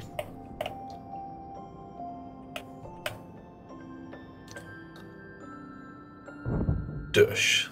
Landed. Hello, Bear Cat. Have you come to bring me cat weather report? Yes, you have. Awful. It's cold outside. Cold but dry. You going to do us a purr? Nope. No purring today. Just shoulder cat. There we go. Right. Okay, survey rocket has landed. I've got some dense oxygen to mine at some point. Meow. Yeah? Alas, the Puddin' Cat cannot hear it, for I'm wearing headphones. Otherwise, he would come along and investigate and say, what's going on? Okay, we've got vacuum in there.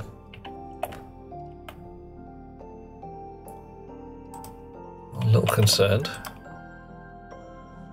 Oh, we've got vacuum in there. Why have we got vacuum in there? Have I lost all my oxygen somewhere?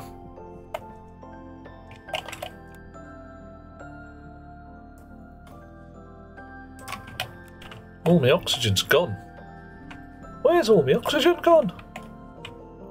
I'm a bit concerned now. In fact, I'm really quite concerned. While I was downstairs, all my oxygen's buggered off. I mean, it was all buggered off.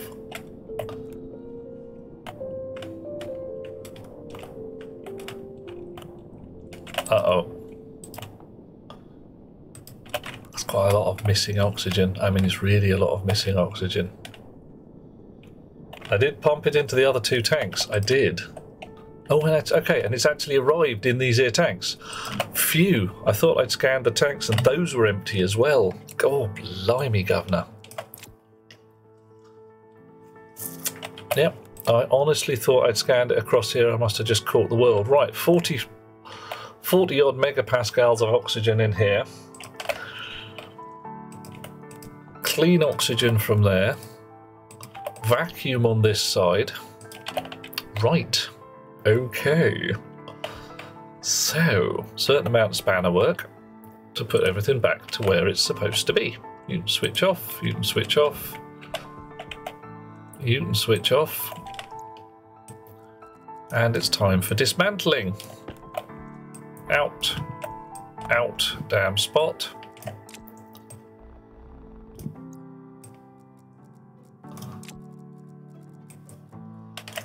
Okay, filter out. Frame of the filter out. 2 spare volatile filters not destroyed.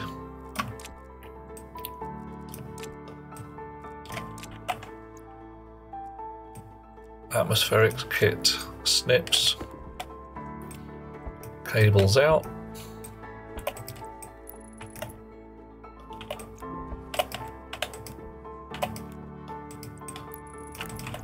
Cables out. There we go. I keep cutting the hot power. Something down the far line is probably going to be really upset by that, but hey.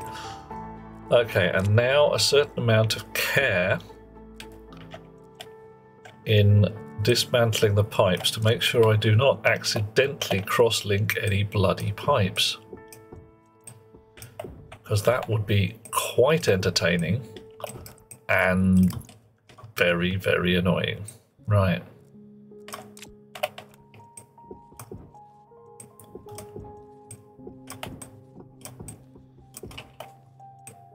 Okay.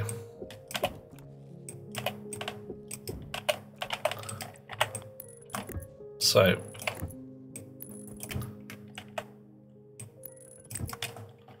oxygen should now be flooding back into the oxygen rig.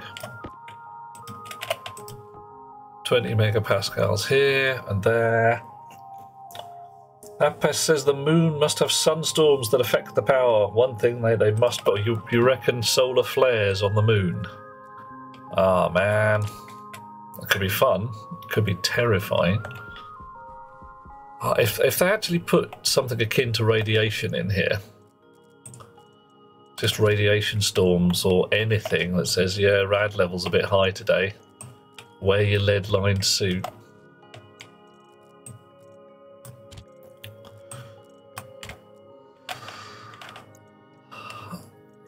Pipes.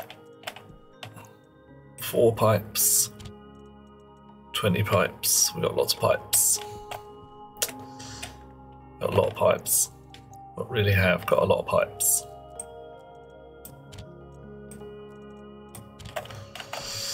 Okay. I've got to do a lot of grinding as well. We've got a lot of crap in there that needs grinding up.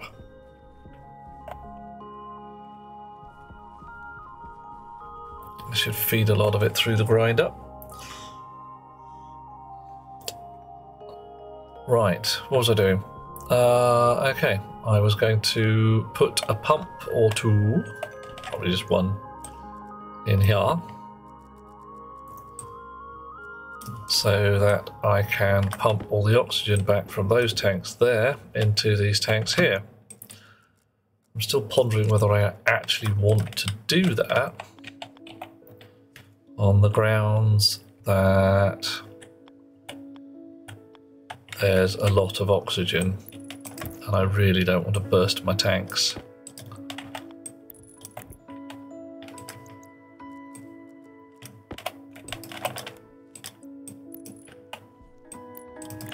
Come on, clip, snip, clunk. Alrighty. Go. Right. What you doing? 20.4. 20.5. How about a pressure regulator instead? Yeah, they take months though.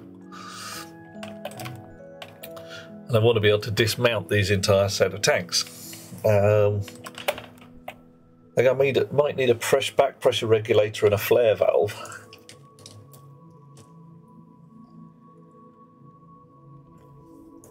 Just a passive vent to dump spare oxygen, as 'twere.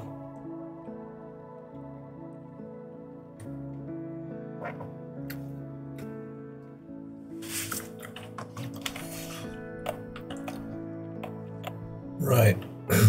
And I can put that anywhere I like. That could go downstairs. Anywhere along this line. Or I might find a place. We've had 2 oxygen tanks. What about 3rd oxygen tank? Yeah, I don't think he knows about 3rd oxygen tank, Pip. He doesn't. Oh, no. He's got to know about 3rd oxygen tank. Right. Hobbit jokes aside.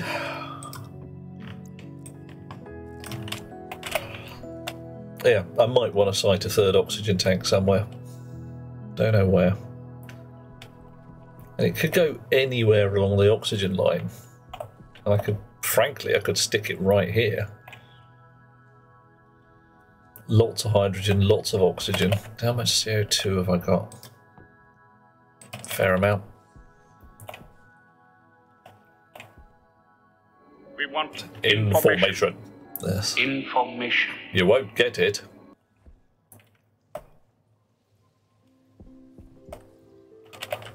There's a line, by hook or by crook we will. You are number 6. Who is number 1? I am number 2, yeah, whatever. Right, so 15 there, 16 there. Coffee, thank you.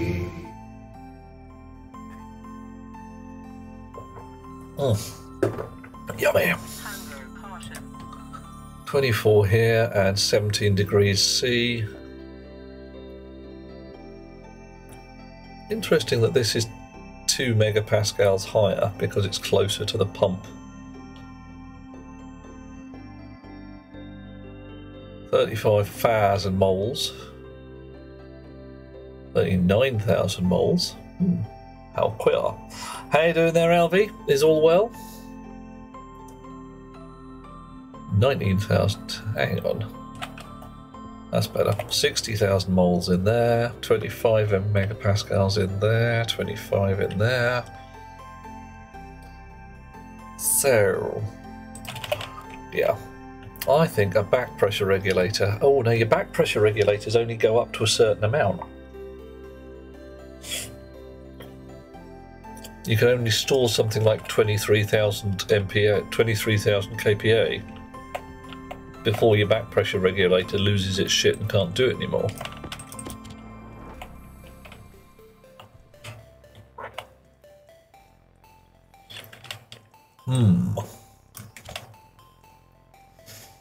Right, well, while you get on with it, I'm going to go downstairs, deal with my... Oh, I've got the wrong one. I just realised... Oh, dear. I've got myself a gas analyzer. I want a liquid analyzer. Derp. Warning. High CO2 levels. Yeah. I've got a liquid pipe analyzer. Could have sworn I did, but I don't. I've got lots of other stuff. Oh, no, there it is. There we go.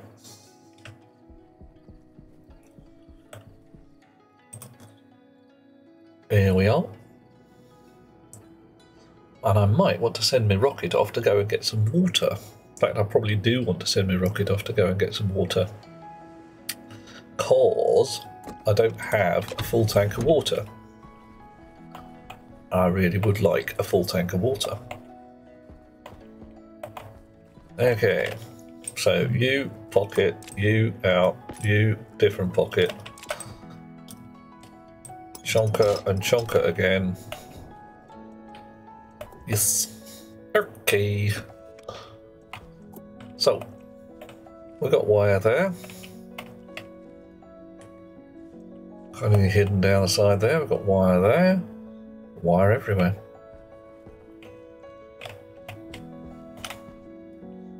2 down lines there, which we don't need. No matter. Oh, someone's doing us a join. Who is doing us a join? Freddie Luger is joining us. Hello, Freddie. I'm sure you've done that before. Anyway, Freddie Luger, wielder of the slightly unusual German single-action pistol. We ask you these questions 3. Which part of the world do you call home?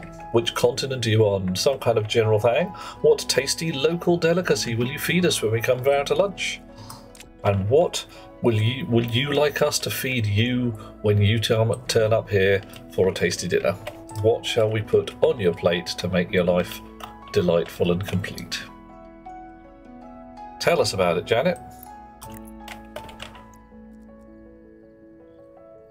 Okay. Snips and clips. And hopefully we will get information regarding the water in that air pipe.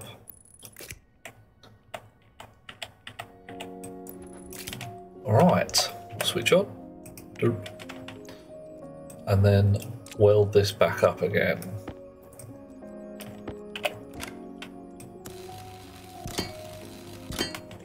Okay, air is ejected. Are you real, Freddy? Are you an actual human, or are you one of those naughty bots that joins in and pretends to be somebody else? 390 litres. Does it all match everything up here? 390 litres. Certain amount of gubbins. Nice. Okay. Pressure, temperature, liquids, volume, 5 litres. So can I actually read that with my logic chip? Device configuration. Ratio of this, that and the other. Volume 390. Volume of liquid 5.316. That'll do very nicely indeed. So we shall give you a name. What are you called? Water purifier, liquid pipe analyzer, shower outlet, sensor. Okay, nice. And then let's go and rewrite some code. In the roof of the shower here, we have a chip. Let's turn that off. Which deals with our shower. Because everything's got to be automatic around here. Music. Alias. Water sensor. I'll put that on D3. The filter here is on. We'll do this at the beginning. Load into R0. Water sensor. Volume of liquid. Set if not equal to 0 in R0 from R0, and set whether the filter should be on in R0. So if the water sensor volume of liquid is not 0, turn the filter on. Yay! Whilst we're at the top, set water sensor on to true.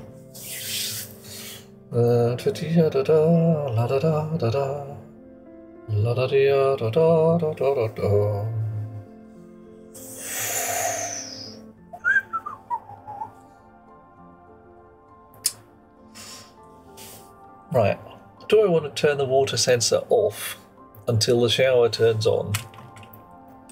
Something like that. So we have a thing here.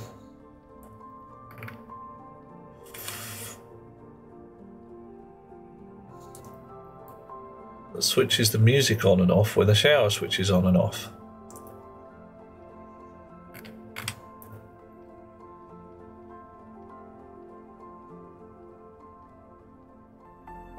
So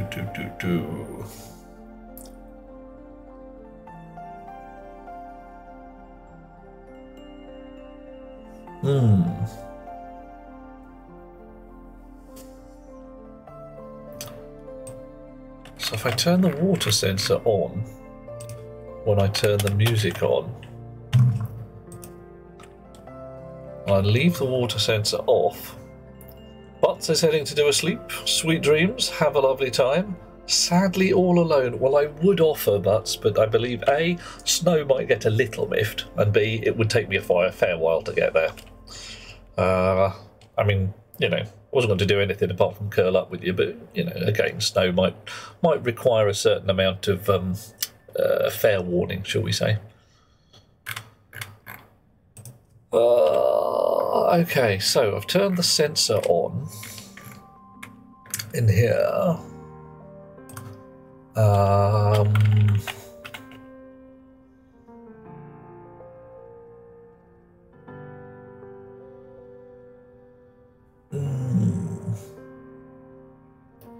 What am I doing with this? Work out whether the water sensor is on.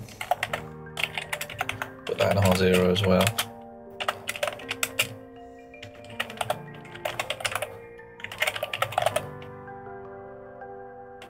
Oh god, yeah. I know, 100% legit Buzz. Absolutely.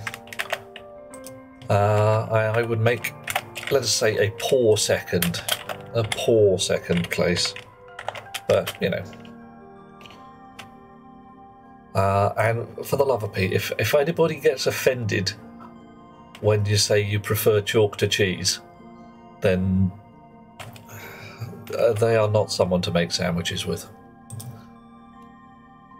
Right. The water sensor is off, otherwise set. Right. Okay. Slightly scrappy code, but hey, that should do the job.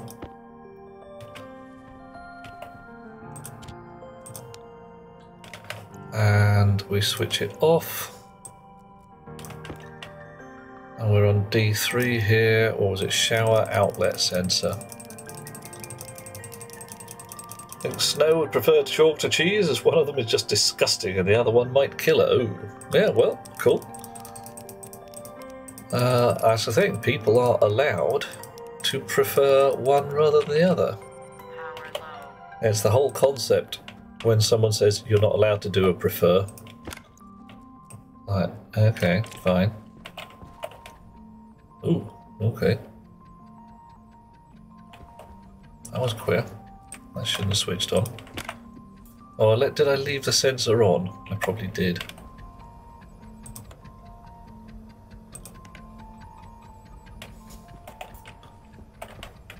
Okay, what do we got? 4 litres. Blimey, it's taken a while. Chunk, chunk, chunk, chunk, chunk, chunk.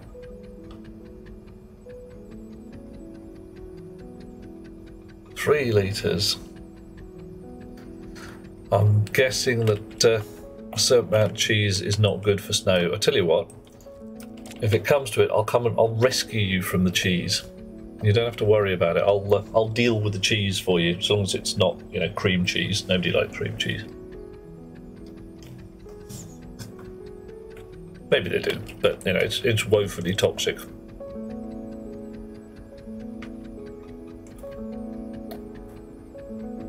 Allergic to most milk products. Oh, yep, that's not going to be a great call.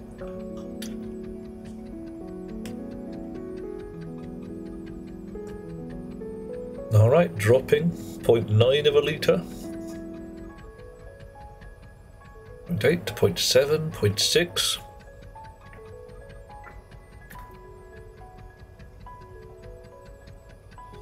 Oh my. Alright, switched off. Cool. Nice. Brief check. Shower on. And off we go again. Okay, so code's working. We've got 30 blobs of charcoal in there. No idea how long it's going to last. Should be certainly a couple of days worth of showers. We can always go and make some more, because we can make mushroom seeds and therefore mushrooms. I think I do need some kind of harvesting thing, because right now I've got a heck ton of fuel coming in. Food. Hi Snow, how you doing?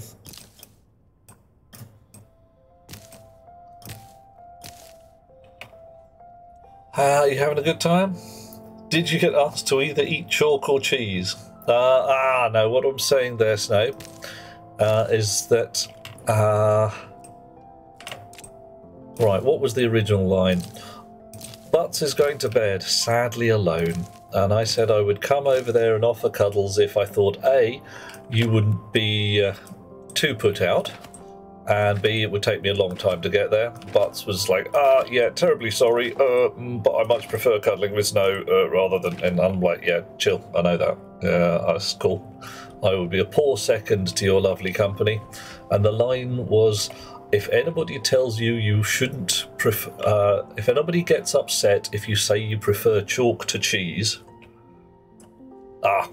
bloody adverts turned up right in the middle there. I'll carry on in a second. Once I've gone outside, fed these mushrooms to the grinder.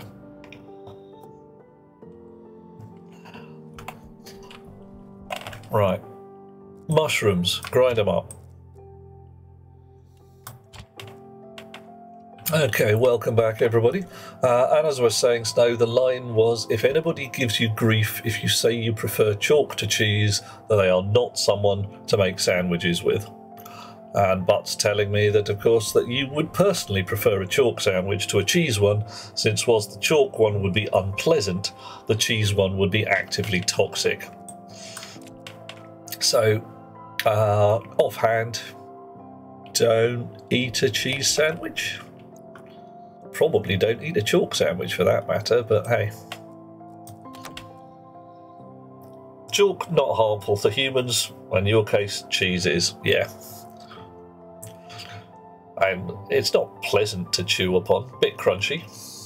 Yeah. Yeah, I think we're all saying the same thing. Although occasionally crunching on a bit of chalk can do you some good if you have a stomachache. A bit of acid stomach, not great. Also smiling like a mad idiot. Why is this, Buds? Oh, chalk versus cheese message comes out of nowhere. Yeah, confusion could occur. Definite amount of confusion available.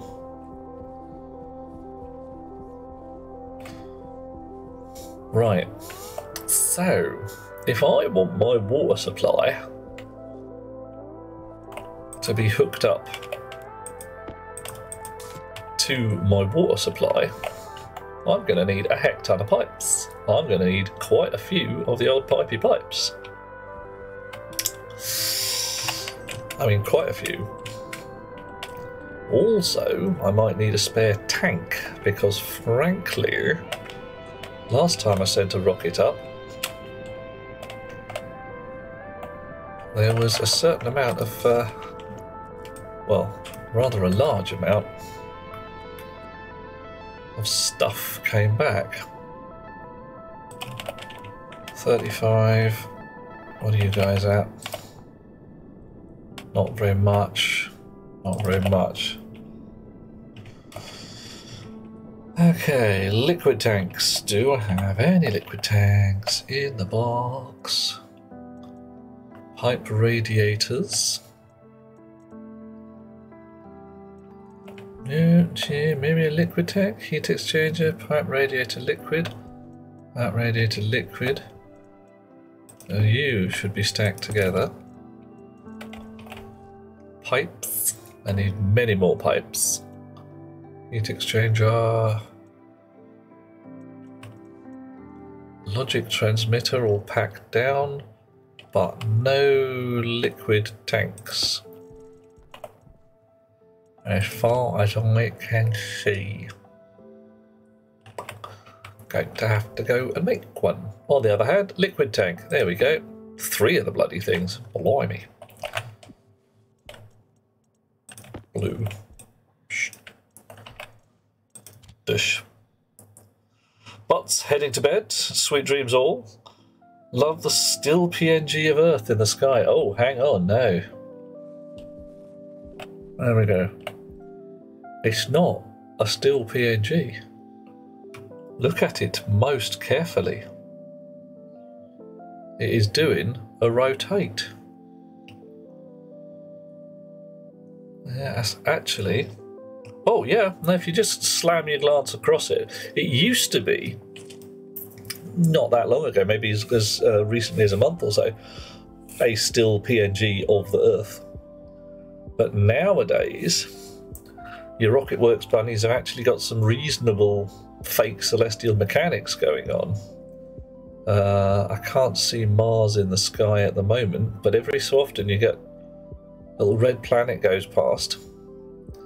And if you're on Mars, you can actually see the moons go across the sky.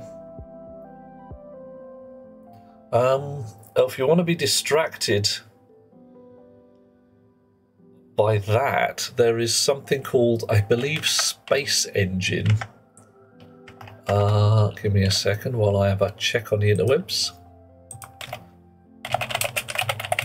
Space Engine, the universe simulator, where you can set up your viewpoint from I'm stood on this point. There you go, Space Engine, you got it, for looking at the world. I must admit, I've pondered getting myself a little tiny PC with a passing sensible graphics card, slapping it on a projector rig, and just having that as my ceiling. Not quite sure how it would work, but I'm sure it would work very, very nicely for the stuff I want to do with it. Okay. Shrink, boink, and other oink words. Oh, are you just a tank? You're not an insulated tank. Damn it!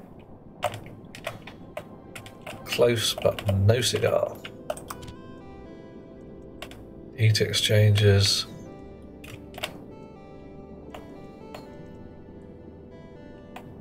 No, it's insulated tank I want because I don't want it to lose temperature into the world.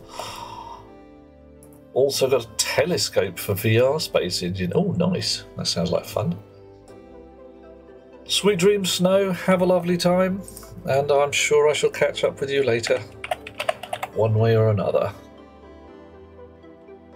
Liquid tank. Insulated liquid tank. More silicon. Oh, blimey, or Tumsa. 1, 2, 3, 4 subs lobbing straight out into the doom. Thank you very much, dear fellow.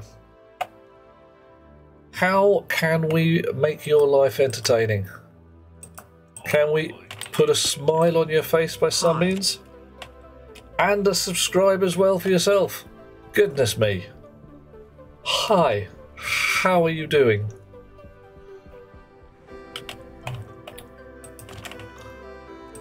What can we do to make you grin, dear chap? We can ring a bell, we can make a noise, we could sing a song. I could paint something interesting colours, I could wear an interesting set of glasses, a special hat, I could drink coffee, I could eat chocolate. I'm not going to eat chalk or cheese, but you know, that's one of these things. Oh blimey, I've just seen the time as well, midnight. I don't think I'm going to send my rocket off to get water today. Well, I'm just going to plumb in an extra water tank.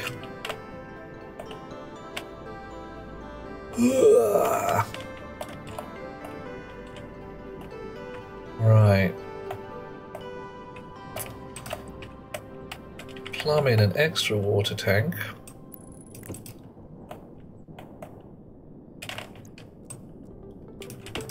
and rewrite the water code just a smidge to cope with the idea of more than one water tank.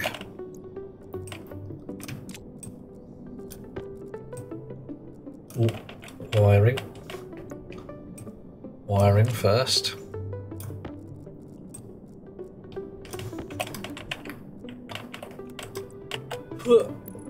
Chunk.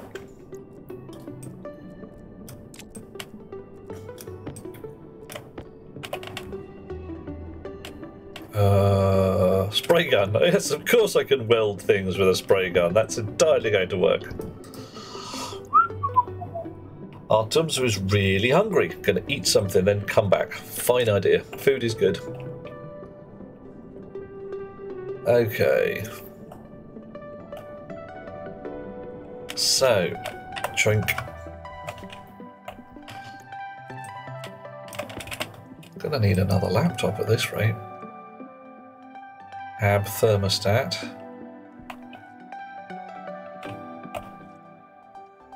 Water tank. Thermostat daylight sensor. Big blue water volume display. Yeah, this is the right chip. See, I got the same as you in terms of hunger critical. Right. Oh my, we're running out of registers. Elias tank hash into R9. What do we got? Water tank is on D0, so we'll have right at the start. Load into tank hash. Water tank prefab hash. La la la la la. Right, load batch into R0 water tank. Sorry. Tank hash temperature average. La la la la la. Load batch into R0 tank hash total moles. What do we want? Sum.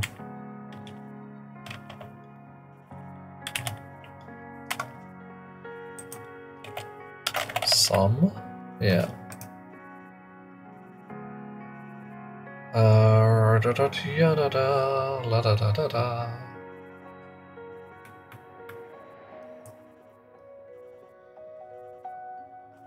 Okay, and that's it with the water tank. Just making sure, confirm, export, grab, drop, deal. No flishy flashy light.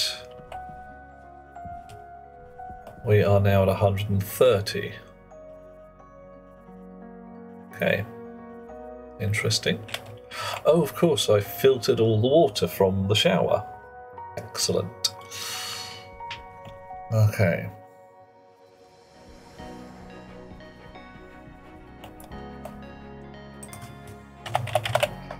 Pipe. Insulated liquid pipe.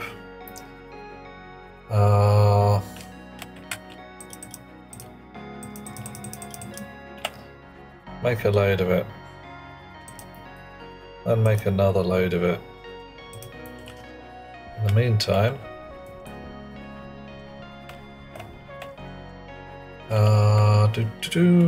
we are going to do a roll call while we do an airlock. See if we can make it work.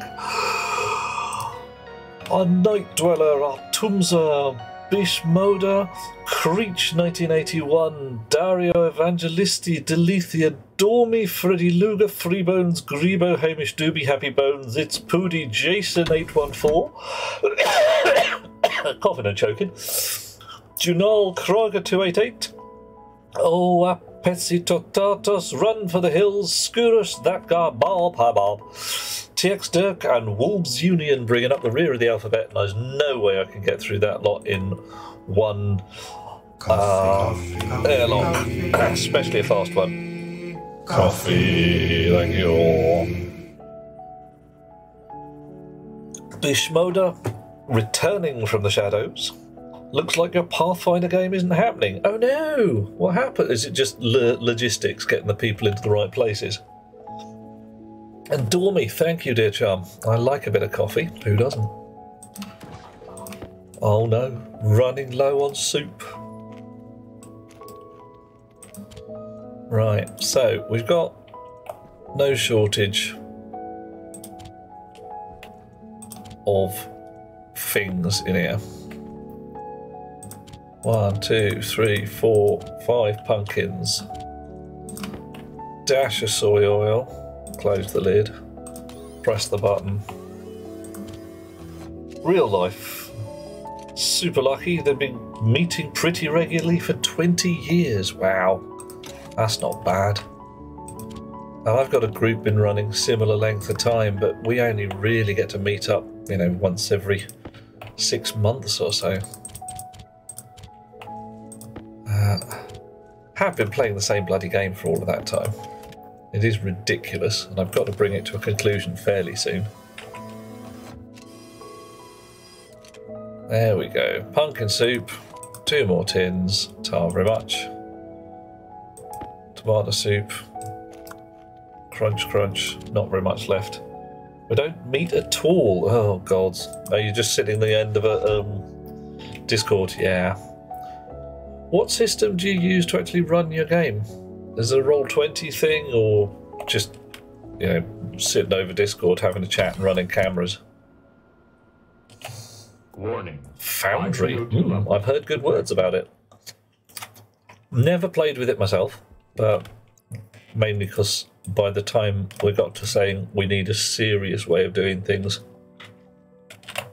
we'd run out of... I won't say we've run out of Pandemic, but we were willing to go meet each other again. Everybody vaccinated up to the nines. If anybody out there wishes to tell me that vaccines don't work, or they're based on fairy magic, or they're full of mercury and Microsoft tracking chips, then, well, we're going to have a bit of a talk.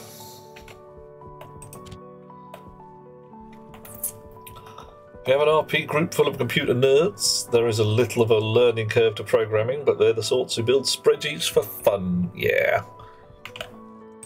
I must admit, I found the prep work for an online game to be so much heavier than prep work for a face-to-face meeting. I mean, partly because of the expectations.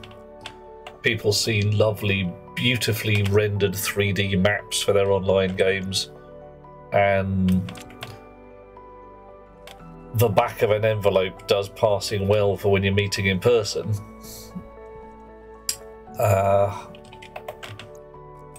have literally got a roll of brown packing paper and some fairly crappy pens to do my maps for the online, not the online game, the long-term game I've been running.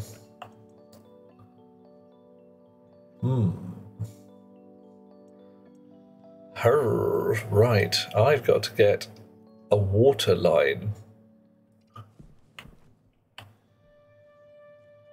Where have I got to get a water line to? I've got to get a water line from there to here initially. Well, that's okay, because my water line also goes over here as well. So I don't have to start over there. So I'm not gonna. Cool. Alright. Where does it come to? There's a water line. Hello, chum.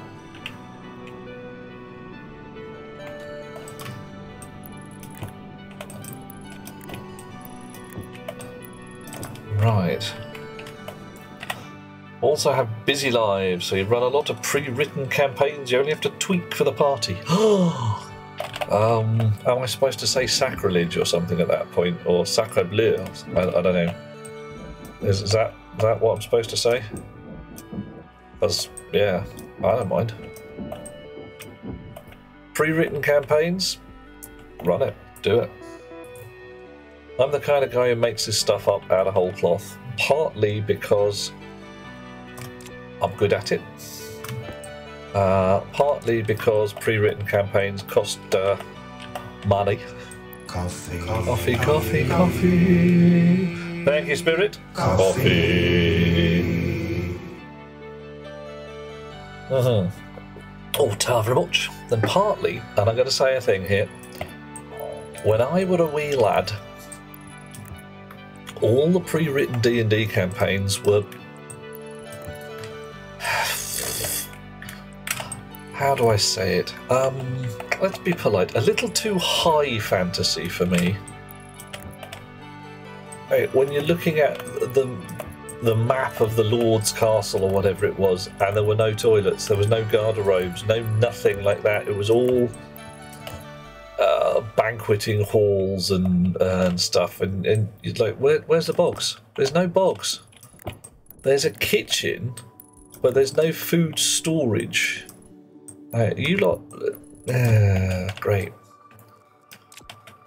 First RPG was Star Frontiers when you were 7. Oh my god. Oh man. You got to play RPGs when you were 7? I have an envy. I've already got an envy right there. Because, yeah. Why? Well, I won't say they hadn't been invented when I was 7, but... my dad started playing Chainmail at about that kind of time. I don't know when D&D itself was launched, but I didn't see it till some years later. And whilst I won't count Dungeons and Dragons as the formative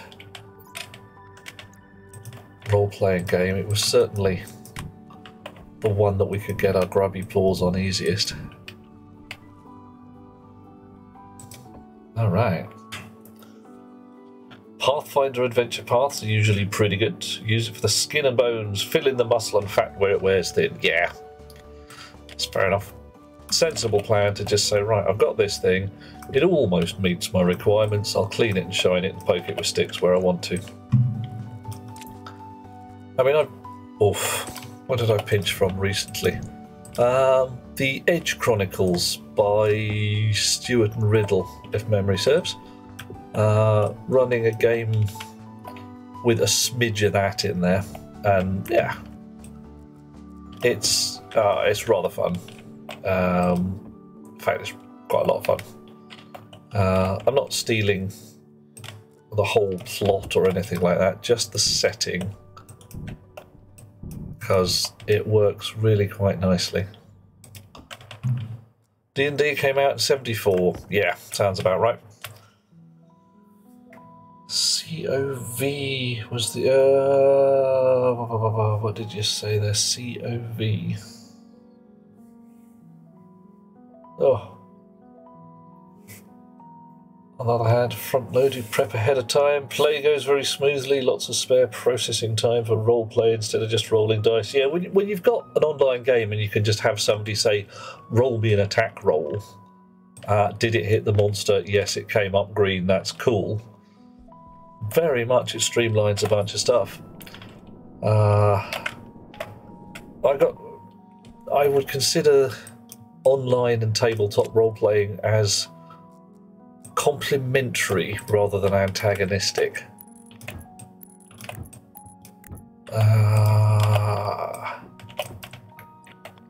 Not rivals, but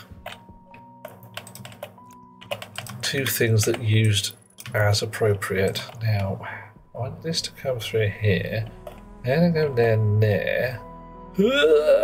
Plummet. Right, well, and here, so down that side, and then down there. So onto the floor, I suppose. Oh, now I'd have to run it Like that. Yeah, okay, onto the...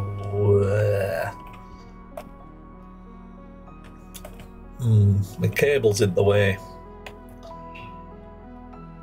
I run it down there. If I run it across that side, it goes above the red one and still has to cross over all of that. Like, what a mess. COV, crush on Volturnus. I saw it set, yeah, okay.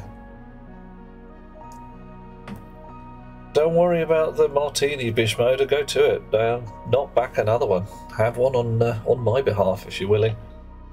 Well, speaking of retooling backgrounds, you want to write up SM Sterling's Emberverse. Oh my.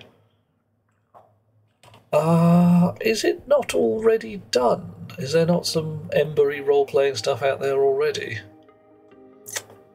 I don't know. Memory says there is, but I can't be sure. Right, if I put that on the floor there, is it better to have it on the wall? It feels better on the wall. The piping's on the wall, yeah.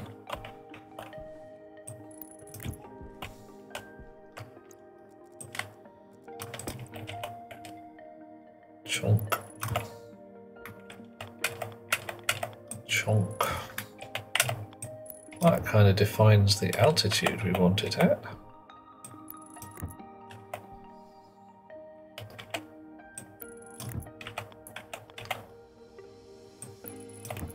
Alright.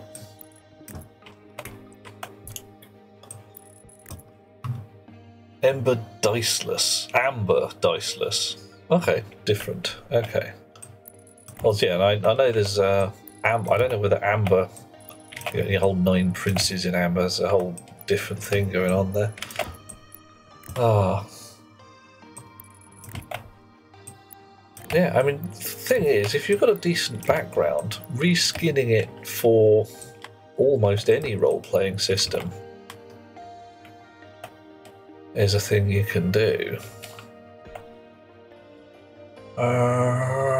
Depends how well you know both background and system, I suppose. And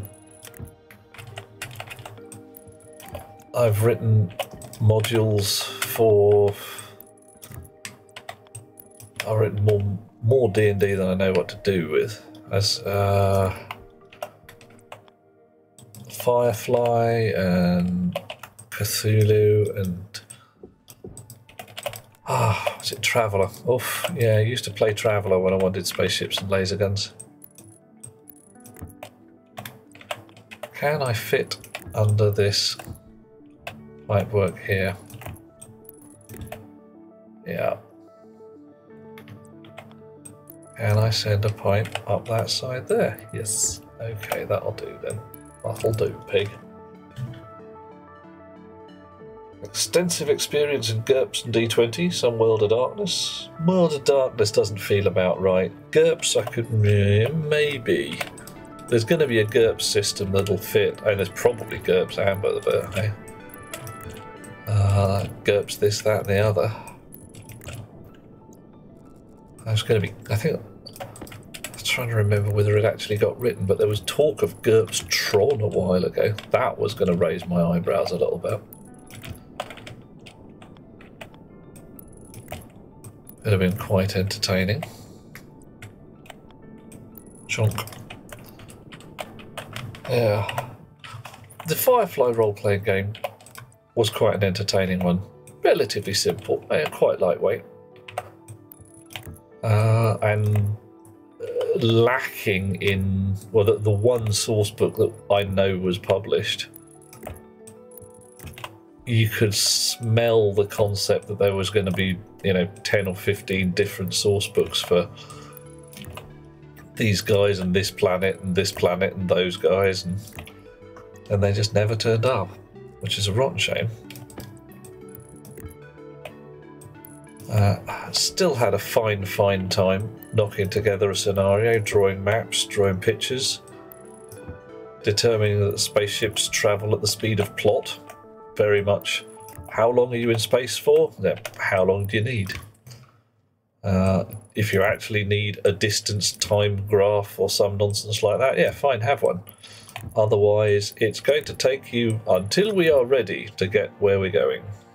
Yes, exactly that long.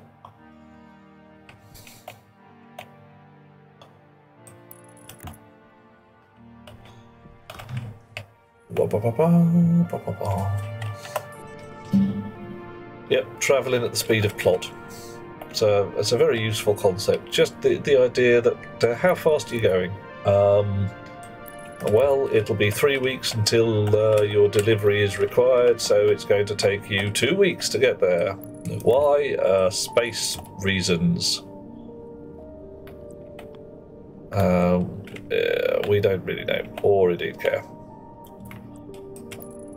Oh, I'm going to need more pipe. Quite a lot more pipe. Rather a larger amount of pipe.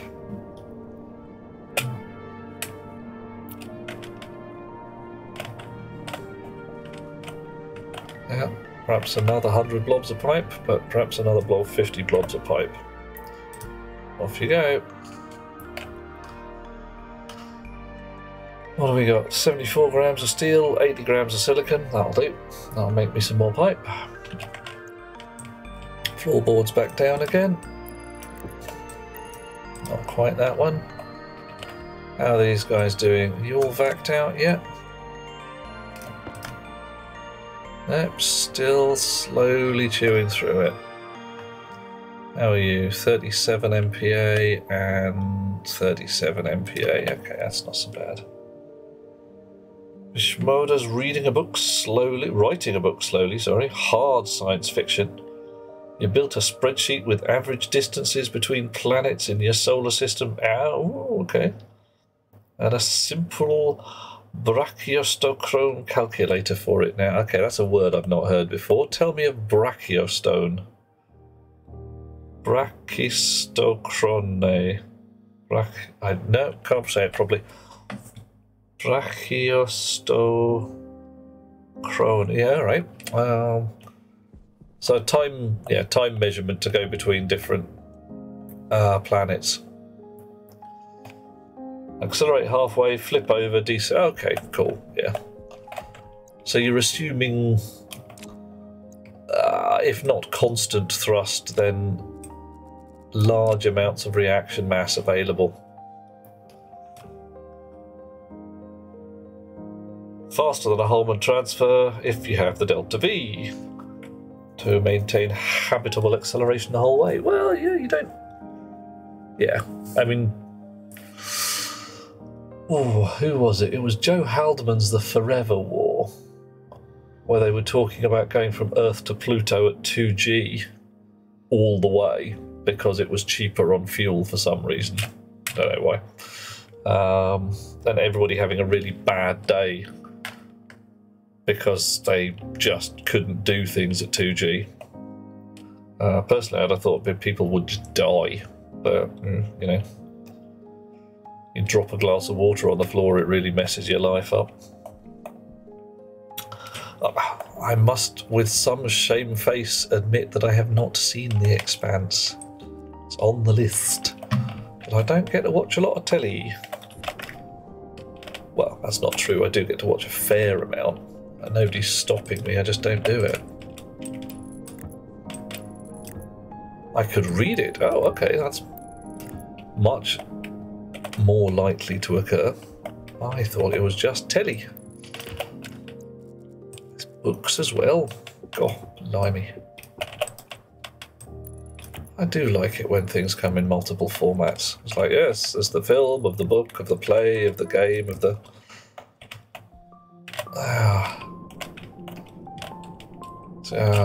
I'm waiting for what should I wait for? The Assassin's Creed's breakfast cereal, something like that.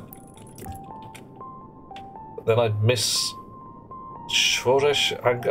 Oh my goodness me, Agdashlu's performance. Oh, okay. It is on the list of things I'm probably going to watch when I get round to watching some telly. But it's going to be a while yet. Certain amount of not got to that point And heck, I haven't even seen the One Piece adaptation yet, and Best Beloved is she's watching some Star Trek or another. I've lost track. I chewed through Voyager a little while ago and thought, yeah, I'm done now. I've Star Trek'd out. Couldn't stand it no more.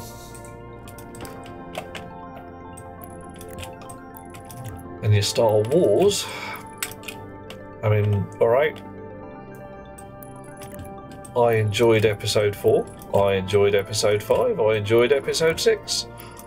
I thought episode 1 was beautifully produced bollocks. Episode 2 was worse, and episode 3 just had me sitting there going, you've lost it, mate. You've lost it so hard.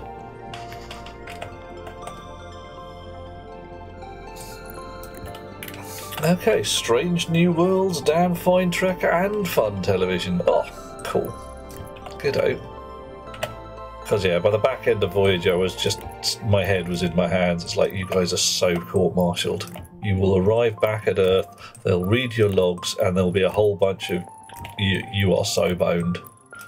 You have been astonishingly naughty on 7 different levels.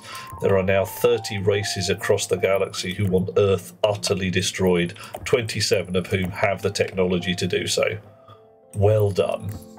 You frickin' morons.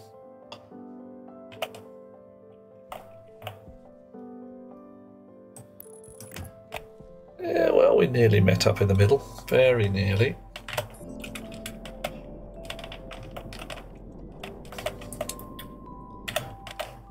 Wah-ba-ba-ba.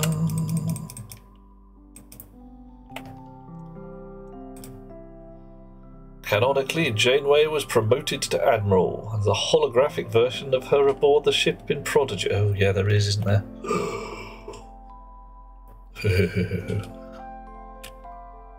Then she must have just got, you know, well done, you brought your ship home. And if we make your life miserable, you're going to call down your pet Borg upon us, or something like that, and shit will get real. There you go, have an Admiralty and let's keep you out of trouble. I find some of the delightful economic parallels between the Star Trek universe and the Ian Banks universe of the culture is quite entertaining, because of course in your Star Treks nobody's really got money. Money isn't a thing anymore. And in the culture, a similar concept. Money is just not, I mean, why would you bother? You don't need to limit the mediums of exchange because the means of production is so widely distributed. Everybody's got whatever they want whenever they want it. This does lead to the idea that employment really isn't a thing. Nobody's got a job because there's nothing you need to work for except what you want to. So, you want to do research? Okay, cool. Let's see if you're any good at it. Yeah, the acquisition of... no, I can't do it properly. Engage. The acquisition of wealth is no longer a priority in our lives. I can't do Picard properly.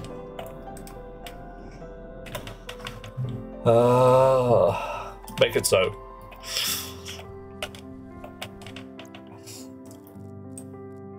But this does imply that Starfleet is essentially a hobby. You know, what did you do? Oh, well, I decided to go into Starfleet. Why? Oh, I was bored. I felt like it. I could have stayed home and pursued a career in alternative ceramics or something, but now I decided to explore the universe.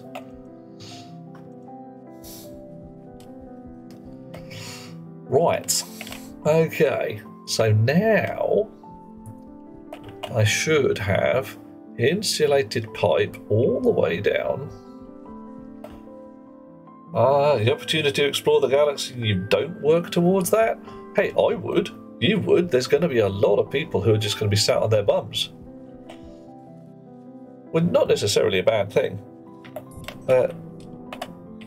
One of the things has been spoken of with the concept of universal basic income. The idea that people will just sit around and smoke weed all day. It's like, yeah, some of them will. Okay. Have fun. Whatever. Yeah. Waiting list at the academy. Yeah. Why is it a waiting list? Why is it a waiting list and not what's the right word? Competitive examination, shall we say? Oh. Oh my. Well, that didn't go well, did it? That did not go well at all. What happened there?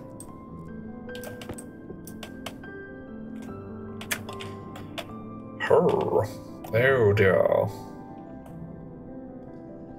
Oh dear, oh dear, oh dear. Right, okay, let's go get a smidge of pipe. Connect up those umbilicals again.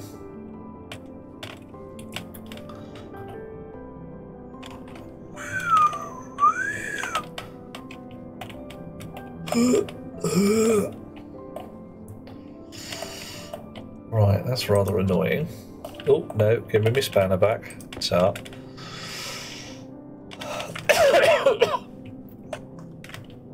Explore the dark side of a socialist utopia in Expanse. Hang on, there's a dark side?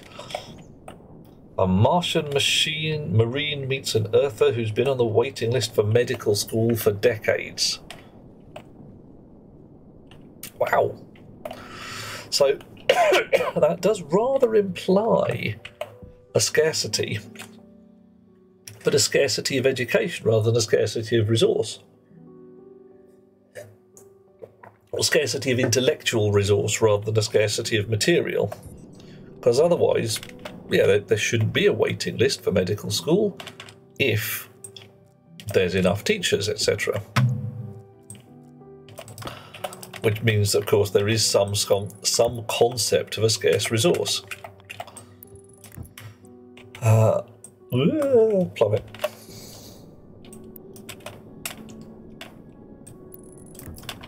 Earth is overpopulated, only so many educators to go round.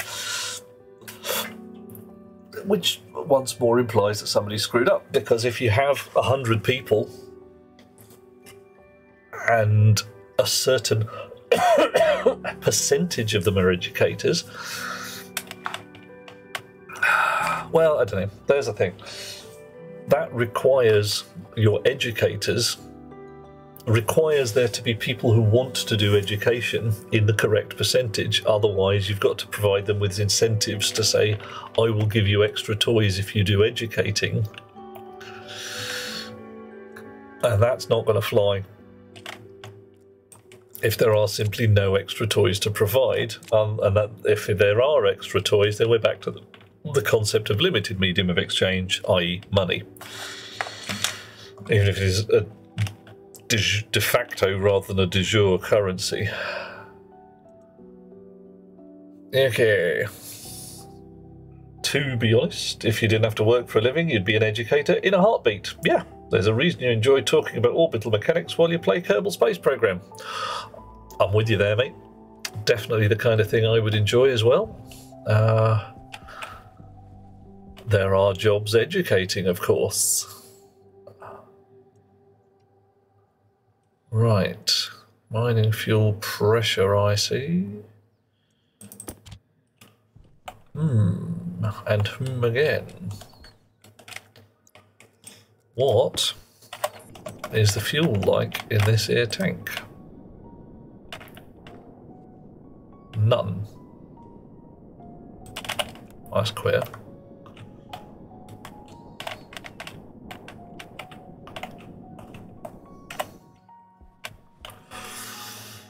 .44. I don't know what that means. I don't know what it means. Let's pull the code and have a look.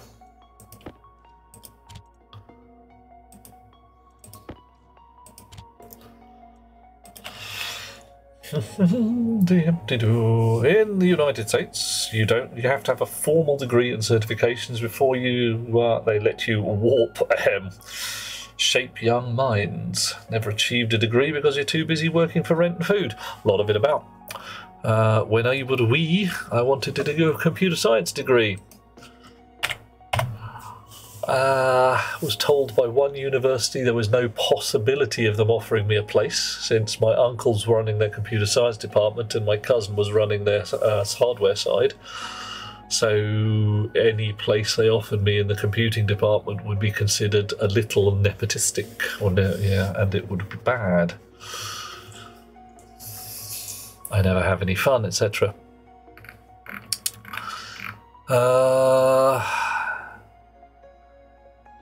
Another place turned me down because I wasn't a member of any political party, with the quote, "A student appears to be interested in only his studies without any interest in the wider world and would thus not make a well-rounded member of this faculty."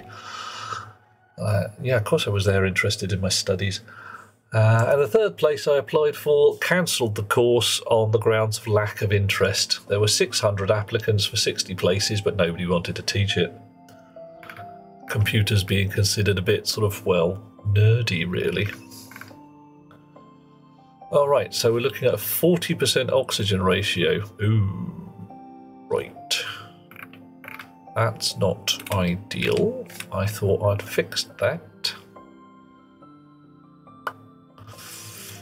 Hey ho, the geeks shall inherit the earth, damn straight. We can do it. Alright. So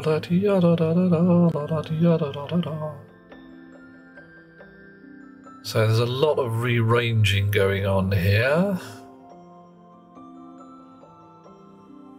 A bit of terribly over-engineered reverse lerping going on. Hallelujah. It's Artemsa's back. Oh yeah. Nice. Right. So our umbilicals are not presumably attached.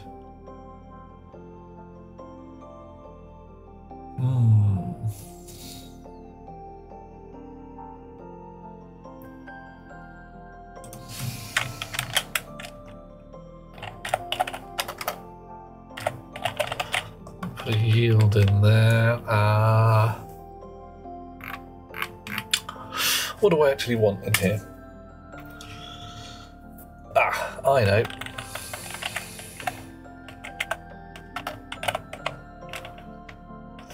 Yeah. I only want to do that once. I want just a little squeak of gas in here. And then I want a certain amount of oxygen ratio in here.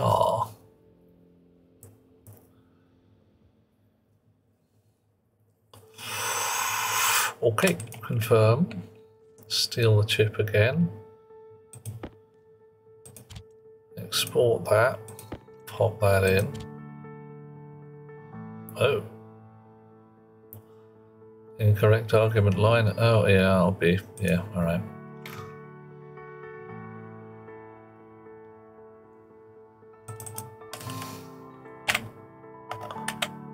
That's what we want. Confirm. Export.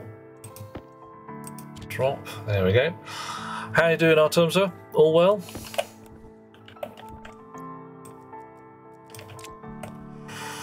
Okay. The safety stuff should be all in there already.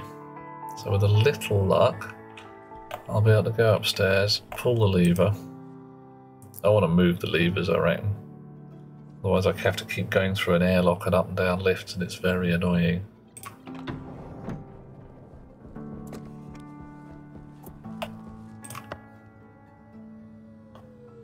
Good thing I can change the speed of these lifts, because otherwise, in a Mass Effect style, I'd have bitten someone in the skull by now. Okay. Chunk. That looks like a better number.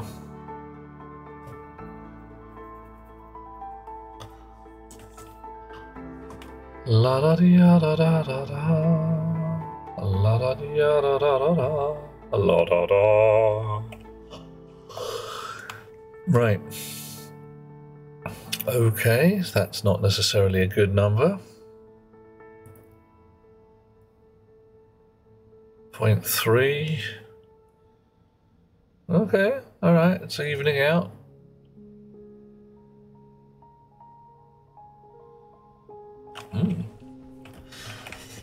Okay. Actually, I've got the computer right there. I can read the details.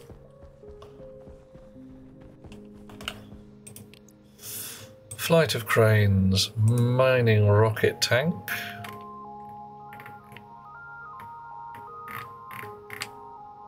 Ratio volatile 663. Ratio oxygen 339. 661. 662, that's better. Okay, so that's climbing.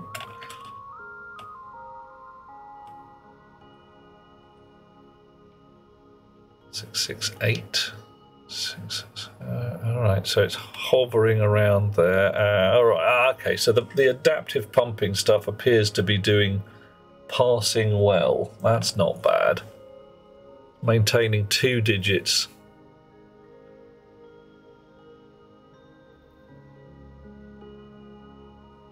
I'm calling that not bad at all.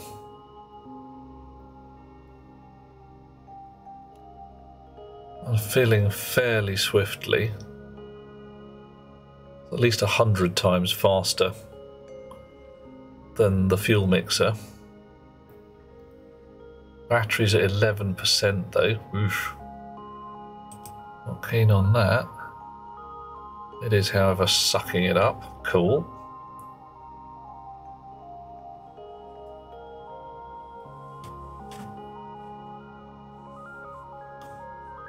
I really would like these to be in a fixed point font and not centered. When you've got a thing and a maximum thing, I'd like to be able to read the two right next to each other. I don't care that I've got 3 digits. They can sit like right off the end here.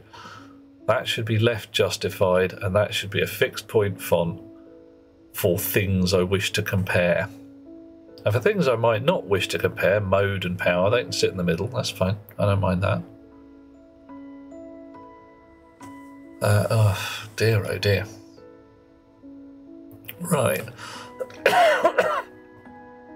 So we get 0.1% every second or so. 1,000, 2,000, 3,000, 4,000. So it's 1,000 seconds to fill up my battery. It's pretty rubbish.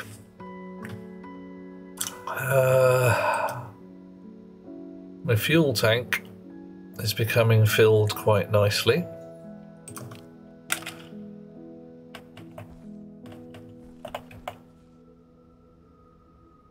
And the ratio is hovering in about the right place. Not too bad. So, unfortunately, we do need a fair amount of battery power because we're going to be considering mining with this fella, and miners expensive in terms of juice.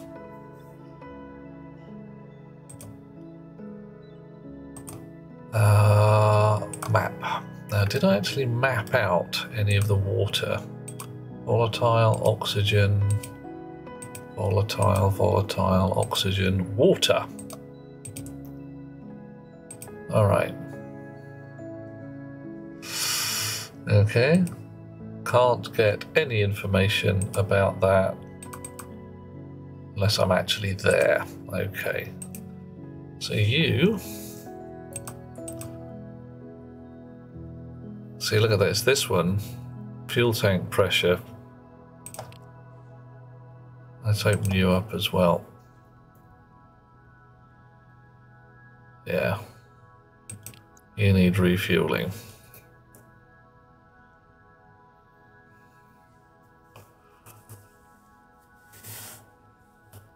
Okay, you're also rising 100 times faster than usual. So offhand, I reckon it was just the pressure in the bloody tanks that was causing trouble.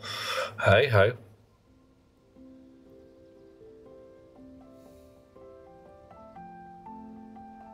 Right. Well, you're all the way down there. Oh, what's going on with that? Possibly because the ratios are now so bogging exact that it doesn't want to pump any more in there. Yeah, I've got to get this right.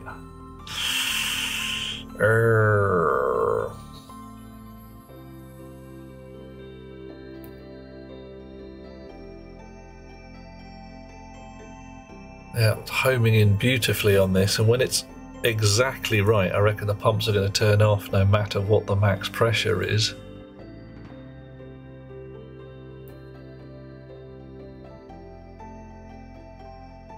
Might have to have something in there that says, look, if they're exactly bang on, they just squirt some extra gas in there unless the pressure is too high. But whatever. Alright.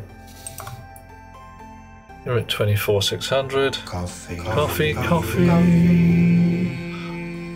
Coffee, thank you. Oh. That's what we want. Okay. Let the feast begin. Oh no, I've ate all my feast, Spirit. My feast's all ate. It's gone. I'll have to go and get a new one. 25. Why is this not stopped fueling? Why haven't you stopped fueling? Oh, you have stopped fueling. That's just like tiny changes. Okay. You are still fueling. Right, I'll be back in just a moment with me feast. Gonna get some chocky again.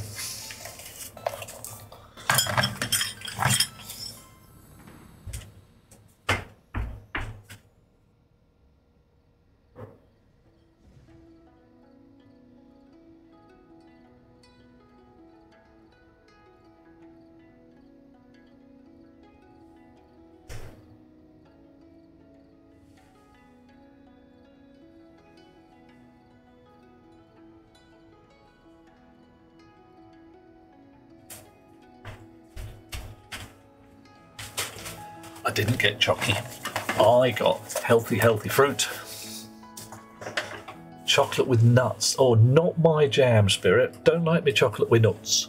Chocolate with raisins, well down for. And chocolate with little crunchy bits of coffee beans in. Oh, and oh again. Right. Oh, I've ruined it. I've split my peel into little pieces. I didn't manage to make an elephant. If you peel your little orangey things just right, you get an elephant. I've got a map of the world instead. Chocolate, coffee, cinnamon is the mix of the gods. Okay, smidge of cinnamon there, although I might... Bishmoda, how about nutmeg? How do you feel about nutmeg? Right, fueling is doing the thing. Okay. Right, gonna go upstairs. Launch the old rocket. I'll go via... Wow, maybe I'll go via the shower. I don't know. Mushrooms are busy growing. Lovely.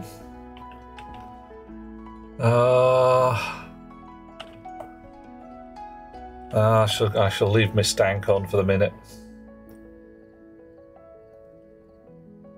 Like nutmeg, but you've never had it with chocolate. Interesting.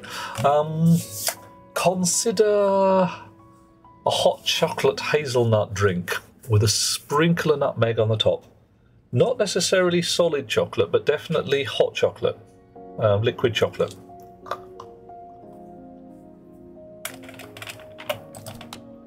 Okay. All right. Looks like our atmosphere is clean. So I should be able to wander around in here. I can turn this off. Ooh. Portable air scrubber currently flashing an error. Filter dead. Right. Filter pocket. Slurp. I'll be outside in a second. Can I do... Oh, blimey. Can I do a roll call? Alrighty. I'm in the fast airlock again, oops.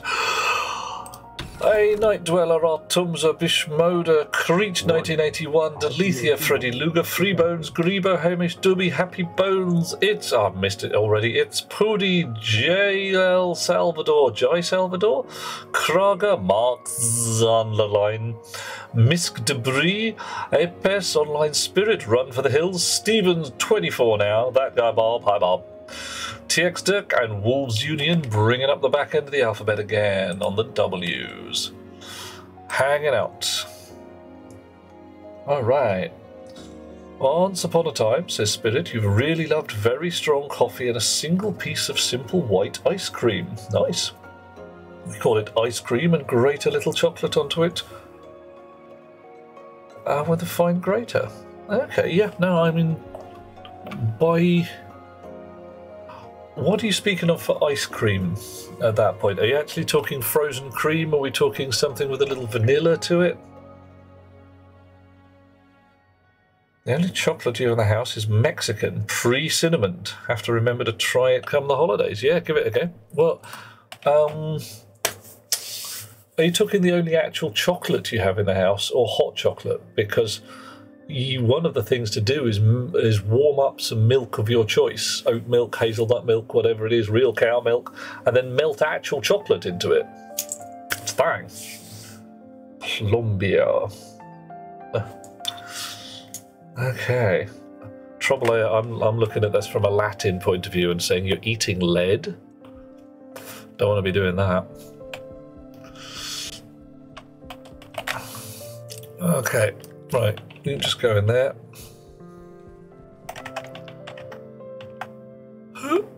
Pressing buttons, get into the right place, translate one language to another.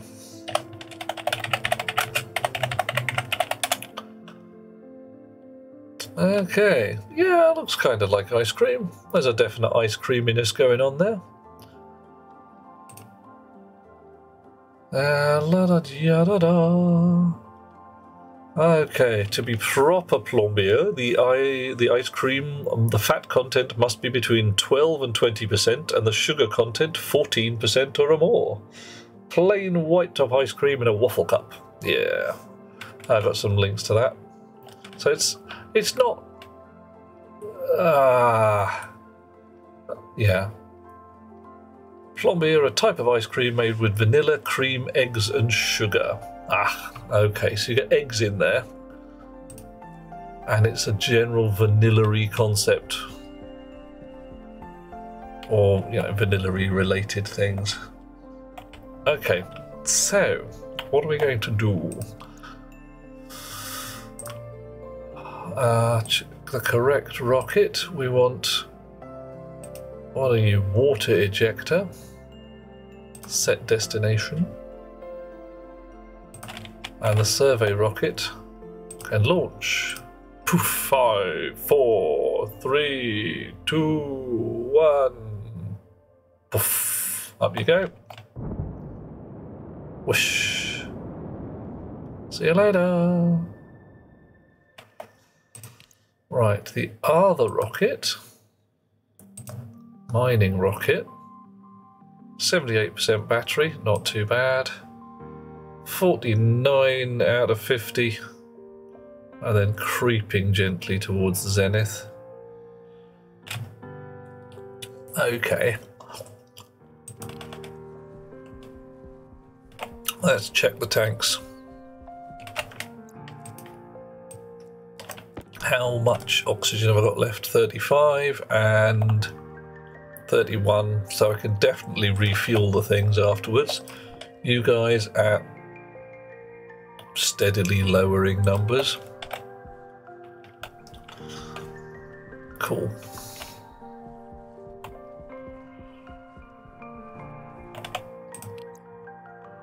Right. Reset the destination because my launch button ruins everything. My launch button brings all the rockets to the yard. Do right, it's better than yours. Well, that was a bad idea, wasn't it? That was the wrong frickin' button.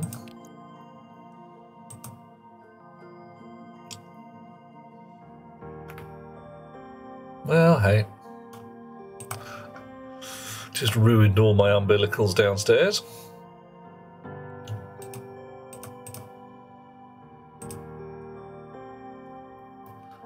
Might have, in a moment of idiocy,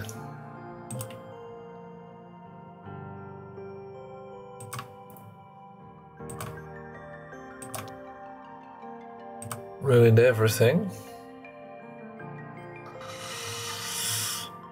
Cross fingers, eh? If I send 2 rockets to the same place, do they detonate? Do they explode? Let's hope not, eh? That would be very impressive and annoying.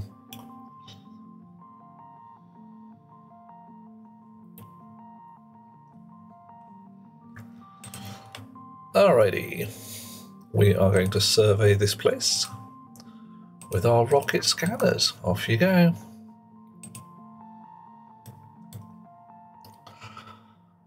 Bishmoda opened the windows when it was warm out today, and now the sun is down, it's getting chilly. Oh, well, you know what it goes. At least your house has been reset. You've opened all the windows and you've closed them again. Much less likely to horribly have a bad day. Know how it is. If it goes bad, you close all the windows, switch it off, switch it on again, everything works. Yay.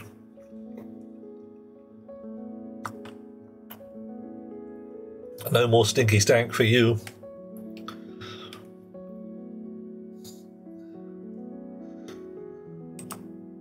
All right.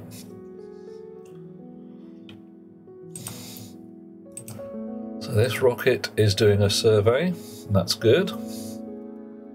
Water, 12 moles.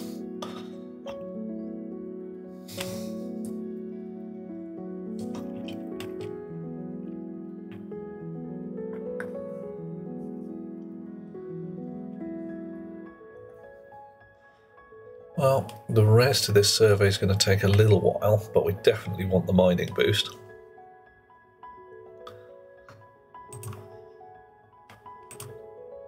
The other rocket's turning up here any minute now, so if they're going to detonate, they're going to detonate on each other fairly soon.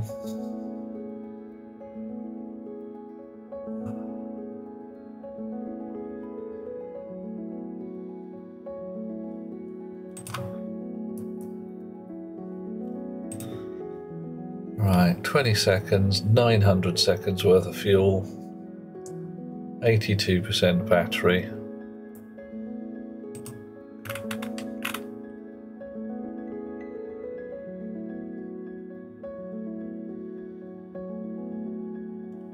Okay, and they are in the same place. Well, that's all right, that's nice. Right, so, location. Mine. Switch on the storage boxes. I said switch on, you've switched off. Why have you switched off? God damn it.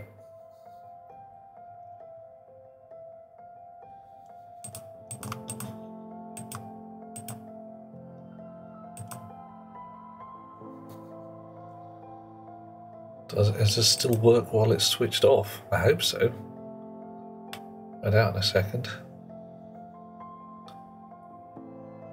Okay, fine. Does seem to still work. That's handy.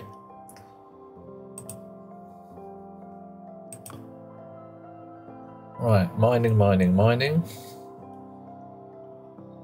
Rocket the first, surveying. 810%. Should be at 900%. Twink. There we go, and a couple more scans and we're done.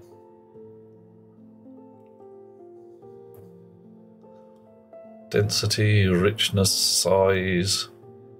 So the other place was a lot further away, but had a density of like 6-point blah. So it might be a lot easier to mine a hecton of stuff.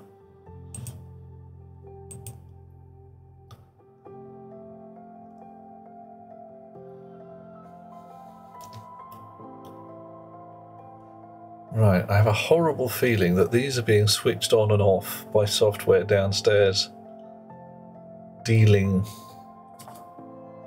with them being attached to umbilicals and ejecting their ice and all that jazz. So there's going to have to be something that says, "It's busy flying, mate." Okay, all the surveying is done. We can turn off the rocket scanners. We can, for this particular rocket, I think just say, come home. Set destination. Switch on the automation. Switch on the rocket engine. 70 seconds till it comes back, 400 seconds worth of fuel, not too bad. And nobody's crashed into anybody else, that's alright then. Right. And once more, I believe I have destroyed the umbilicals downstairs by launching without actually detaching the bloody things. So what are you? Gas umbilical.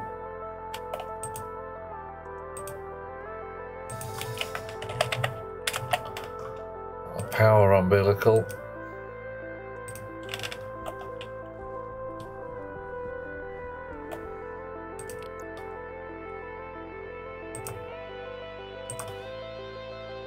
Mining rocket. 20% full, 22% full. Mining is occurring. Boop boop. That says that we've finished making stuff. Richness is slowly going down. We've mined 3,000 blobs of whatever. I don't know how much water that is.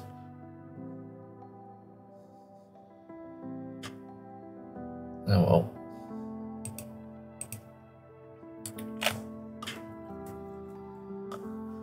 My mining heads are grinding away.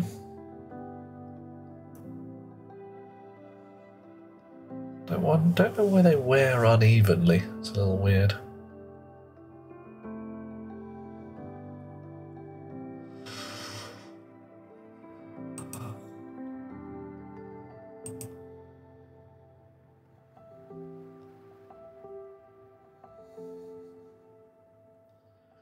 Okay.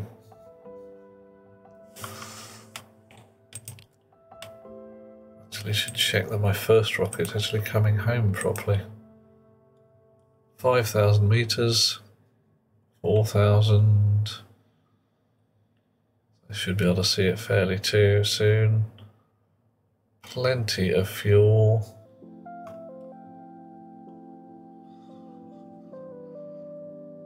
Ah, boy, oh boy, oh boy, oh boy.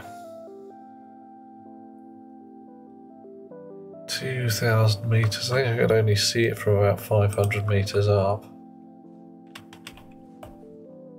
Sun's in the sky at the moment, makes it harder to spot. Oh, was that it there? Just next to whatever planet that is going round? Yeah, there we go. A little tiny rocket light. Flish flash, flish flash.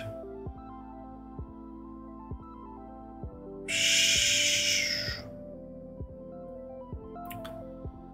Rockety goodness coming in. I wish I had an actual telescope.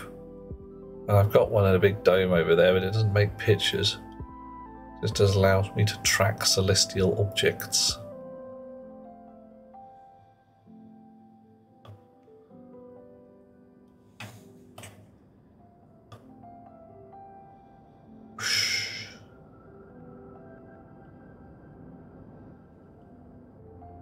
Oh man.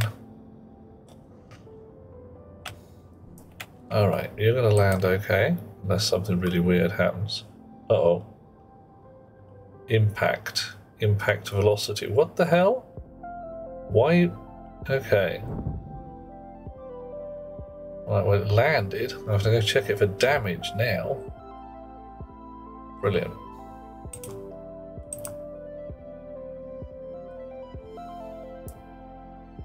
You're still doing a mine, 30% full.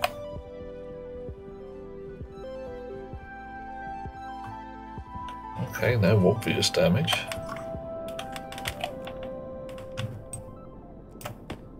Yeah, alright. That's fine. Okay. And I blew the shit up again. Right. That's because the fuel pumps are still on. Because the blasted thing...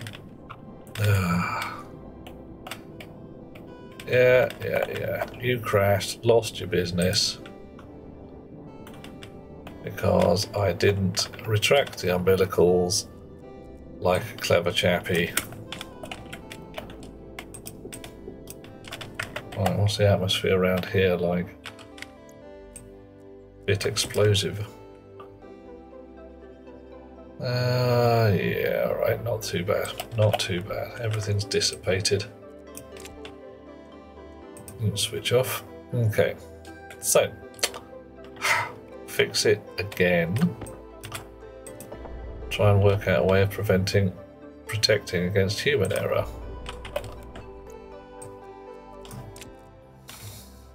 Like not bringing the spare umbilicals downstairs with me.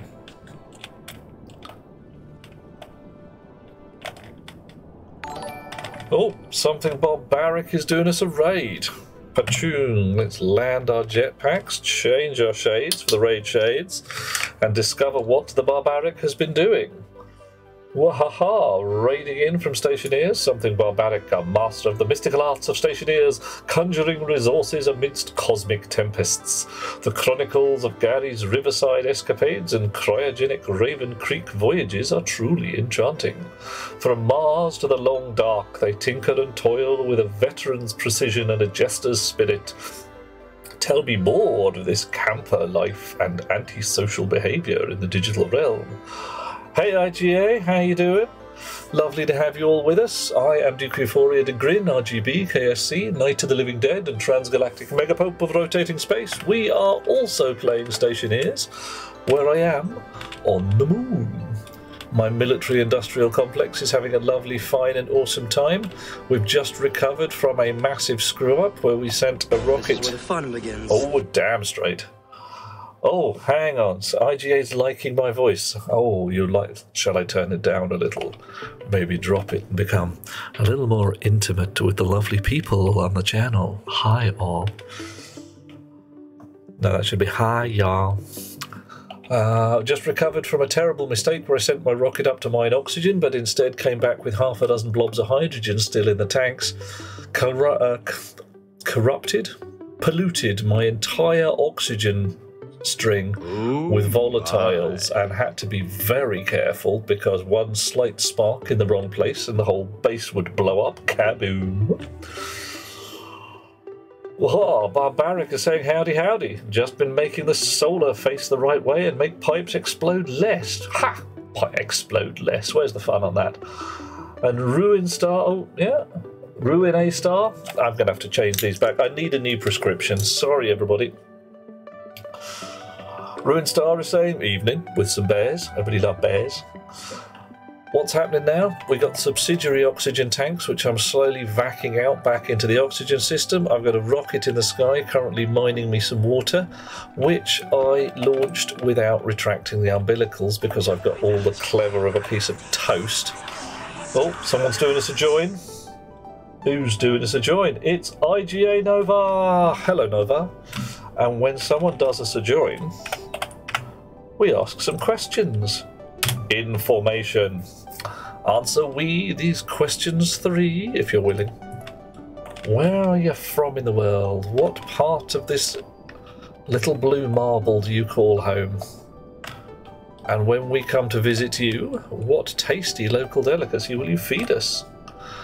And when you come to visit us, what tasty British delicacy shall we feed you? Fun times ahead. Right, gotta get... Now you notice I also blew a pipe because when everything went pear-shaped, the umbilicals weren't retracted, the fuel pumps were still switched on, the software was completely confused. You don't have tasty food in Lithuania. Alright, tell you what characteristic non-tasty food? But meat and potatoes? That's not so bad. You can have sausage and mash with meat and potatoes. Mining umbilical power and mining umbilical gas. Go and reset the software from over here. Lumpty-doo. Screwdriver. Mining fuel umbilical. Well, that's going to be chunk, chunk, chunk, chunk, chunk, down in the M's.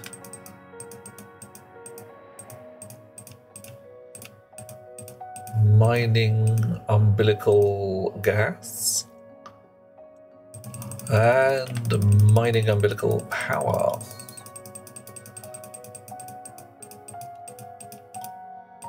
Gas and power, and everything else is still happy, so switch you back on. Off we go.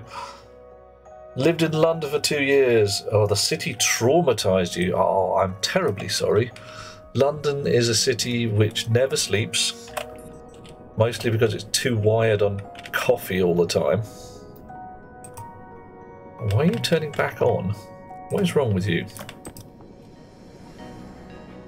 Something ain't right. So something ain't right. Rocket's not even here and the bloody fuel pump's switched on. You stop it. And you stop it as well. Enough. Lived in Shrewsbury. Okay, Shrewsbury chill and cool. London not quite so chill and cool. Legit, frankly.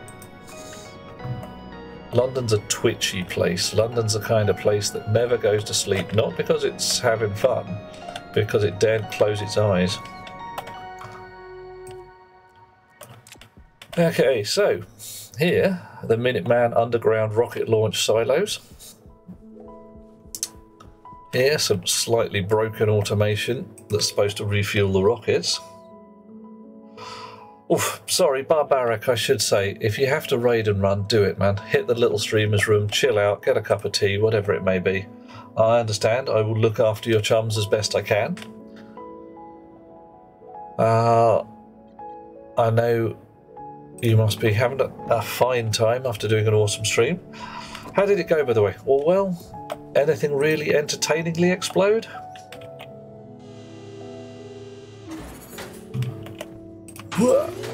Alright, Rocket Central. Shibbity boo. Base looks epic. It's not that bad. It's not a bad base. It's still a bit ghetto, shall we say. Right. That should have been closed. I launched without pulling back the umbilicals in a big oops. 2 rockets. Right, mining rocket fuel tank, not looking too bad. 1 battery depleted. Ice storage at 50%. Barbarics shifted to mobile. Went pretty well. Fairly disaster free. A small pipe burst from CO2 phase change. Yeah, that's a bit rough. What planet are you on, Barbaric? Because I'm on the moon. It's got to be one of the easier places. And I'm cheating a little bit by having a... You're on Mars. Okay. Mars, yeah. I've got my pollutant tank linked up to a bunch of radiators and a heater, and I'm thermostatically controlling the temperature in the pollutant tank, just the pollutants, and then running a big load of heat exchangers with all the others. So I'm keeping my pollutants at kind of room temperature because I want to use it as coolant for my furnace, but I'm letting all the other gases heat exchange with it. Half full. Sorry, I'm going to say that's close enough. Close enough for jazz. Apart from anything else, yeah, I think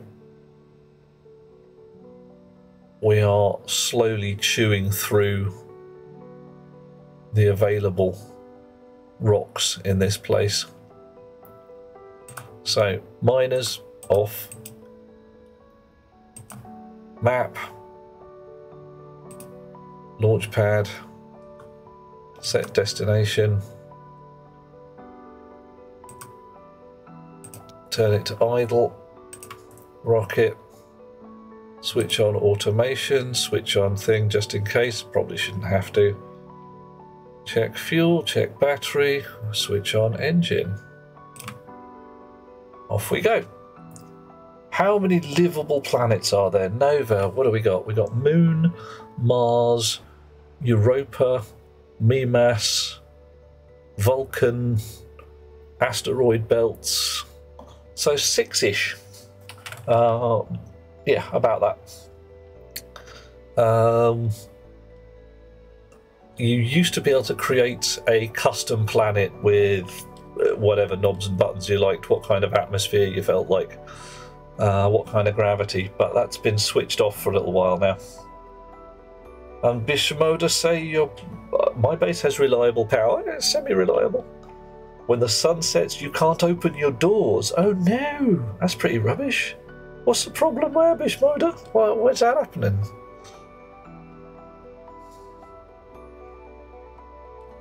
Barbaric's just getting into setting up any sort of atmospherics. Finally stabilised power and mostly into deep drill resource production. Yeah.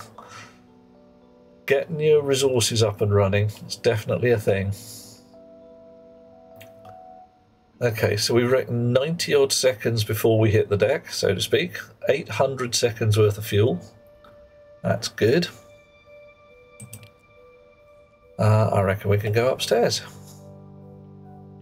We're going to come back down again later and pull some handles, but...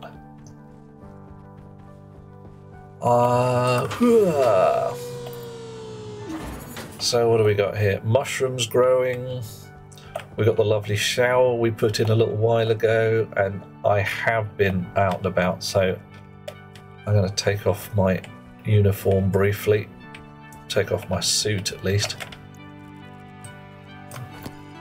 Suit, glasses, backpack, belt, uniform. We'll have a brief shower. I stinky, so yeah, here we go. Get rid of some of the stank. In the shower, close the doors. And we get shower music because... There we go, Barbaric. Oh, that's better. See, I'm a little concerned that my shadow is bald.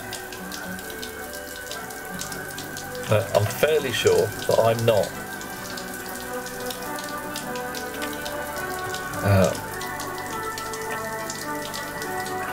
Oh, it's a random tune every time I go in there. So.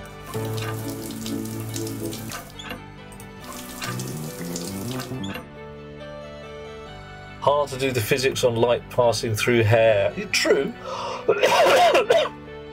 Well, we could fake it. Joyfully, the occupancy sensor doesn't see me when I'm in the shower, so the lights turn off, and it has to have its own shower light, which is pink for reasons. If we go down here, the water filter is chug-lugging away. So I used probably about 4 litres of water in that shower. I've got 390 litres available, so I've got about 20 minutes worth of shower water available. Right, suit back on. Wow, uniform, backpack, mining belt, glasses. Bit of soup before we go out. Always got to top up your calories. Let's go out this airlock today. Why? Because we can. You need to hydrate and indeed eat. If you see down here, that's my food, that's my water, and then there, external pressure, temperature, which way I'm facing, how fast I'm moving, whether my jetpack's on or off. Whole bunch of things about my suit. So I can grab a bottle of water, slurp that down, open the airlock. Warning, high CO2 levels detected. Yeah, you see that high CO2? That's my suit automation.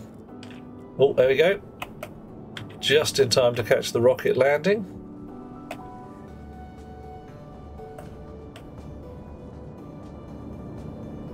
Whee! It's not quite safe to do this, but you know.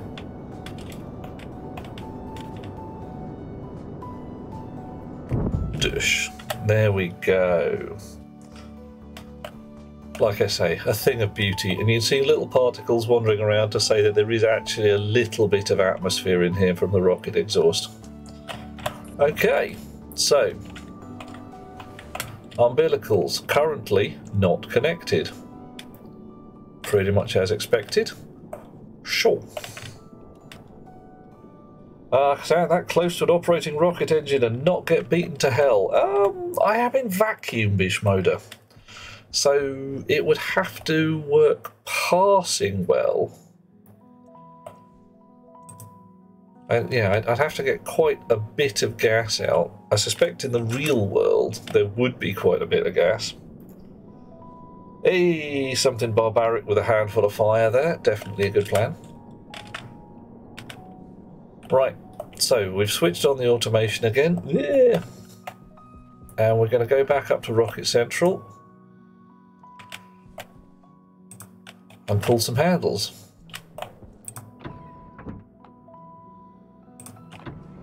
All right. And one of the hardest bits of this was getting this lift to work.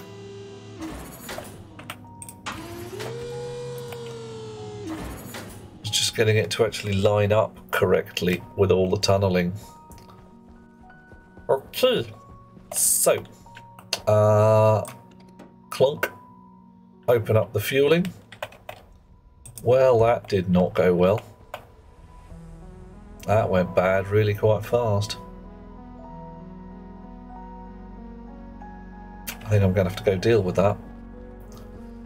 I have a horrible feeling there's just burst a pipe and there's now a mix of fuel in the nice hot atmosphere, and it's all gone a bit bad, possibly quite bad. Cross fingers, eh? Well, it's gone out. So, what went wrong there? Went bang. Don't know why. Do not know why.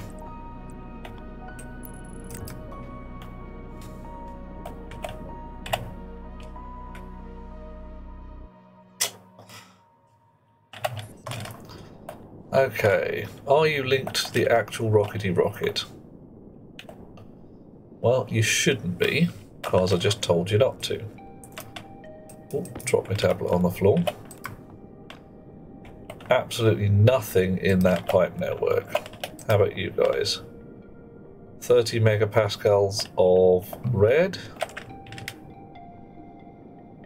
35 of white.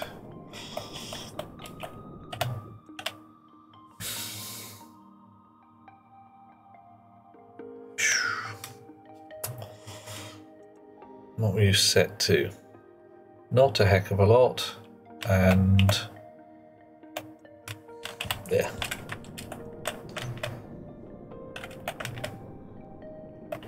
Hopefully also not a heck of a lot. Give me a number. 0.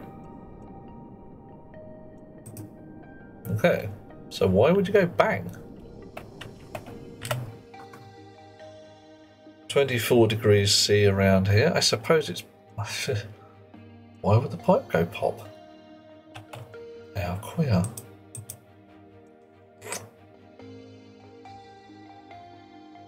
Leftover gas? No. And these are fairly high pressure pipes. Did the rocket fuel back pressure into your fuel line? It might have done. Alright, let's extend the mining umbilical. What have we got in there now? 11 megapascals. And it's automatically retracting again. 23 megapascals. 28. So that's about half of what the pipe could stand. It's supposed to top out. At 60, give or take. So I might have done something dim here.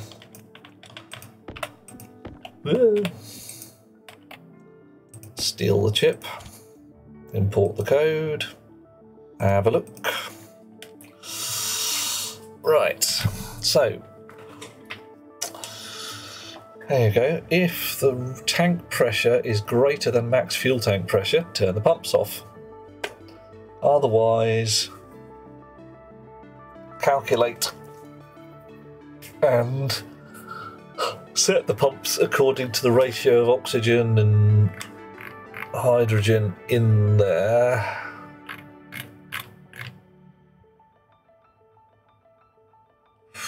It really shouldn't be able to get that. And I can see it bursting the pipe. I can't see how it would then catch fire.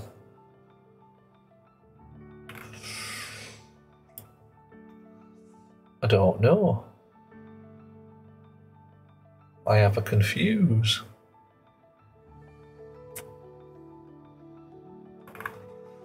Right.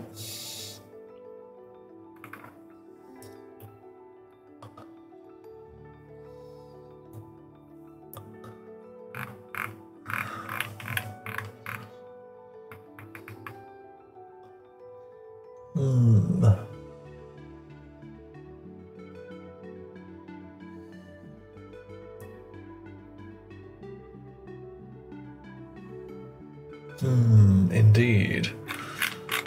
Right.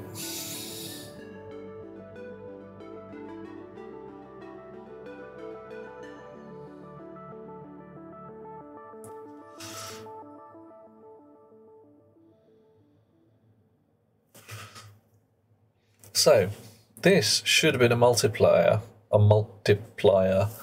to slowly lerp off the pumps as we reach maximum fuel pressure. So somewhere between 40,000 and 50,000 with a maximum pipe pressure of 60,000. I suppose it might have just backflowed into the pipes and some kind of weird voodoo where it... No, I can't see why. Right, we're going to halve the fuel pressures. Just because I'm feeling paranoid. I'll try that again.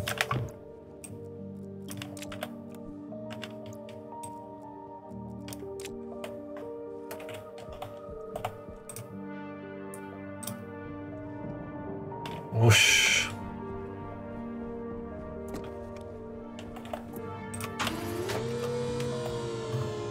Right.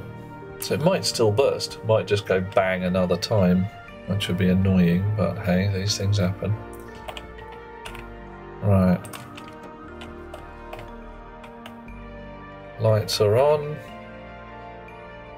Only the oxygen light's on. It's a little weird. Let's have a look. What's the fuel tank saying? 29 out of 50-ish, 665 out of 666, 335 out of 333. So the oxygen's a little high. Okay, so adaptive fuel pumping is occurring. So that's turned on.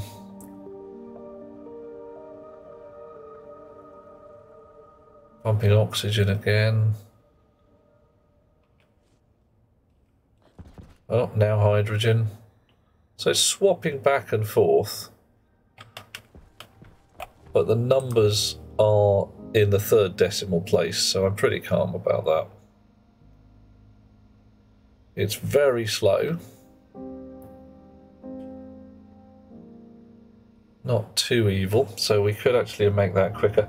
What is the logic type for the AC into the hard suit? Not sure what you mean there, Epes. Do you mean how to turn the AC on? Because I think you can just turn the suit on.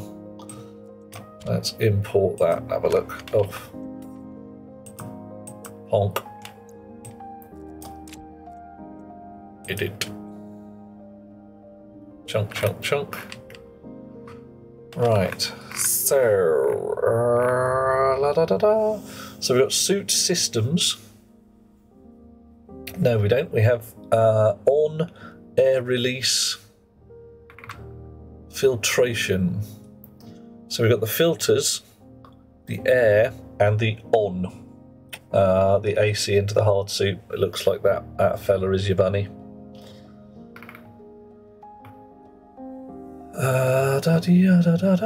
What did I say was my max CO2? 2%. I'll actually put that up to 5%.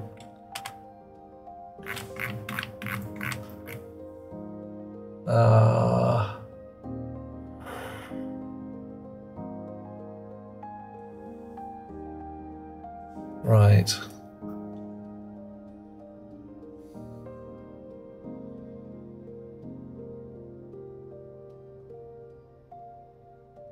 Okay. Suit filters on off every so often. The on it is. Excellent. No worries, matey. Not important right now. Okay, so everything still seems to be working down there. We pull the purple lever to empty out our rocket full of ice. Then we head downstairs, which we don't have to do, and see what goes on. Back and forth in the lift. Hello. Oof. Chunk, chunk, chunk. Alright, now what should be happening here is we have a whole bunch of space ice, which is being ground up in our grinder. What fun.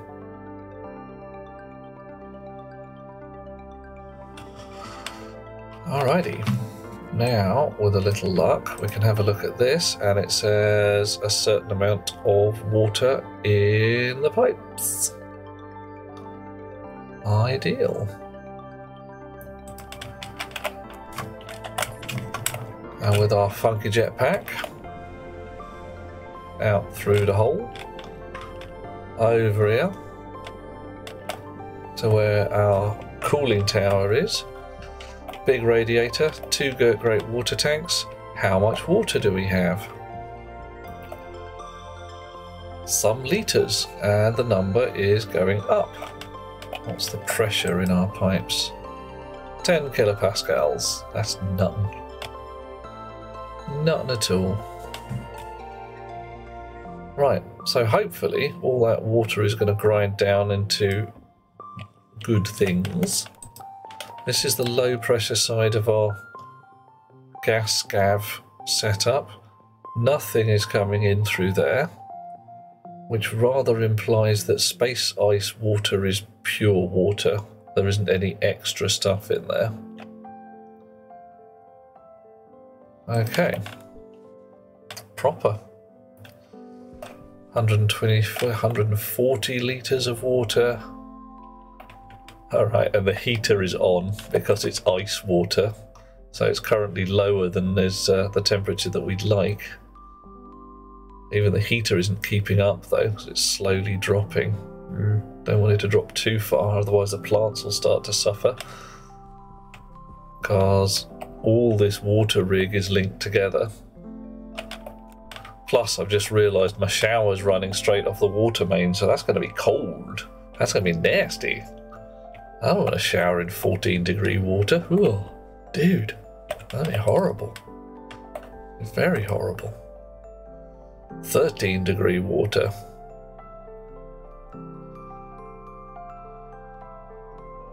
Why is the pressure in the pipe dropping?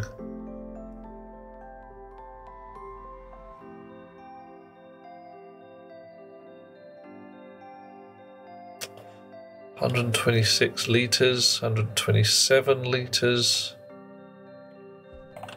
Maybe the pressure in the pipe is dropping. 169 litres in both tanks.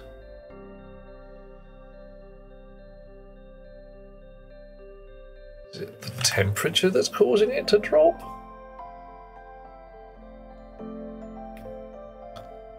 I don't know.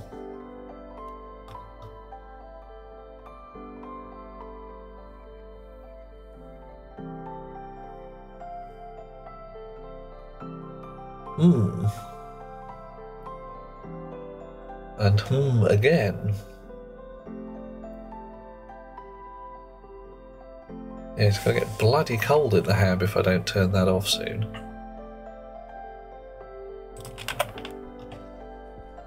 So yeah, I've just dumped hundreds of kilos of ice by the look of things.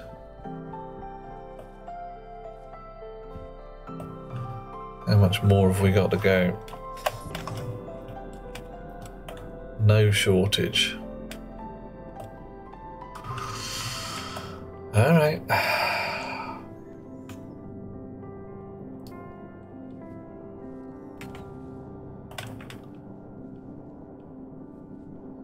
So, might do myself a favour by putting more pipe heaters on here.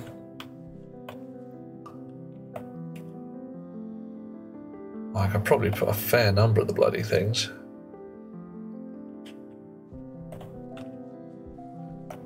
As this chip here could quite solidly be made to run 5 heaters rather than, well, 1. What have we got in the box? Any spare heaters? Nope, nope, nope. Liquid pipe heater to the fore then. Which we have 2 more? 2 more.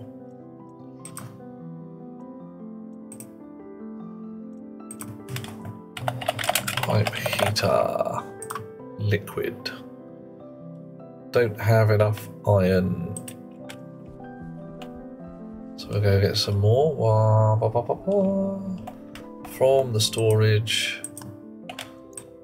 1 for the machine, 1 for the cupboard.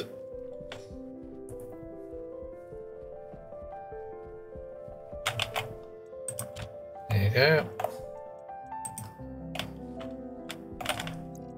And there you go. Boop, boop.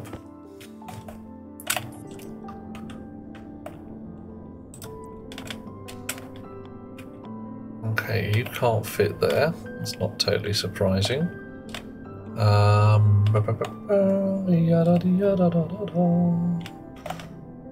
Right. So I put 3 like that. Yeah, a bit of wire clipping and snipping required, but hey. You out. You in.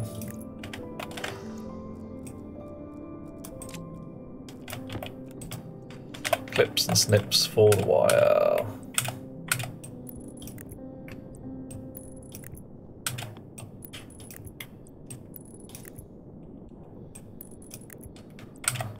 I've got to send everything across. There we go. Right, you two, you lot can turn on for the moment. And then minorly tweak the software here.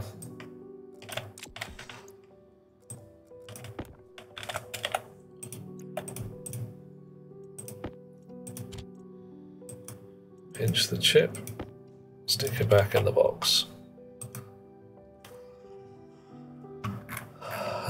We really are very much running out of registers.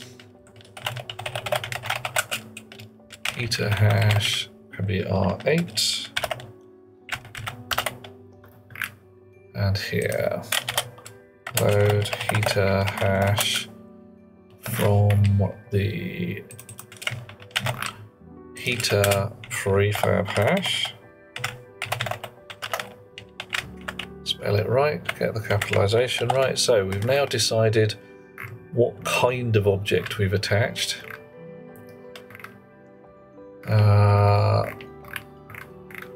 Our heater set batch heater hash set batch heater hash. So we're now telling this, instead of setting one particular heater on and off, we're setting a set of heaters.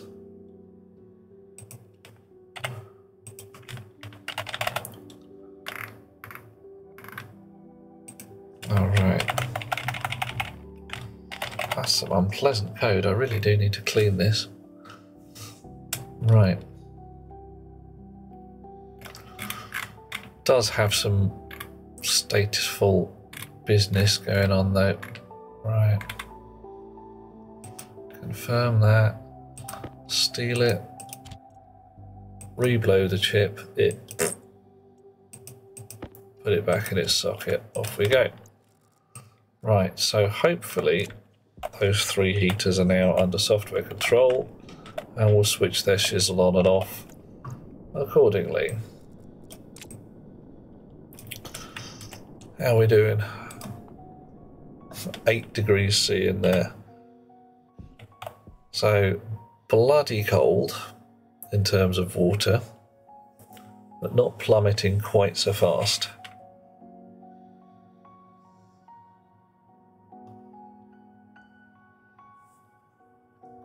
Kind of sort of holding it together.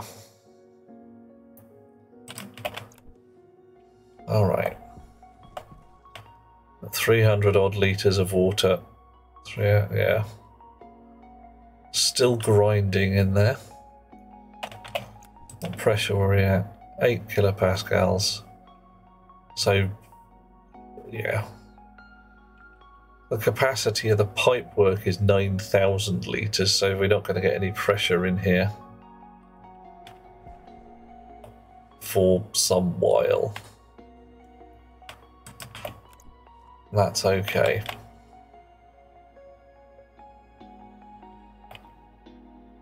Right, so I'm sorted for water for a while at least. We're sorted for warm water in a little bit. I'm tempted to put another heater in to make my shower warmer. Oof.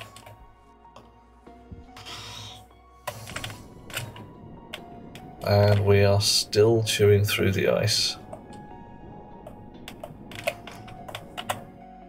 Alright, what's it like in there? 46 megapascals. out of the possible 50. And the oxygen and the hydrogen switching on and off accordingly. Yeah. Oh, gold spirit. Oh, you horror. Not fair. Not fair at all. Especially when I'm staring at a big old pipe like that.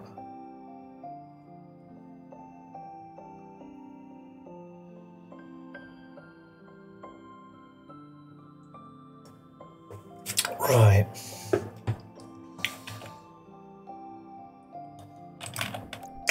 So yeah, these are basically swapping back and forth, bit of hydrogen, bit of oxygen, bit of hydrogen, bit of oxygen.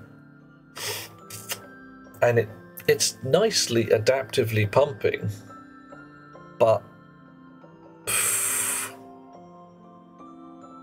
I'm not quite sure.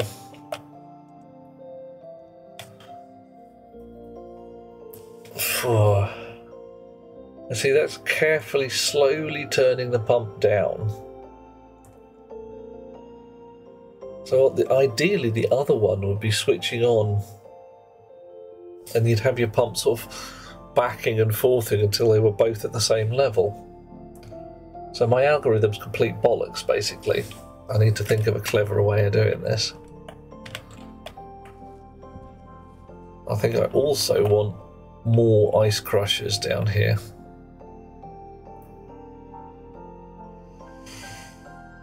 Phew.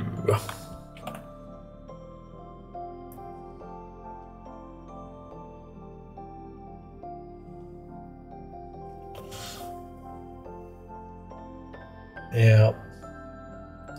Need to think of a way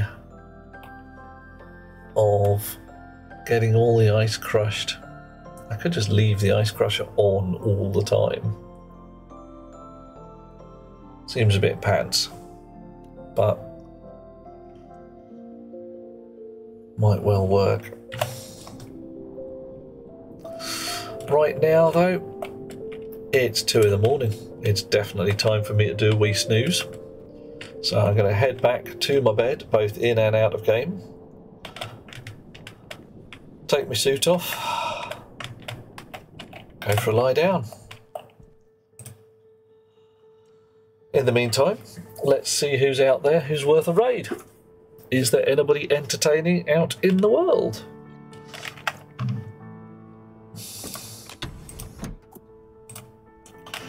Who is here? Bob Ross is playing. Everybody loves Bob Ross. Bob Ross is not a man. Bob Ross is not even a person. Bob Ross is a way of life. Bob Ross is a philosophical concept. Mr. Beard is playing Helldivers. Troy Edwards playing Warzone, Call of Duty. AJ is playing Hunt Showdown. Don't even know what that is. Let's go see Mr. Beard. Haven't seen Mr. Beard for a while. Let's see, any of you guys got somebody you really want to go visit? Or is... oh, that didn't work very well. That didn't work very well at all.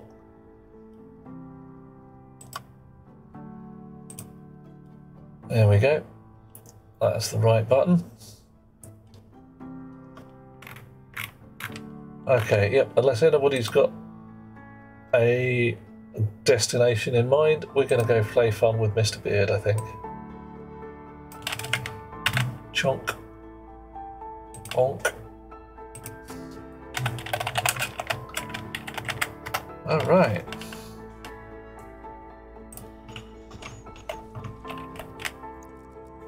Helmet off. Entirely welcome, Spirit. Thank you for hanging with us. Mining belt. Gonna keep my uniform on because it's not cold in here yet, but it's working on it.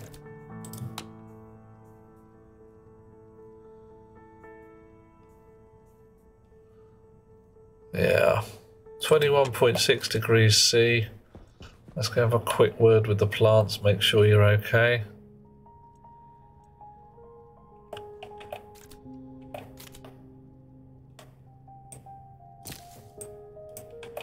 Oh, pumpkin seeds.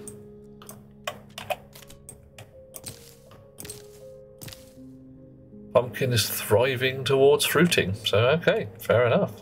Doing all right. Bishmoda, I will definitely have a fine and awesome snooze one way or t'other. Stick that in the box. Tablet can go in the shelf. That can go there. Lights out. Time to crawl into bed. There we go. Get a lovely view of the stars. I like sleeping on the moon. Who wouldn't? And we are going to bang out, do a raid. Thank you so much, various chums. Special thanks this evening going to IGA Nova, who's done us a follow, Something Barbaric, who did us a big fat raid, Artumza, who gifted shed loads of subs and subscribed as well, Freddie Luger, who's done us a follow, and Mr. Pinetree, who raided, followed and subscribed. What a guy. Catch you later. Have a lovely evening. Sweet dreams all, and I shall see you soon. Bye-bye.